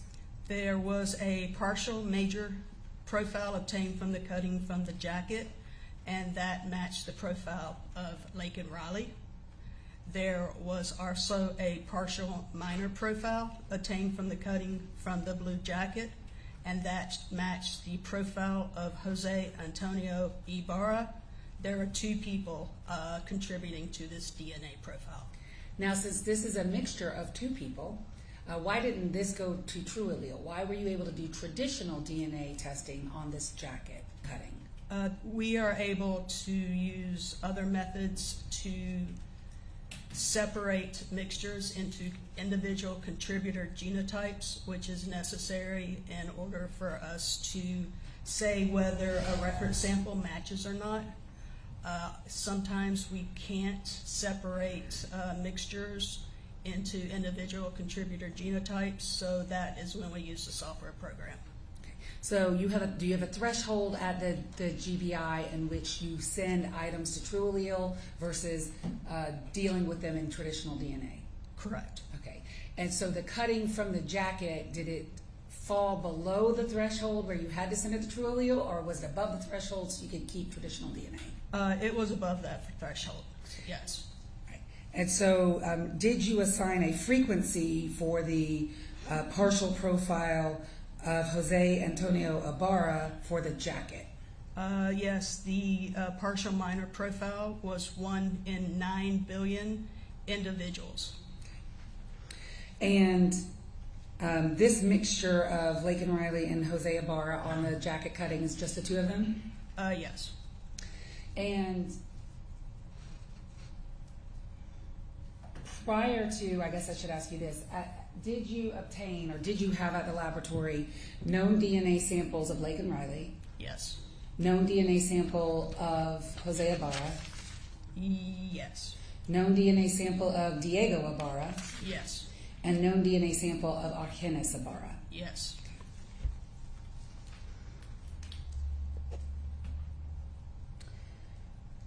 The jacket, does that complete the traditional DNA results on the jacket cutting? There was a probability for the match to Laken Riley. If you could give us that too. 1 in 10 quintillion individuals. Okay.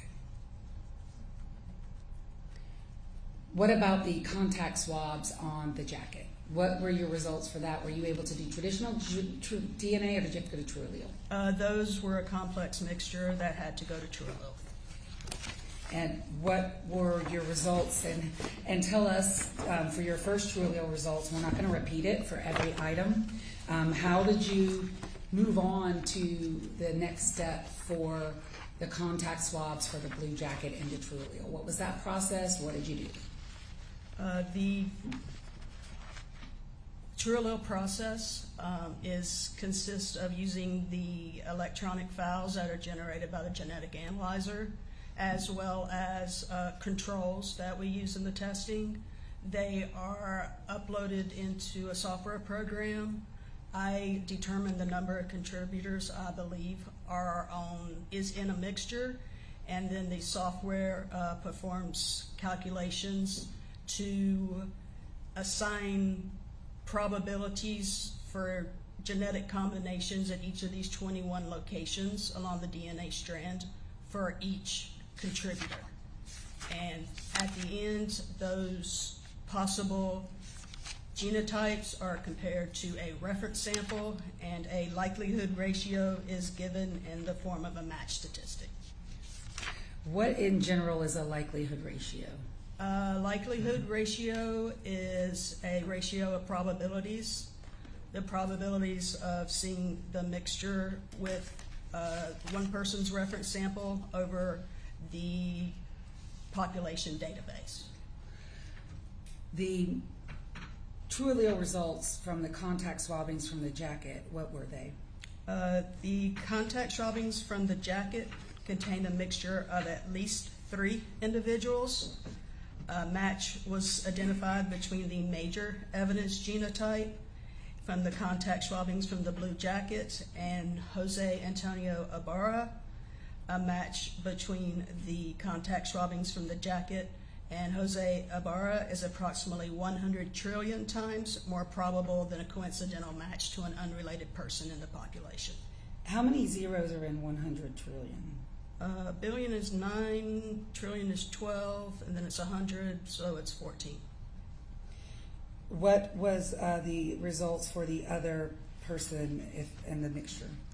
Match was identified between a major second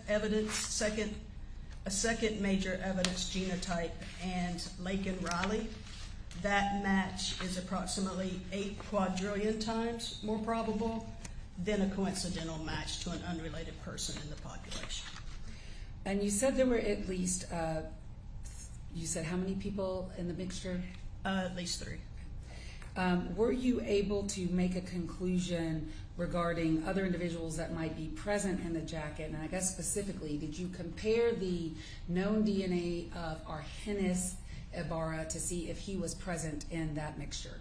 Yes, I did, because our comparisons are for unrelated individuals. I went ahead and did the comparison to the 2 brothers. Okay, and what were your results first for Jose Ibarra? Was he present in that mixture?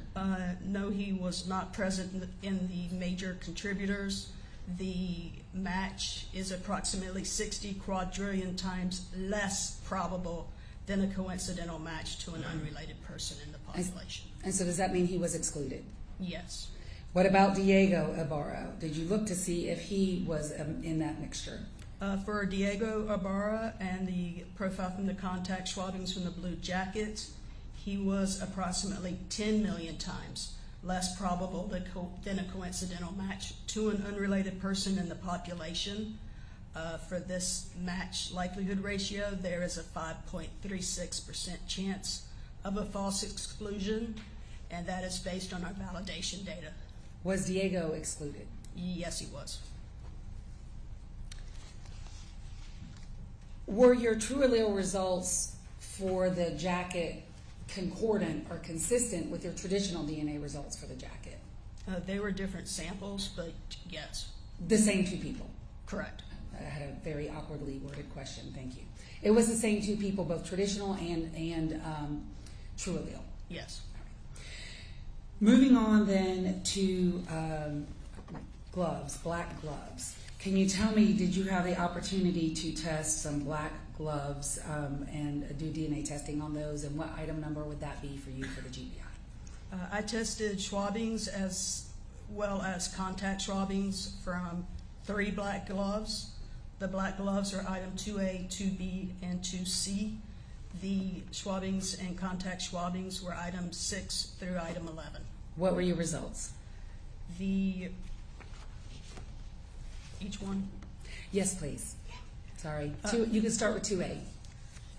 2A. The contact swabbings from the black glove contains the DNA profile of at least 2 individuals. The partial major profile matched Laken Riley. The frequency of the partial major profile from the contact swabbings from the black glove, 2A, item 7, is approximately 1 in 10 octillion individuals in the population. And due to limited data, I could not make any conclusions about the minor contributor, so that was, the data was sent to TrueAllele testing. Okay. And what were the TrueAllele results?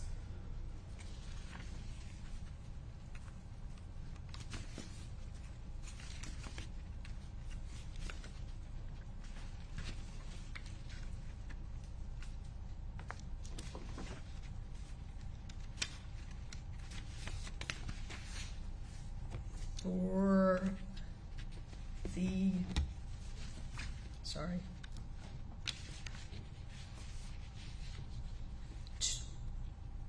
2A, item 7, at least 2 individuals.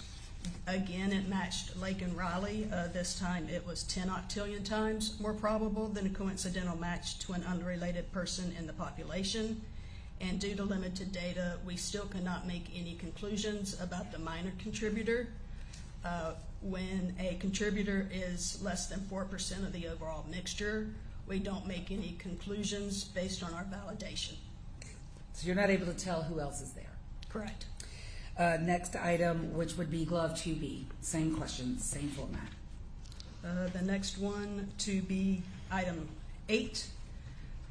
Again, on this one there was a DNA profile of 1 individual. That profile matched Laken Riley, and the probability was 1 in 500 octillion individuals. So on one of the gloves, which was 2B, it's just Laken Riley. Correct. 2C. 2C. Or 2B, item 9. Yes. The third glove. Thought we were still on 2B. I thought we finished 2B. It was just Laken Riley? 2B, item 9 was at least 1 individual, and it matched Laken Riley with 1 in 500 octillion individuals, but there was 1 additional genetic allele marker. But based on our policy, we couldn't make any conclusions about this 1 marker. So would that be inconclusive as well? For the minor contributor, yes. Okay. All right. And 2C? 2C, item 11, is at least 2 individuals. The major contributor to this profile from the contact swabbings 2C from the gloves is Laken Riley, approximately 1 in 500 octillion individuals. And were you able to make any kind of conclusions about anyone else in that one? Again, due to limited data, no conclusions could be made about the minor contributors, so it also went to TrueAllele testing. And what were your TrueAllele results? 2C, item 11, again, a mixture of 2 individuals, at least 2 individuals. The major contributor was Laken Riley, 10 octillion times more probable than a coincidental match to an unrelated person in the population. And again, due to limited data, being below 5% mixture ratio, mixture contribution, no conclusions could be made about the minor contributor. Did you test the fingernails of Laken Riley? Yes. How did you do that? The fingernails were tested for traditional DNA as well as for YSTRs and TrueAllele. What were Laken Riley's fingernails, her item number in your unique item number for her case number? Fingernail clippings from the right hand, item 18A, the swabbings was item 42. The swabbings from the left hand fingernails were item 18B. The swabbings were item 43. Okay. So did you look at both the left hand and the right hand? Yes. Tell us your process and tell us your results, starting first with her right hand. The right hand, the extraction, amplification, quantitation amplification steps I previously detailed were used. And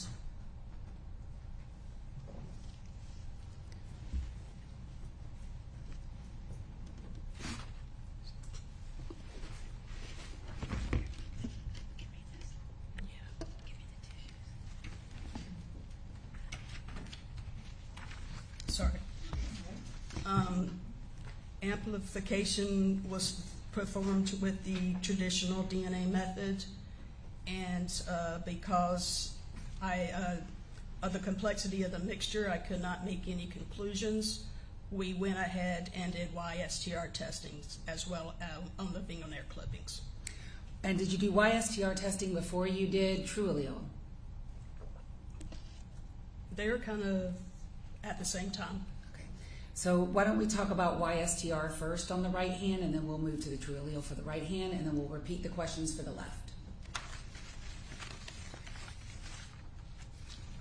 For the right hand, there was the YSTR haplotype was one individual,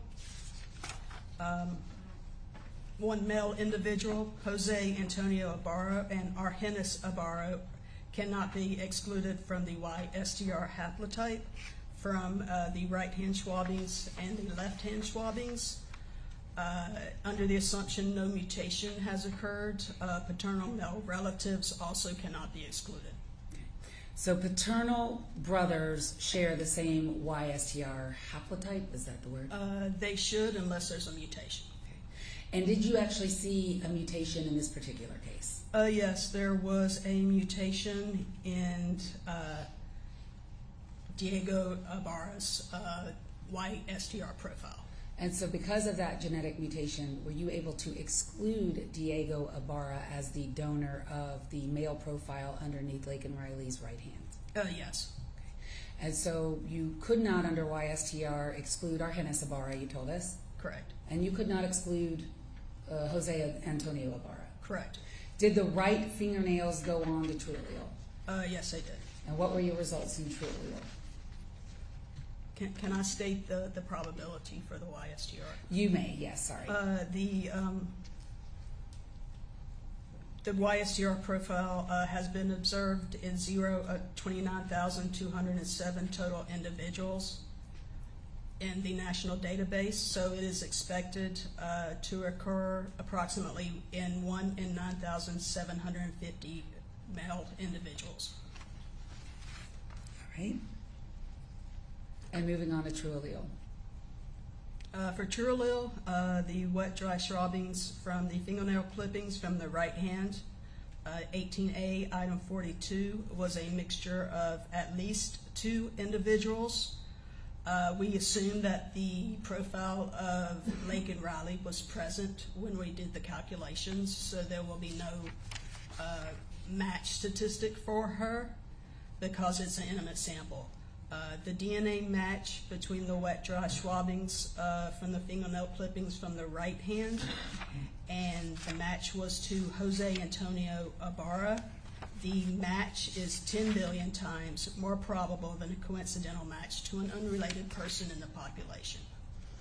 Was Diego Ibarra able to be excluded by TrueAllele? Diego Ibarra's match was approximately 1 billion times less probable than a coincidental match to an unrelated person in the population with a 5.36% chance of a false exclusion. Does that mean he was excluded? Yes. What about Argenis Ibarra? Argenis Ibarra, his match was 200 trillion times less probable than a coincidental match to an unrelated person in the population. Again, the 5.36% chance of a false exclusion. And does that mean Argenis Ibarra was excluded? Yes.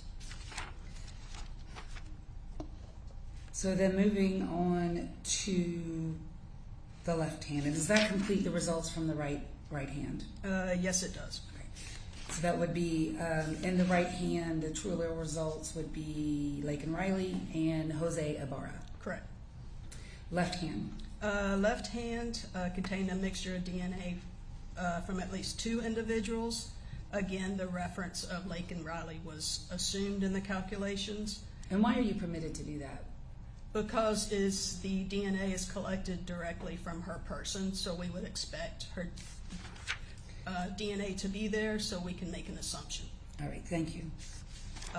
Due to limited data, we could not make any conclusions about the foreign evidence genotype from the swabbings from the left hand. So again, that fell under the 4%.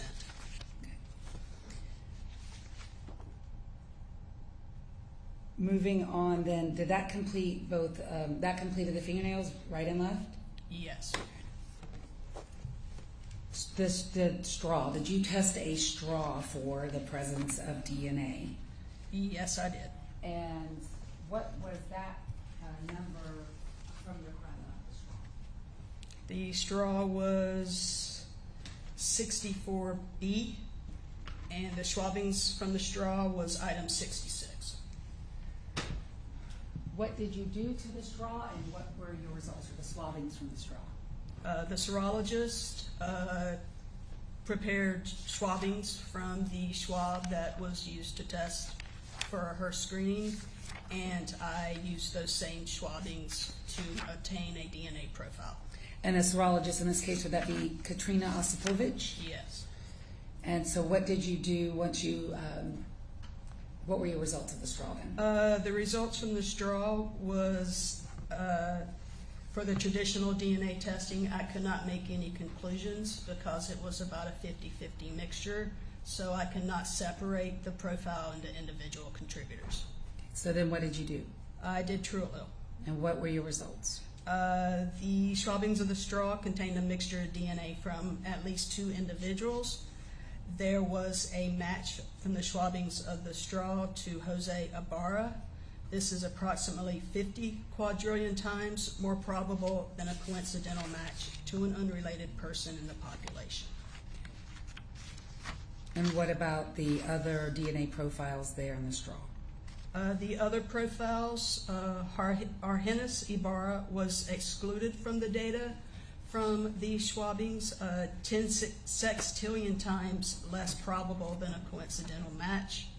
Diego Ibarra was also excluded, 10 quadrillion times less probable than a coincidental match. And what about Laken Riley?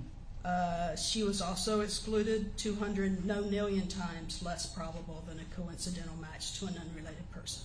And were you able to, other than identifying a match to the likelihood ratio of Jose Ibarra to approximately 50 quadrillion times more probable than a coincidental match to an unrelated person in the population, were you able to draw any other conclusions about the profile in the straw? The profile from the straw, I know it shouldn't be a paternally related male individual because the kit we use contains one YSTR location that we test for, and this one YSTR location was different from both of the brothers and from Jose Ibarra. Okay.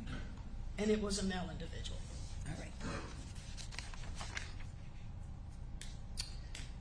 Did you test swabbings from an Adidas black hat? Yes. What is the hat number for your laboratory, and what did you do? For the hat, the number is item 39 is the black ball cap, and the swabbings are item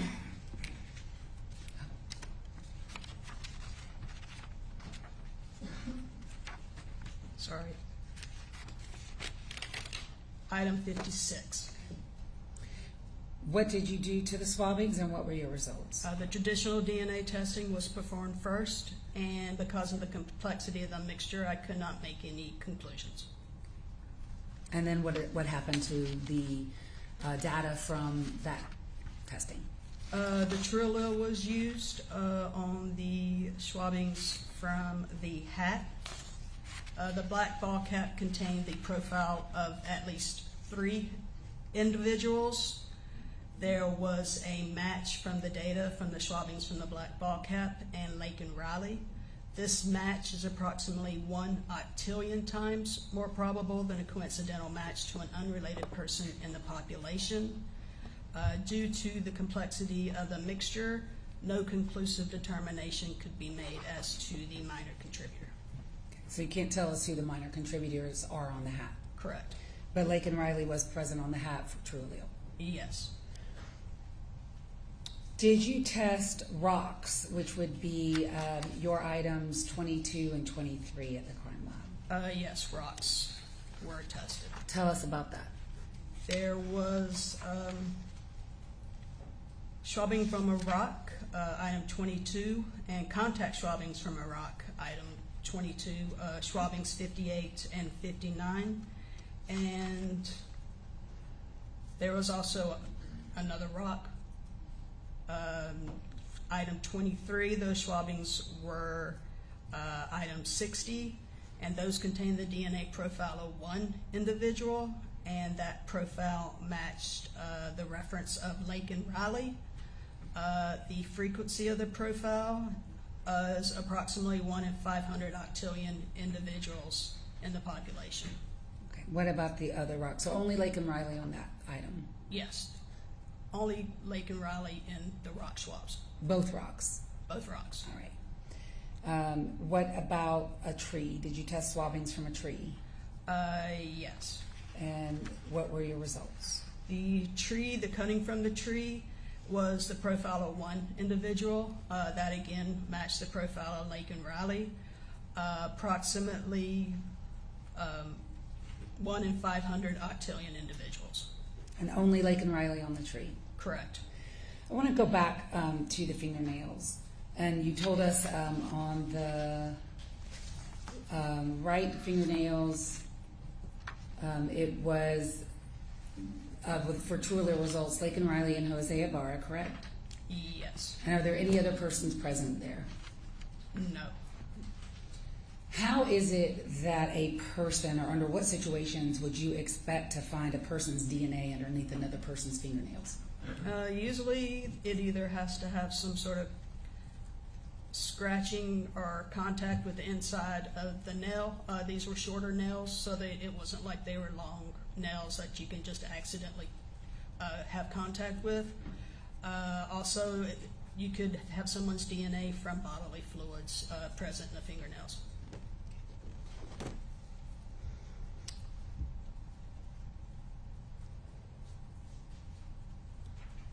May I have one moment, Your Honor? Yes.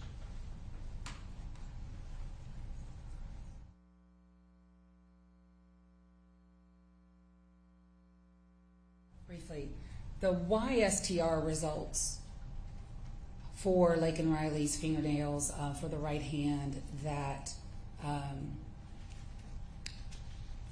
may be saying this wrong, so you have to correct me, could exclude Diego Ibarra but could not exclude Argenis Ibarra, correct? For the right and left, yes. For both. When you go on to TrueAllele, and TrueAllele is able to exclude Argenis Ibarra, and TrueAllele also excluded Diego Ibarra, does that mean he's excluded? Yes. Okay. All right.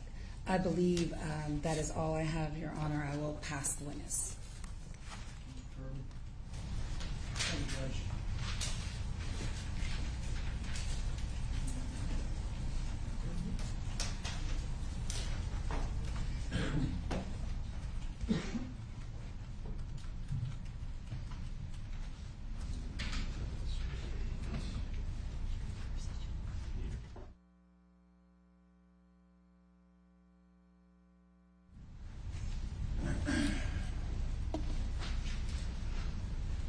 Good afternoon. Is it Miss Hinkle? Yes. Okay. So I just want to go through the list again that I heard you talking about. There's the cup in the straw. Is that right? There was a straw in the cup. Okay. The straw from the cup. Okay. The straw is what you tested? Swabbings from the straw, yes. Okay. And that had to be tested with TrueAllele, right? Yes. Okay. And the result was a mixture of two people. Is that right? Correct. And I'm just going to use for right now, just for simplicity's sake, we have a match with Jose Ibarra. Correct. And who was the other person who was in that profile? It's an unknown male individual. I would need a reference sample to match to that person. Okay. So we have two people's DNA on that straw. Is that right? Correct. Okay. One Jose Ibarra, one we don't know. Correct. Okay. And that's a straw that you're using to, I mean, it's like a regular straw you use to drink? Yes, it's like a styrofoam takeout cup straw. Okay. And so two people would have had to use that straw in order to get the DNA on there, right? Correct. Okay. And we don't know who that other person is? Correct. We have the fingernail swabbings. Is that right? Yes. Okay. on the left and right hand. Yes. Okay. And on those, what we start with when we have what we would assume would be the reason you use a YSTR is that only male individuals have a Y chromosome. Is that right? Correct. Okay. And in order to see if you have male DNA in a sample that would otherwise be normally full of female DNA, you're looking for that Y chromosome. I can tell that there is male DNA from the quantitation step because we also test for male DNA. Okay. So I would have to know that the male DNA was present before I amplified with the YSTR kit to find that profile. Okay. You do that in this situation. Correct. Okay. And you get a result that excludes Diego, according to your results. Correct. But does not exclude Jose and Argenis. Correct. And so there's a match that you make with the YSTR, is that right? Yes. Okay.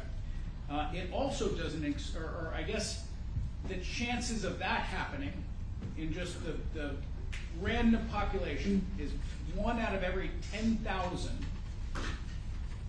people, males, is going to have that same profile. Is that right? It's approximately 1 in 9,750, yes. So 1 in 9, it's a match, but 1 in 9,750 is going to, we'd likely see that repeated. Is that right? Yes, and also paternally related male individuals unless there is a mutation. Okay, so I'm just going to make a note of that number. It's 1 in 9,750. Yes. Okay. The fingernail swabbings of the left hand, there's no, you can't make a match in that. Is that right? There was also male DNA, so it's the same results as the right hand fingernails. Okay, is that just the YSTR? Yes. Okay. Do you get a TrueAllele result out of the left fingernail? Yes. Okay. And what was that? The TrueAllele was for the right hand swabbings. There was at least 2 individuals. Laken Riley was assumed. The match to Jose Ibarra is approximately 10 billion times more probable than a coincidental match to an unrelated person in the population. And for the left? The left, there was, assuming the presence of Laken Riley, due to limited data, no conclusions could be made about the minor contributor. Okay, so on the left fingernail, we don't have any match, is that right? Just the assumption that Laken Riley is there, and she is. Okay. Not to Jose Ibarra? Correct. All right. Well, except for YSTRs, but yeah, using TrueAllele. Okay. So we have the Adidas hat. Yes. Okay. And there is no match to Jose Ibarra on that hat. Is that right? Correct. Okay. Do we know whose head that hat came off of? That would be information from someone else. Not. Okay. It's not. I'm not aware of. I got you. And we have the rocks and the tree cutting. Yes. Okay. Those are, none of those has any of Jose Ibarra's DNA on them, correct? Correct. Okay. And we would expect for that, if someone were not wearing gloves, or if there were holes in the gloves, would we expect contact DNA in a case? Not necessarily. What would it depend on? Well, it would depend on how much contact they have, the condition of their the palms of their hands. Okay. And when you say the conditions of their palms of their hands, what do you mean? If your hands have calluses or dry skin, you're more likely to leave contact DNA than soft palms of your hands. Okay. If it related to a particular object, would it be how hard you grip that? That could be a part, yes. Okay. And moving on to the gloves in this case, did you testify about testing number 6 on your? 6 was a complex mixture where no conclusions could be made with traditional DNA testing, so TrueAllele was used. Okay, and what were the results of number 6? For number 6, it was the mixture of 2 individuals. The major contributor was Laken Riley, and 100 septillion times more probable than a coincidental match. And again, due to limited data, no conclusions could be made about the minor evidence genotype. Okay, so that was number 6.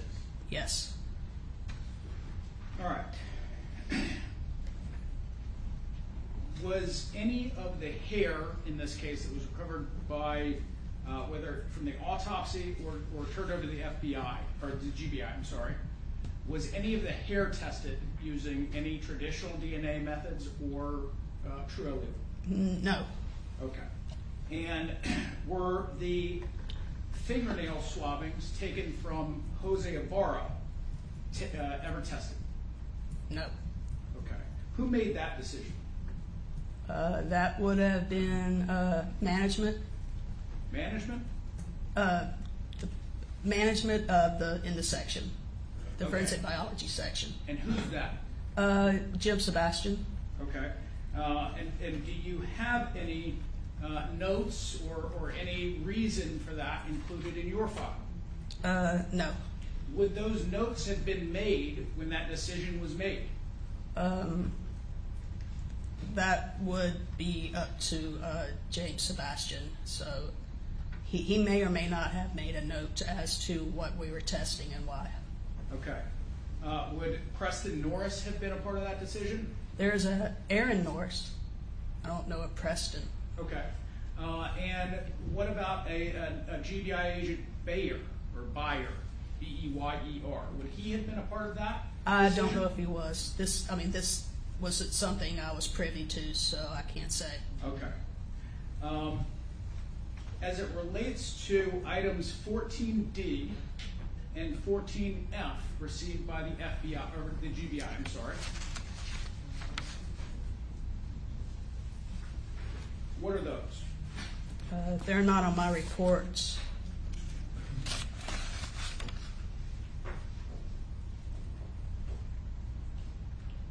Do you have a copy of all of the evidence that was sent to the GBI? No, I do not. Okay.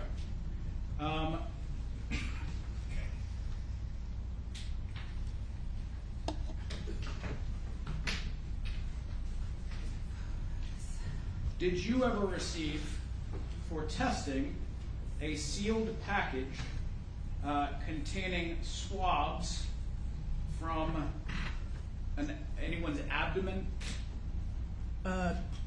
They may have been received by GBI, but I did not test those. Okay.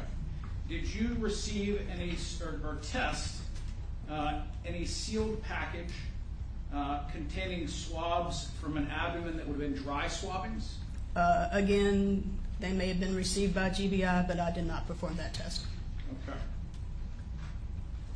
And did you perform any testing on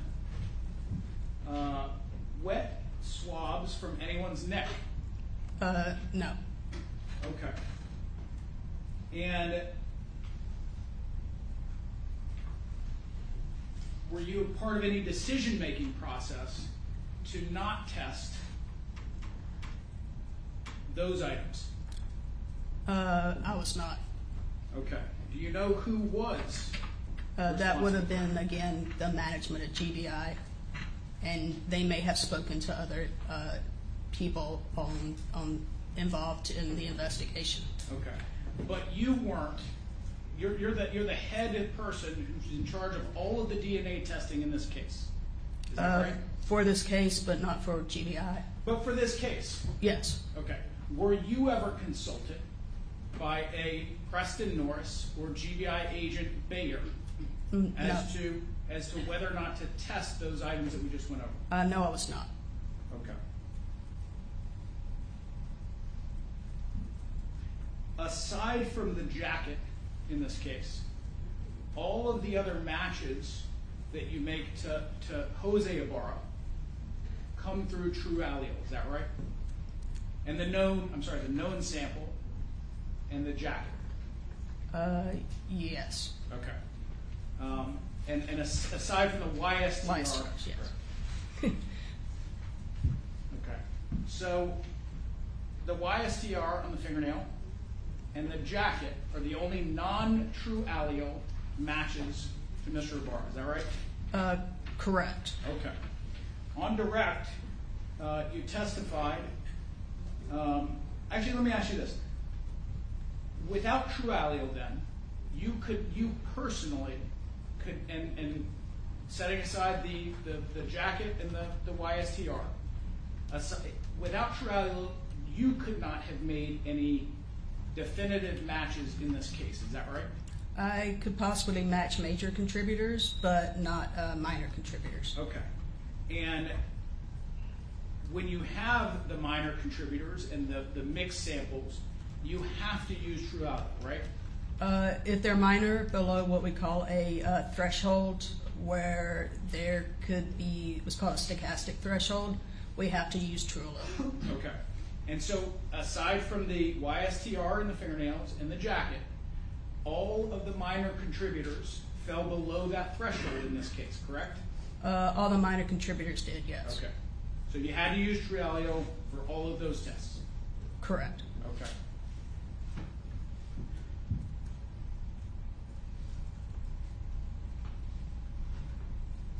So I just want to talk to you a little bit. You testified on direct about the reliability and reproducibility of TrueAllele. And I'd like to just talk to you a little bit about that. What are some of the problems and limitations of TrueAllele? Problems and limitations with very low level DNA. We can't make matches, and that's based on our validation. If there is dropout at one of these 21 locations, it could skew the match statistic. That's another issue. We can only look at mixtures between 2 and 5 individuals. Once you get up to 5 individuals, the software could do what's called stalling, where it has a hard time determining the genotypes. That's something we've encountered. Okay, so and I'm new to all this, but I think that you went through all the ones that I could find, through my research, and so one of those problems is a determining how many contributors there are. Is that right? Correct. Okay, and any time that you have one of these mixtures of DNA, the scientist has to determine how many contributors there are. Is that right? Correct. Okay. And what they do is they say, okay, we think that there's 2 or 3 contributors to this particular mixture of DNA. Yes. Okay. And you plug in that number of contributors, and then the software runs does its thing. Yes. Okay. Depending on how many contributors you decide are in there, will change the probabilities, these likelihood ratios that you testified to before, right? It will change them, yes. If I say there's 3 individuals, but there's actually 2, then it will spread out those probabilities to those other individuals, and there would be a match, but it would have a lower match likelihood ratio. Okay. And when you're making those determinations as to how many contributors there are, the opinion on how many contributors there are could differ. Is that right? Yes. Okay. Amongst people who know this stuff, right? Yes. Okay. Other experts, for instance. Yes. The other thing you talked about is the quantity of the DNA.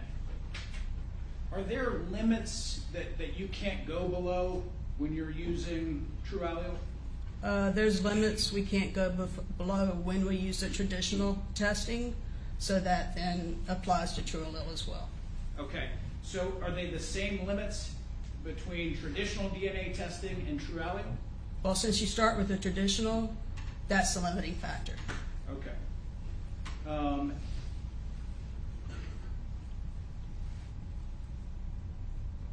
Who is that limit set by? Is that GBI?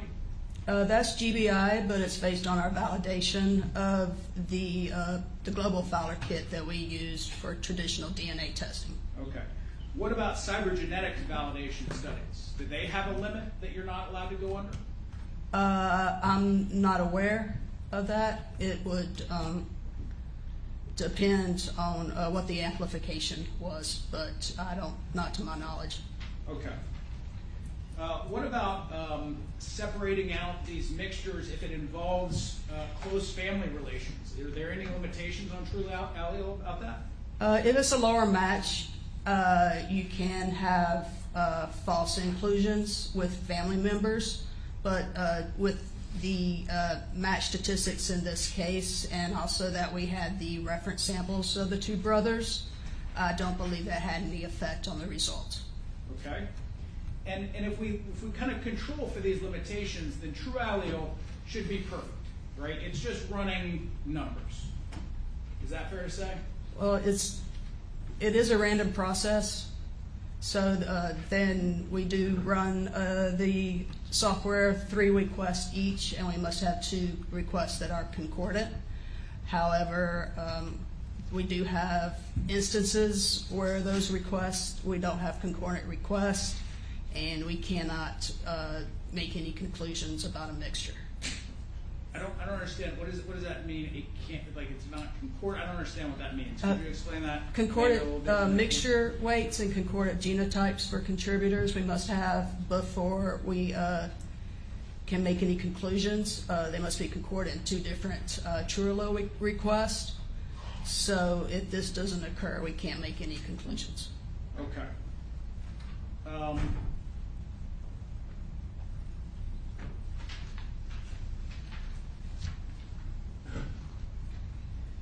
And so, if done correctly then, and I think this is maybe what I'm understanding, that TrueAllele is you testified that it's reproducible. Is that what you were just saying?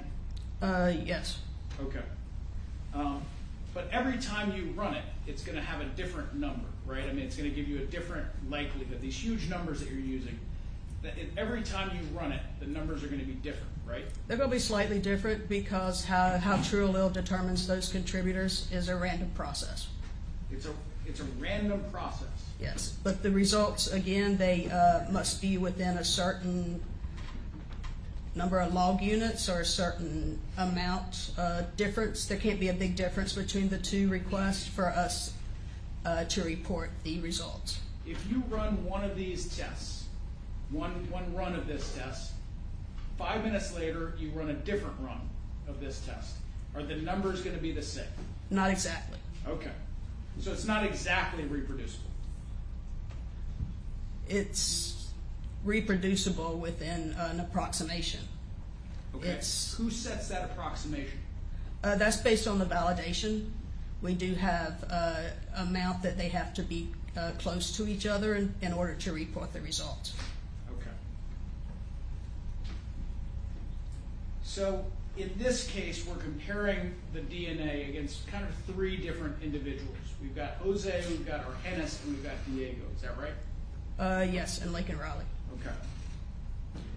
And I just want to take the right fingernail clipping and just kind of go through the process here. You've got the YSTR, and that's the first test that you do, right? Correct. Okay. And that eliminates Diego as a possibility. Correct. All right. And when we go to a TrueAllele test, it says that this is 200 trillion times less probable that it's Argenis. Is that right? Yes. Okay.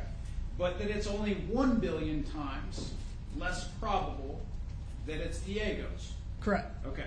So that means that according to TrueAllele, it is more likely to be Argenis than it is to be Diego, correct? Argenis is exclusion number is more than Diego, yes. So it is. So according to TrueAllele, this is more likely to be Argenis than it is to be Diego. Yes, but that's more based on the difference in their DNA profiles. Okay. But you already excluded them with the YSDR, is that right? I excluded Diego. Okay. So you excluded Diego, but he's more likely to be the contributor according to TrueAllele. That's using his DNA reference sample, and it would be based on his profile. It would also be based on how much genetic information he shares with his brother. And so that's not an unexpected result. Okay. Why do the odds change depending on which test it is in terms of, why isn't it always 200 trillion times more likely or less likely to be Argenis and 1 billion times less likely to be Diego? Because you're comparing to their specific reference samples for them, and it's based on how often their genetic information is found in the random population. So if someone has genetic information that is found more in the population or less in the population, it can change that number. So it's all based on that they have different DNA profiles, so there's different match results. Okay. The genetic profiles in this case didn't change, though, did they? The mixture was the same, yes. Okay. And their reference samples didn't change, correct? Correct. Okay. And you say it's run against the population. Within the course of this case, the population didn't change that much, did it? No, it's actually the same database. Okay. So why is it that the odds change? If for the fingernail, for instance, it's 200 trillion times less probable to be Argenis, and it is 1 billion times less probable to be Diego, why isn't it always 200 trillion and 1 billion? Because it's based on the comparison of their reference sample to the data. But we just said that the reference samples haven't changed, right? Correct. Okay. And so the population numbers haven't changed, correct? Correct. So why does the likelihood change?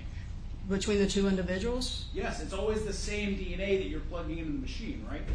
Yes, but I mean, if they were identical siblings, they would have identical likelihood ratios. But since they're not identical siblings, the numbers are different. Sure, but the siblings in this case didn't change between two tests, did they? They're different tests with different type of results. The YSTR test has different type of results and a different statistical database than the TrueAllele. Did you say the YSTR has different database than the TrueAllele? Yes. The Global Fowler and the TrueAllele have the same database, and the YSTR is a different database. Right. The 200 trillion and the 1 billion are the straw numbers, correct? Yes. Or I'm sorry, the fingernail numbers, correct? 10 billion for Jose Ibarra, 200 trillion, and 1 billion for the brothers. Okay. And then when we get to the straw, it changes to 10 sextillion and 10 quadrillion, right? Yes. Okay. Same reference DNA that you're putting into TrueAllele, right? Yes. Okay. Same population database that you're using for TrueAllele, right? Yes. Okay. And the same 3 brothers that you're testing against, right? Correct. Okay. Why has the number changed from 200 trillion to 10 sextillion as it relates to Argenis if it's the same DNA that's being put in? Because it's a different mixture than the fingernails. Okay. TrueAllele doesn't identify DNA, does it? It gives a match statistic in the form of a likelihood ratio. But it doesn't identify DNA, does it? I don't understand your... Okay. Well, let's take an example, and it relates to number 6, the testing on number 6. Okay?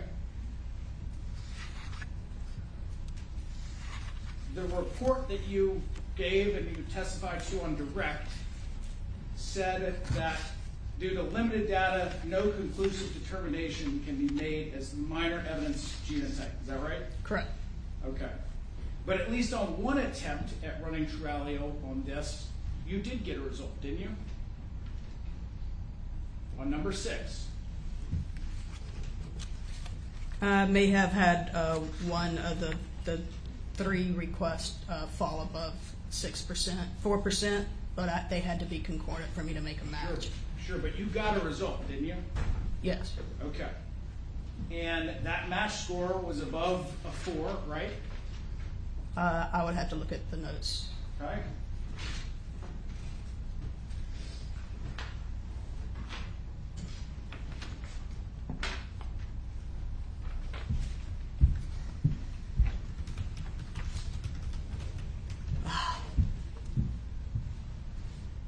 Yeah. Totally different question than what I thought you were asking. Well, that, I mean, okay. You got a match score above 4. I got a match when compared to our staff database. Hold on, who? We have a staff database that we use of people who are involved in the DNA section and spread out through GBI, investigators, admin. So we compare the TrueAllele results to the staff database. Okay. So you got my question was you got a result in this when you were running item number 6, correct? Yes. Okay. TrueAllele didn't say, we don't know whose DNA this is. I can't give you a result. Is that right? It didn't shut down. No. Okay. It gave you a result, and it told you that it had matched who? It was a random match to a former GBI agent who did not work in the Athens area. Okay. So that GBI agent didn't work in the lab, did they? No. Okay. And you don't have any reason to think that he was a part of this case, do you? No. You don't have any reason to think that he handled any of the evidence in this case, do you? She, but no. She, I'm sorry. And what TrueAllele told you on that test was that it was 10,000 times more likely to be this former agent than it was to be a random match. Is that right? Yes. Okay. Is there another way to say that? 1 in 10,000? 10,000 times more probable, yes. Okay.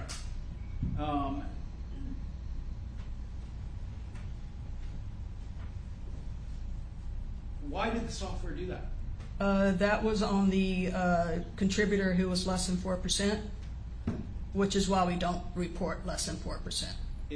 Was the contributor in this less than 4%?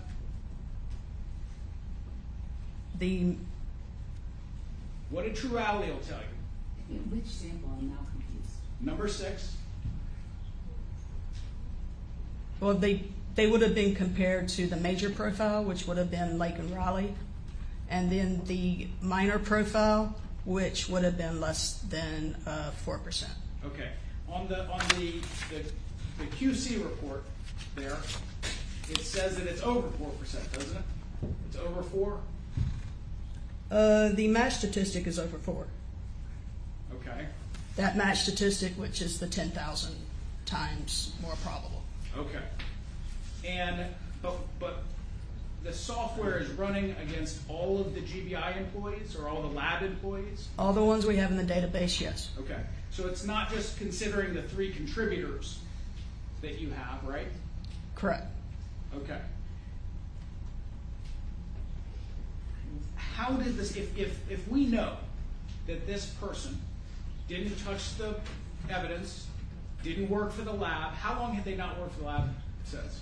It's been a few years. And they live in a different part of the state. Okay. Pretty good. In your mind, this is an incorrect result. It was, but it was to that less than 4% contributor. Okay. How did it get to this person who was not there, who we know didn't have anything to do with this case? How did the software actually calculate that it was 10,000 times more likely to be this person than a random chance? It took that person's reference sample and it took the data obtained from that less than 4% contributor, and it issued a likelihood ratio.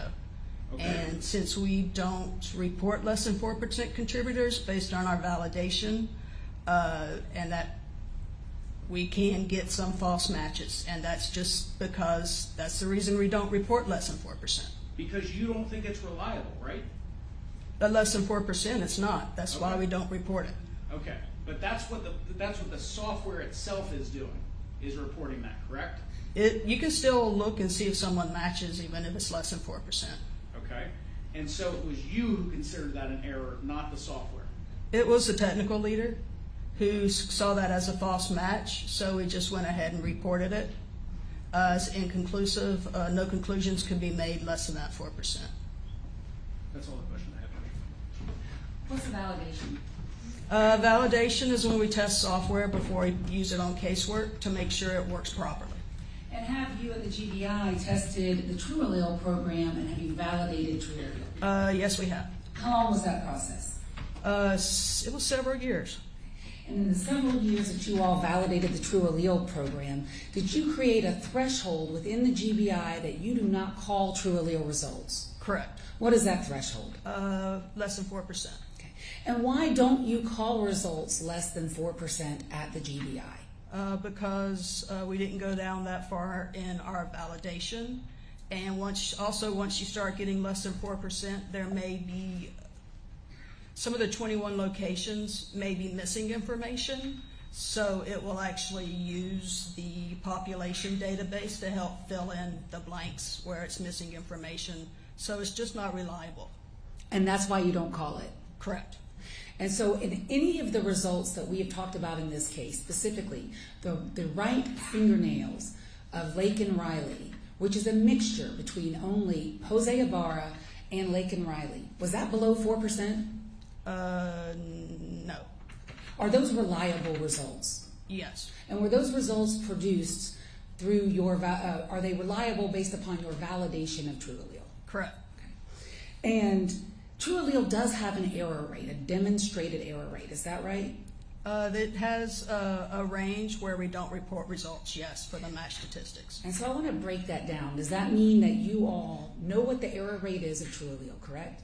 Yes. And you don't call matches below that threshold, is that right? Yes. So that you compensate for the error rate. Yes. And so this 4% that he just asked you about is not a reported result, correct? It isn't. And because it's not reliable, is that correct? Correct. And that would be consistent with what you all do every day at the GBI, and that's why you validate this software, right? Yes. So going to back to the fingernails and the statistics versus YSTR and the statistics versus TrueAllele and which brother is more excluded than the other, both brothers, Argenis and Diego, have been excluded as potential donors underneath the fingernails by TrueAllele. Correct. Okay. Doesn't matter at what level they are excluded. Correct.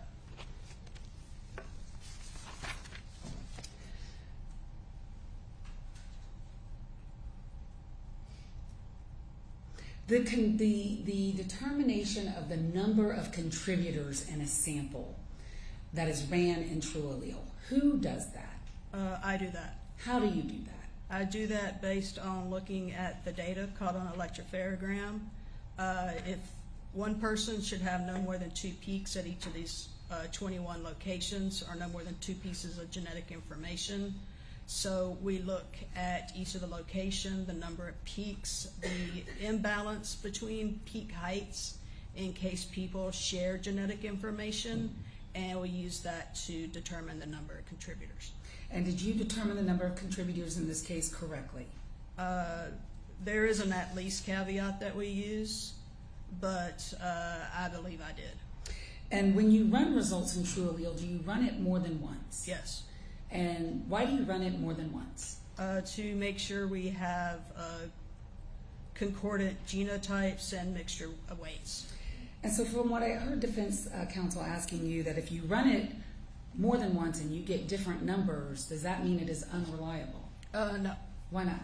Because it's a random process, so it may assign slightly different probabilities to different possible genotypes. So based on that, it can change slightly the match statistic. And I heard you use the word concordant. What does concordant mean? Concordant is generally having the same results as far as possible genotypes at each of the 21 locations. And when you ran the TrueAllele results in this case, the data in this case, were all of the data that was generated, was all of the data concordant? It had to be concordant to be reported, so yes. So if it wasn't concordant, it would not be reported, right? Correct.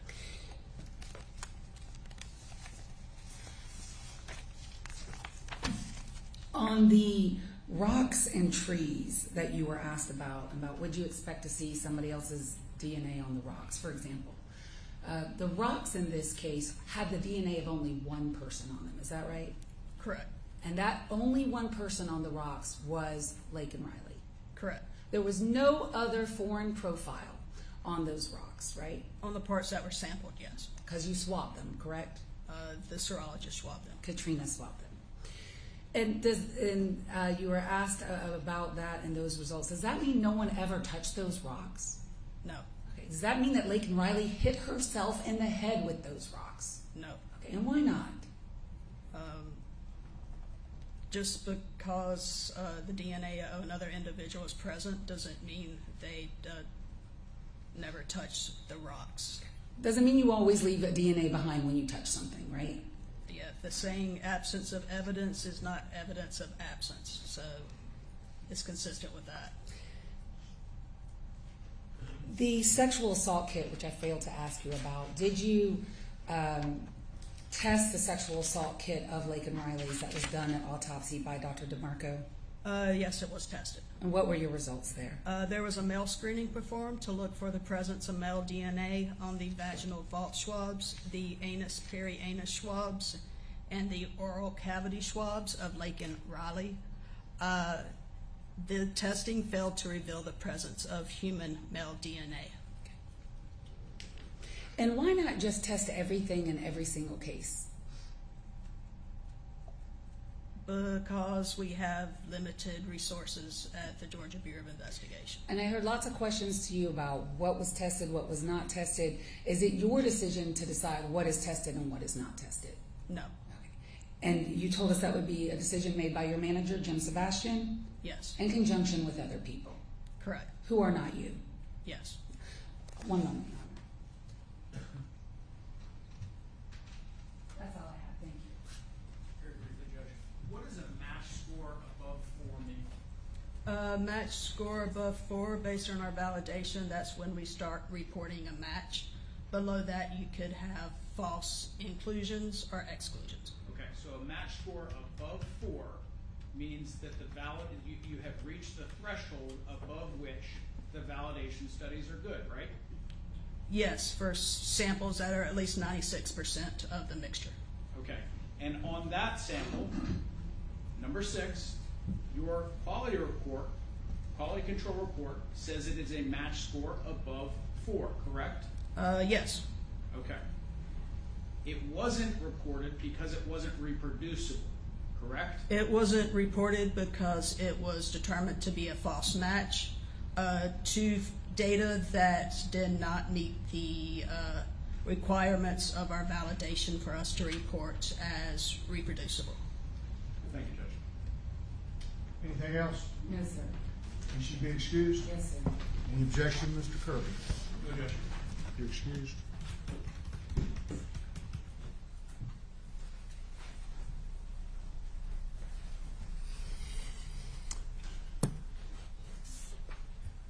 Any other evidence, Ms. Ross?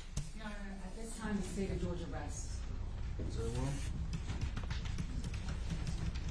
State is rested. Is Mr. Ibarra, ready for me to ask him questions about his decision to testify or not? Yes, Your Honor. All right.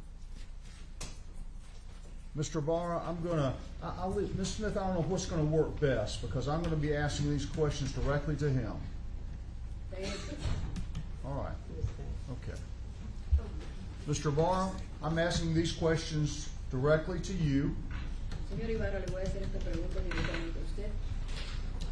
Do you understand that you have a right to testify, and if you want to testify, no one can prevent you from doing so? Usted tiene el derecho a testificar, si decide no testificar, nadie puede tomar eso en contra suya, ¿comprende? ¿Comprende? Yes, sir. Do you understand that no one can make or compel you to testify? Nadie puede obligarlo a usted o compelerlo a que usted testifique, ¿comprende esto? Yes, Your Honor. Do you understand that you have a right to not testify if you do not want to? Usted tiene el derecho a no testificar si no desea testificar, ¿comprende esto? Yes, sir. Do you understand that not your lawyer, but you personally are the one that decides whether you will testify or not? La decisión de testificar o no testificar no es de sus abogados, sino de usted personalmente, ¿comprende esto? Yes, Your Honor. Do you understand if you do not testify, then the court will instruct myself that it is not to be held against you? Typically, I would tell a jury that. Si usted decide no testificar, la corte se diría a sí misma que usted no estaría obligado a hacerlo y no tomaría eso en contra suya, ¿comprende esto? Yes, Your Honor. You understand if you choose to testify, you'll be examined by your counsel and cross-examined by the district attorney. Si usted decide testificar, usted sería confrontado y preguntado por sus propios abogados y por la fiscalía como tal, y por la corte, ¿comprende esto? Yes, Your Honor. Mr. Ibarra, do you want to testify? Señor Ibarra, ¿desea usted testificar? No, sir. Anything from counsel regarding that decision, and can you say if you believe he understands his rights to testify or not, Mr. Donovan? Yes, we believe he understands his rights, and we don't have anything else to add to his response. I find the defendant has decided to not testify with a complete understanding of his rights. Yes, sir. Thank you.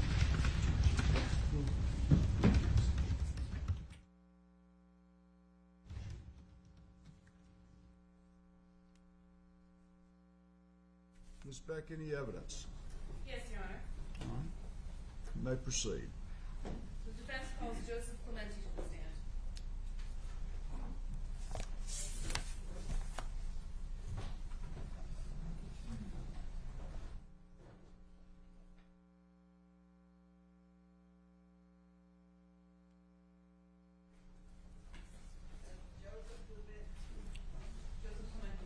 Clementi.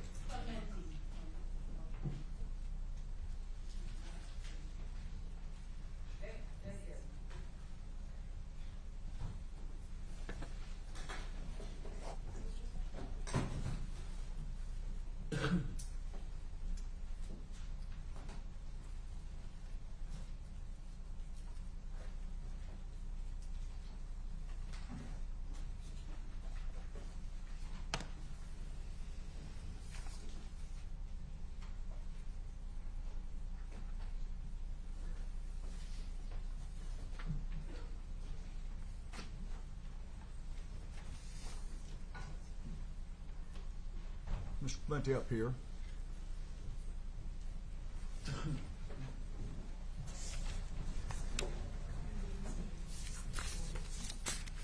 you please raise your right hand? Do you swear that the testimony you're about to give will be the truth, the whole truth, and nothing but the truth? Yes, I do. Please take a seat. I'd like to start by asking you to state and then spell your name for our court reporter. Joseph Clementi, JOSEPHCLEMENTI.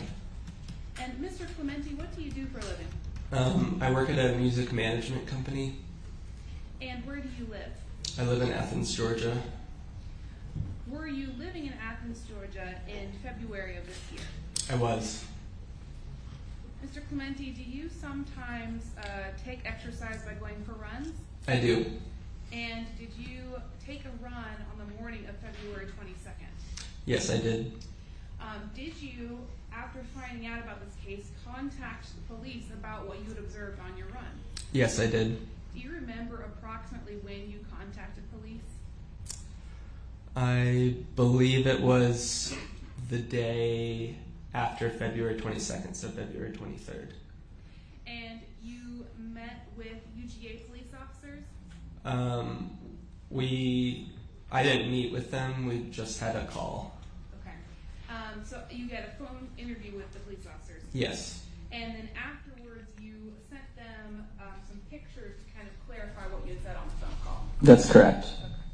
So I want to just ask for you to briefly recap when you ran and what you saw, please. Sure.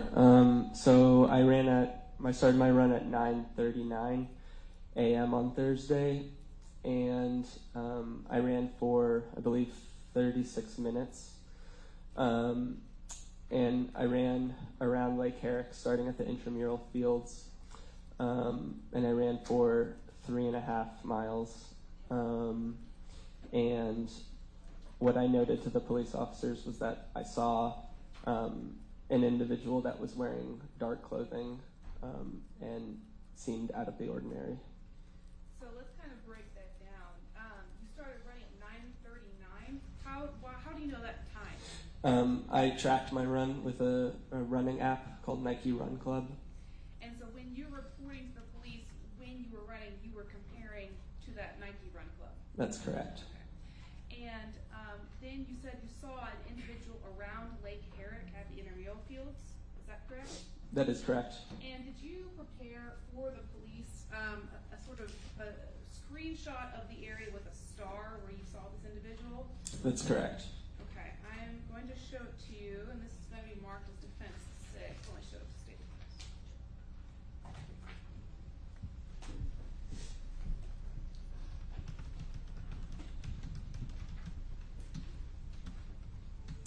Mr. Clementi, do you recognize the document I handed you? Yes, I do. And what is it? It's a map of Lake Herrick, and there's a star placed on where I said I saw the individual, and one of the pictures has an arrow, which is where I was describing that the individual was walking. Okay. At this time, Your Honor, I'd like to move Defense Exhibit 6 into evidence. Any objection? No, sir. Submitted.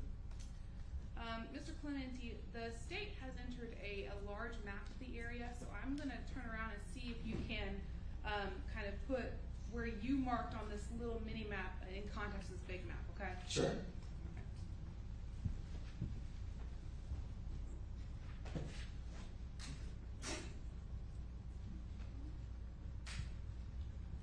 So, Mr. Clementi, do you see over here at the top left side of the board where it says Lake Herrick? Yes.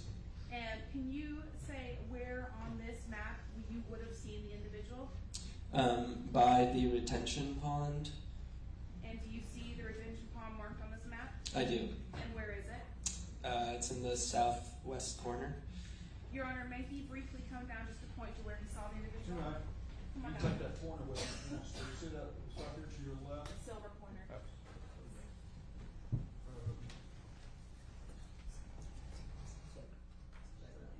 So for the record, you're pointing to the north of the retention pond? Yes. Okay. Yeah.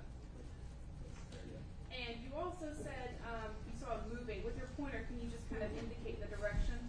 Sure. So there's the trail that's going around here, and then it curves, and the individual is going that way. Did you get that matter reported? Okay. Thank you. You can have a seat, Mr. Clancy.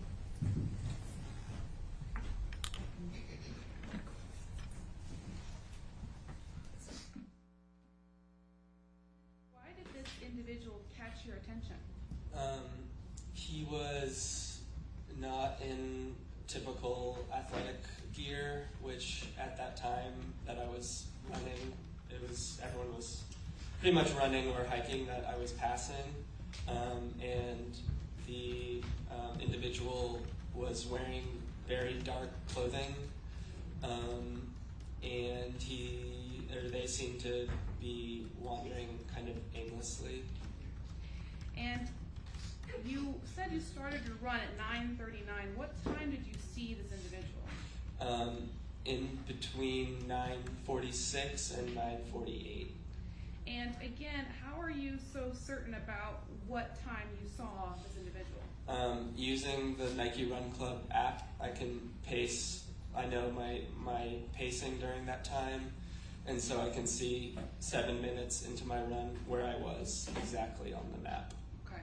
And so you used the map and Nike Run Club to come up with this 2-minute window where you saw the individual? Yeah, it shows me where. And the last question I have for you is, you say dark clothing. Can you give any specifics as to what dark clothing you saw? I really just remember just black or dark bluish clothing, and that there was either a hood or a hat on this person. Just one moment, Mr. Clementi.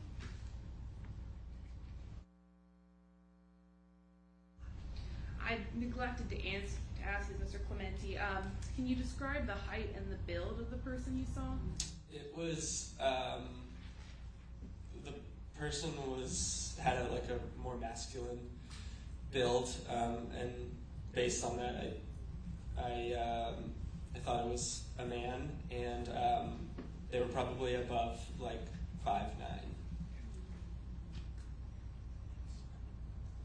Did you notice, or could you tell if they were slender or more chubby? Their weight didn't really stand out to me. Yeah. That's fine. Thank you, sir. Good afternoon, how are you? Hey, good. Could you identify this person if you saw them again? No. Did you see this person's face? Not really, no. Do you know what race this individual is? No, I don't. Could this be a white male? Yes. Could be a black male? Yeah. Could be a Hispanic male? Mm-hmm. Could be an Asian male?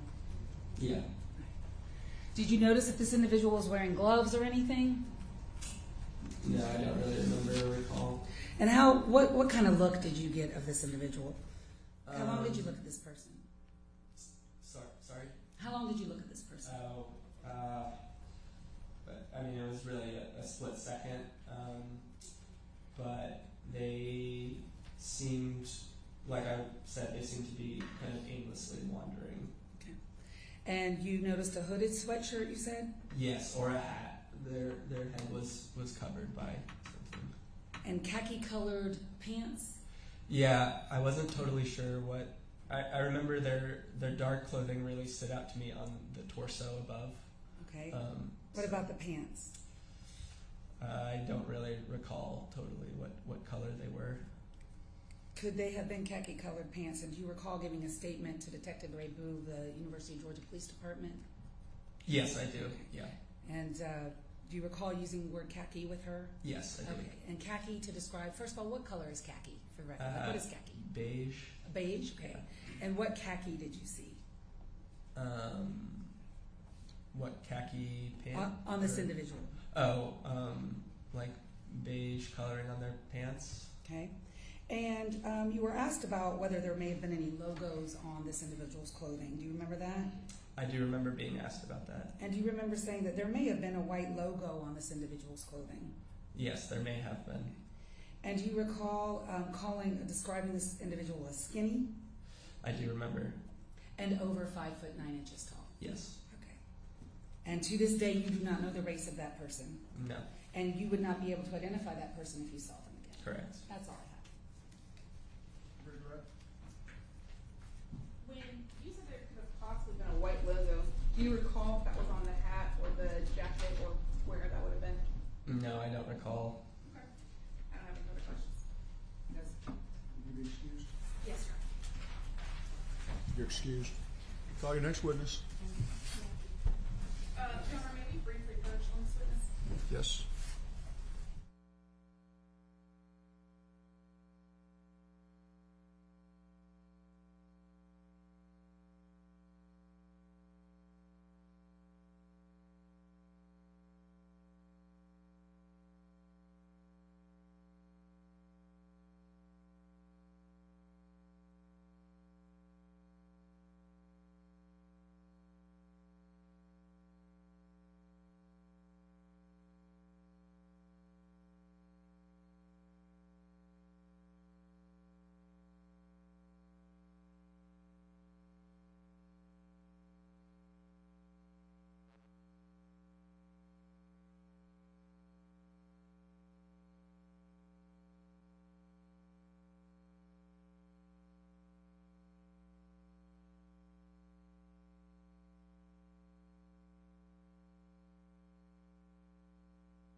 I hesitate to say this. They want about 10 minutes to talk about something. I know. If you need to stand up, go somewhere, that's fine. 10 minutes, thank you.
situation. So with your Honor's permission, we'd like to call our next witness. Okay.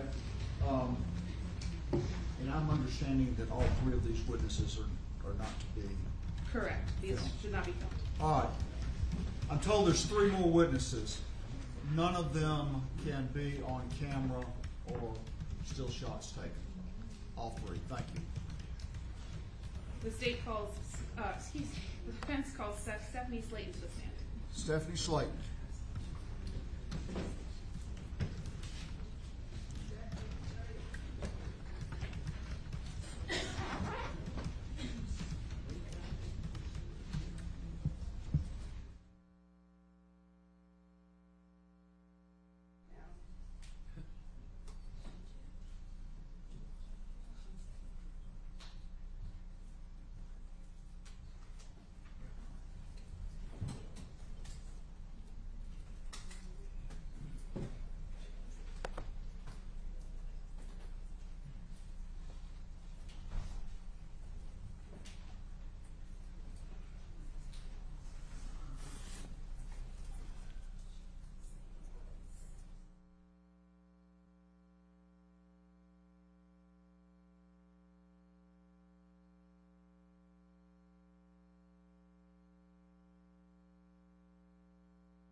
Raise your right hand.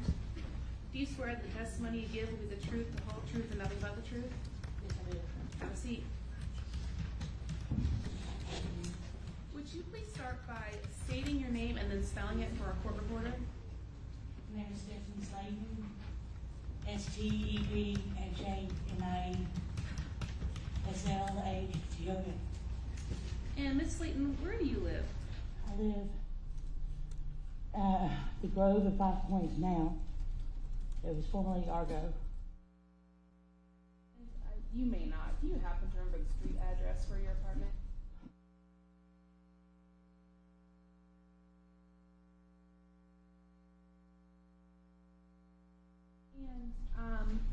And what building in that apartment complex did you live in? D. Miss Slayton, were you living there in February of this year? Yes, ma'am.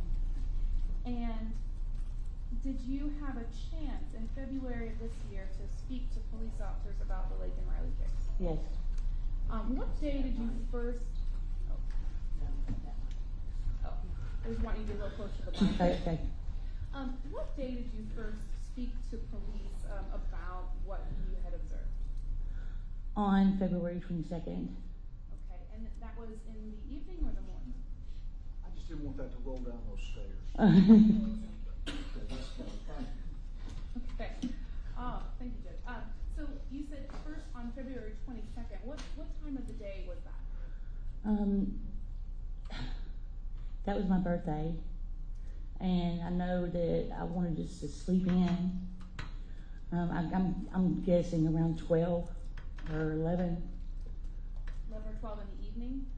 Yeah. Okay. And so it's dark outside when this is happening?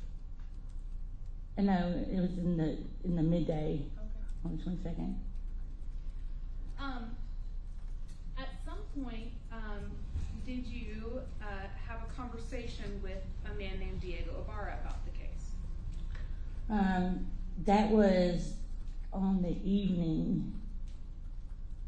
It was dark then. Can you just very briefly describe what happened? Yes, ma'am. He came and sat next to me at my patio furniture in front of my apartment, and there was like foot traffic with law enforcement circling around the apartment, and he asked me what was happening, and so I told him that there was somebody who had passed away in the back of our apartment, and I knew that he travels that way to go to work, to the bus stop back there. And so I was talking to him, and like, he speaks broken English, I speak broken Spanish, okay? So I told him, if you have seen anything or heard anything out of the normal, you need to say something now, because if you see anything out of the ordinary, then now's the time to say something, because this poor girl has lost her life, and her parents need, some closure. And then that moment, do you want me to continue? Yeah, what did he do in response to you asking him to share what he knew about the case? Well, at that moment, 2 police officers walked up to me and him, and they asked me what we were talking about. And I told them exactly what I just relayed to you guys just now. And they was like, okay, so they walked off. And the very moment they walked off, he spoke into his phone. He has a translator app, and he was speaking into it, and then he turned it around, so it translates into English, like words, where I could read it and understand.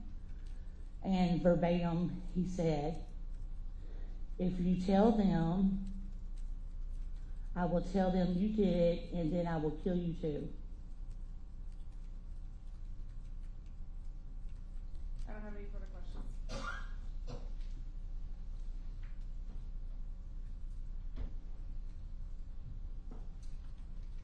So, do you speak Spanish? Very, very, not fluently at all, a little bit. And did Diego speak to you in English?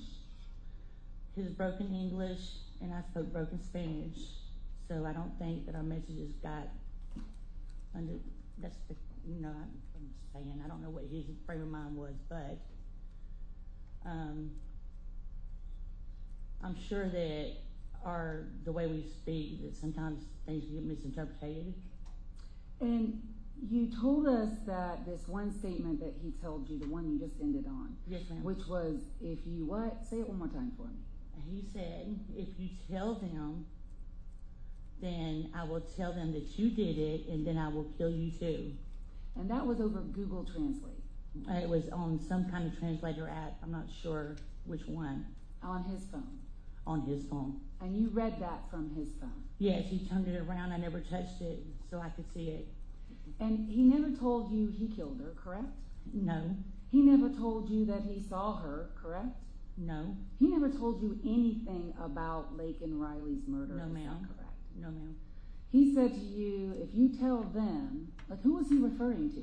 The police officers that just walked off, I'm guessing. So if you tell them what? Because he didn't tell you what. He just says, if you tell them, I will tell them that you killed her and I will kill you. That's what he said. Ma'am, I can't speculate on what his intentions were or what he was talking about.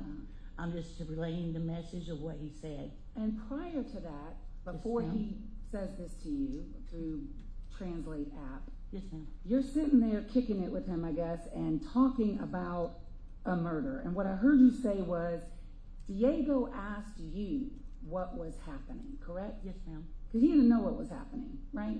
No, ma'am.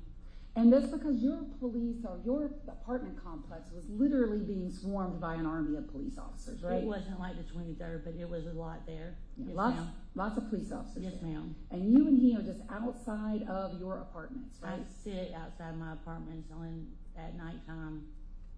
I sit outside my residence on a daily basis. He lives next door to me. Mm-hmm. And so y'all are sitting out there while all these police are around. Yes. And this whole conversation begins with him asking you what is going on, right? Yeah. And you tell him what?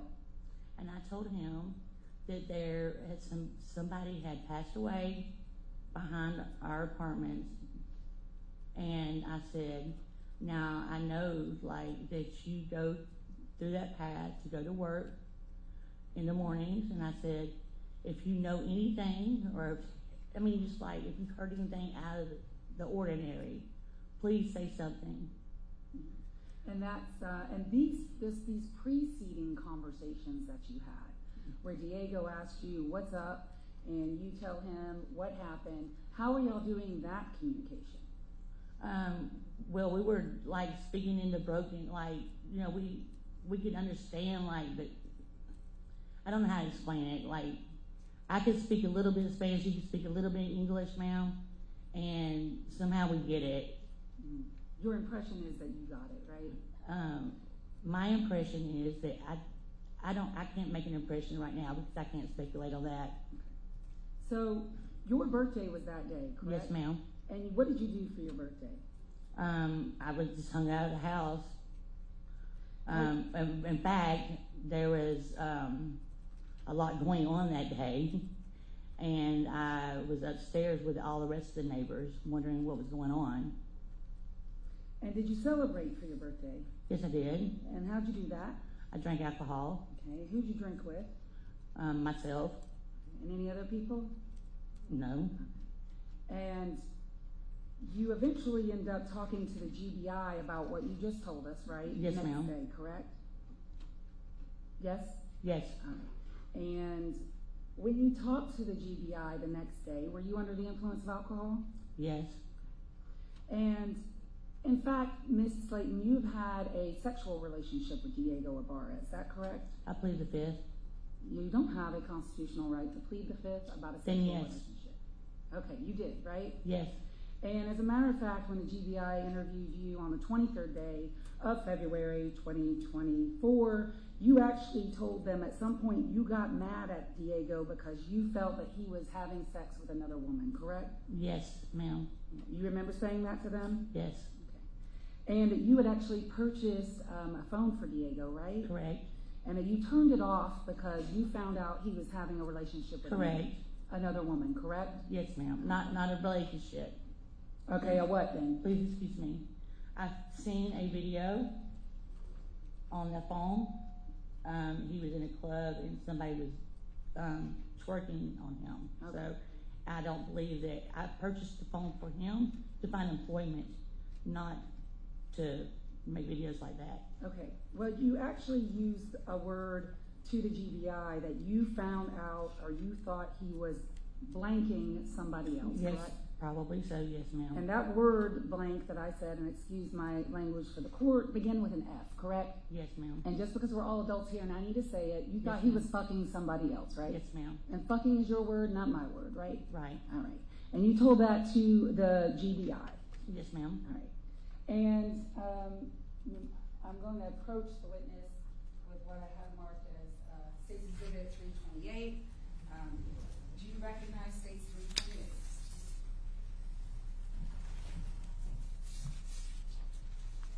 Do you recognize your name on that document?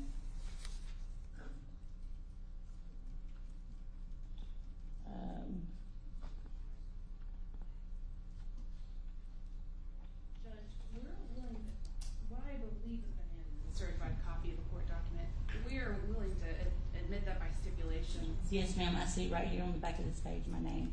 All right. I will turn that over. Okay. State's going to move to admit State's 328. I don't have an objection. I'm just asking this not be published to the news media. But that's fine, but she's still a witness, Yes, so yes. you're entitled to. No objection to admitting it. Okay, 328 submitted. May I say something, please? I don't mind. Wait till this. Yes, sir. Go ahead, Yes, good sir. question. Yes. Are you on active probation as well? Non-report, non-supervised probation, yes, ma'am, and I'm sacrificing a lot to tell the truth, so this girl could have justice today. I'm not here for any side. I'm just here to tell the truth, sir. But he never told you he killed Laken Riley, right? No, he never did. That's all I got. Just a few follow-ups, Ms. Slayton. You came forward with this information to the police, right? I came forward to tell the truth about anything that I might know to my knowledge is the truth, to help whoever is responsible pay for taking her life. And you did multiple interviews with them? Multiple. Did you allow them to download your phone voluntarily? Everything that I had at all, the Ibarros and I compiled a whole GDI list of everything I wrote. They asked me anything that I could remember at all.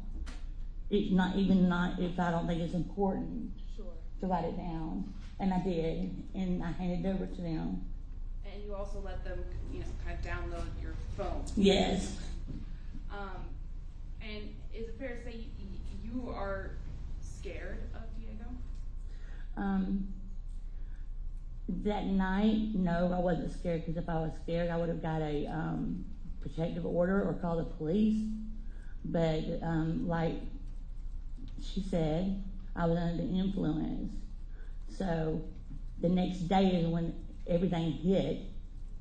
And when I realized what was going on, when they were slammed down in front of my apartment, that's when it sunk in and I got scared.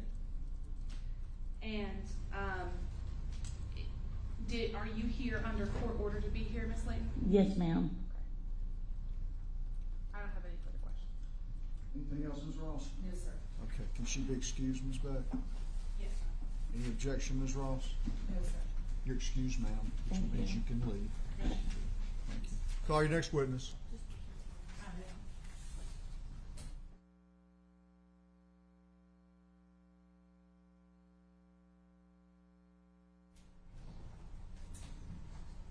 Your Honor, the defense is calling Diego Ibarra to stand. Ms. Donnelly has a missed call from Mr. Diego's attorney, so he set you out the hallway.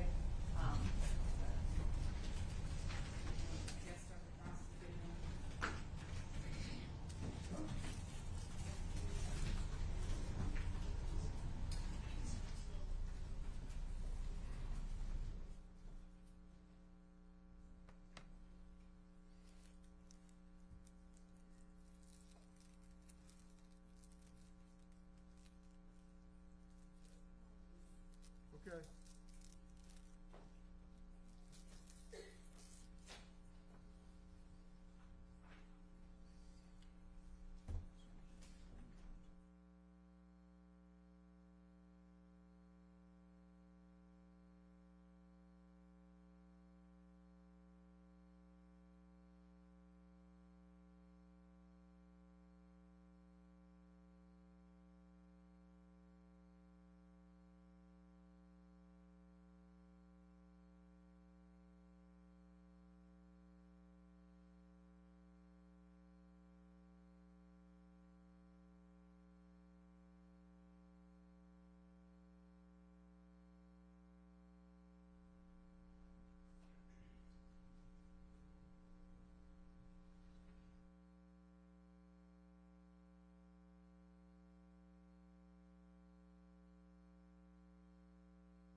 To ask the question, what do you plan to do about an interpreter, if anything?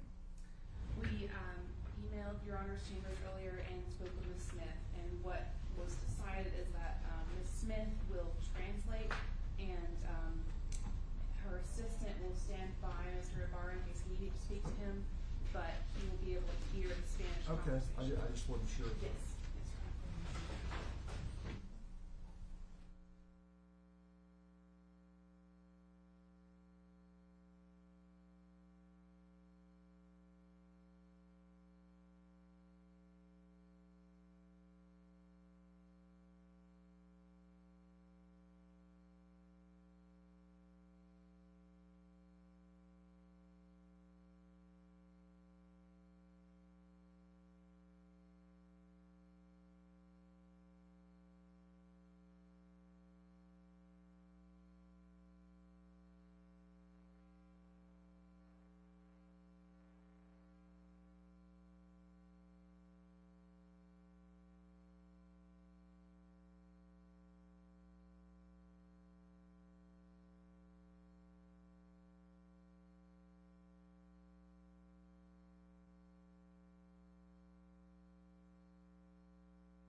Diego Ibarra is here by our subpoena for the defendant.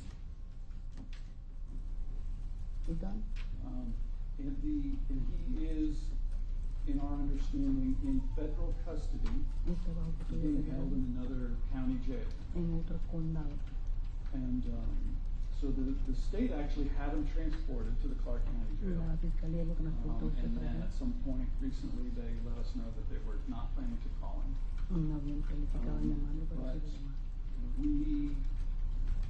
But we did want to call him. And but the problem is he's got pending sentencing in federal court, as I understand it, and he has a lawyer that I'm sure would prefer that he not be called to testify without his lawyer being present. I just got off the phone with his lawyer. I had just found this out, that this person was his lawyer. So we thought he had a lawyer in Macon who I had been in touch with him. And that person told us recently that they had a conflict and they were getting him new counsel and they would let us know who that was. So we hadn't heard until just a few minutes ago that it's Mr. Eberhardt had been appointed. And I called him, see if he could be here. He can't be here this afternoon. He's driving back to Athens, but he's about 2 hours away. And so, but Mr. Eberhardt related to me that he would most certainly advise Mr. Ibarra to not testify, to exercise his right not to testify, since he has a sentencing pending, which makes sense. But I don't know. Bringing this to the court's attention, because I would like to ask you some questions, but I don't want to. Sure. Obviously. Well, let me hear from Ms. Ross. If you want to say anything, if not, I can go from here. Well, Judge, we had Mr. Diego transported in case either side wanted to call him. We wanted to make sure he was here so that we could continue the trial. I have never spoken to Mr. Diego Ibarra or his attorney. As a prosecutor, I feel very uncomfortable having this witness here without his attorney present.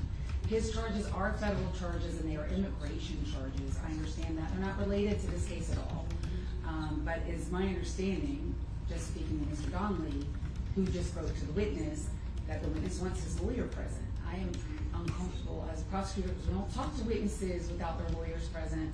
And so I feel really kind of funny about it, if that's what you want my impression about it. So I would suggest that we let him either consult with his lawyer or get his lawyer here so that you can have him here when he testifies. And I'm really hamstrung because I'm not real sure how immigration law works in the federal system and how this might impact his sentencing. And I don't have enough knowledge of that system to know how his testimony here might impact his sentencing, but I'm sure his lawyer does, which is probably why his lawyer wants to be here.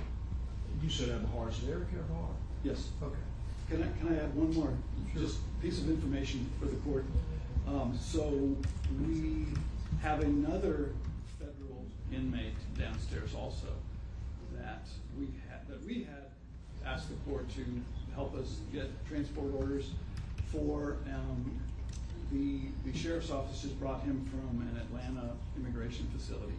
He's here, and so what we're trying to elicit are some statements that and I'll just make this proffer to the court that we contend that while in custody recently.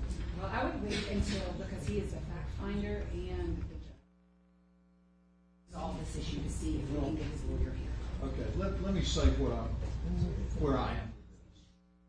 If Eric Eberhardt has told you that he does not want his client to testify, period, I don't know that I'm not willing to continue the matter with that, because if he tells him, if he takes the position he's not going to allow him to testify, I agree. I mean, then I don't think there's no reason to delay it for that purpose. I totally agree. And in that event, then we would ask to call our next witness and allow him to testify to statements that he heard from Mr. Diego Ibarra, since Diego Ibarra is now unavailable. I think and this is where I'm hamstrung, because I've never spoken to his lawyer, so I don't really know what he means about not advising him to testify. Well, I can't say how I would rule about that, depending on, but I sort of hear an objection coming about hearsay. Correct. Is what it amounts to. Until we get there, I can't tell you about that. I mean, you know. Okay. I think we're about there. I believe you. So if they want to take him down, that's fine. Do you want to be heard anymore? No, I guess other than before a final decision is made, maybe I can speak to his lawyer, who I've never spoken to. So I don't know.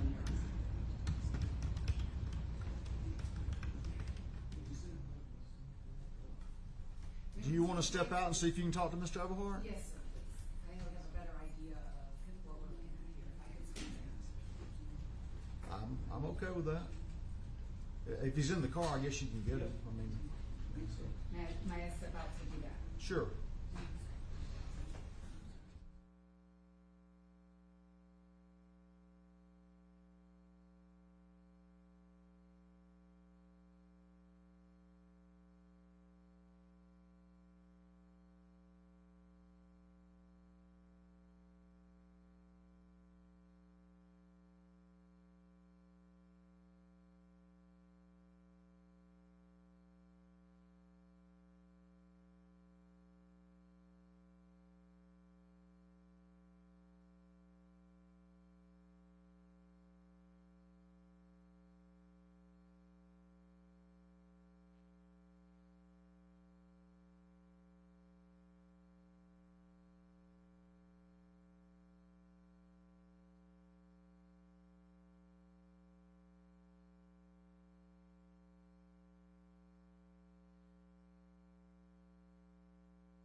adjourn for the day, pick it back up at 8:30 in the morning with the balance of the defense case, and then go forward from there. If you'll take Mr. Ibarra back downstairs, and we'll just have him back over here in the morning unless it changes. How about that? Markets can get them, confident market in a timely fashion.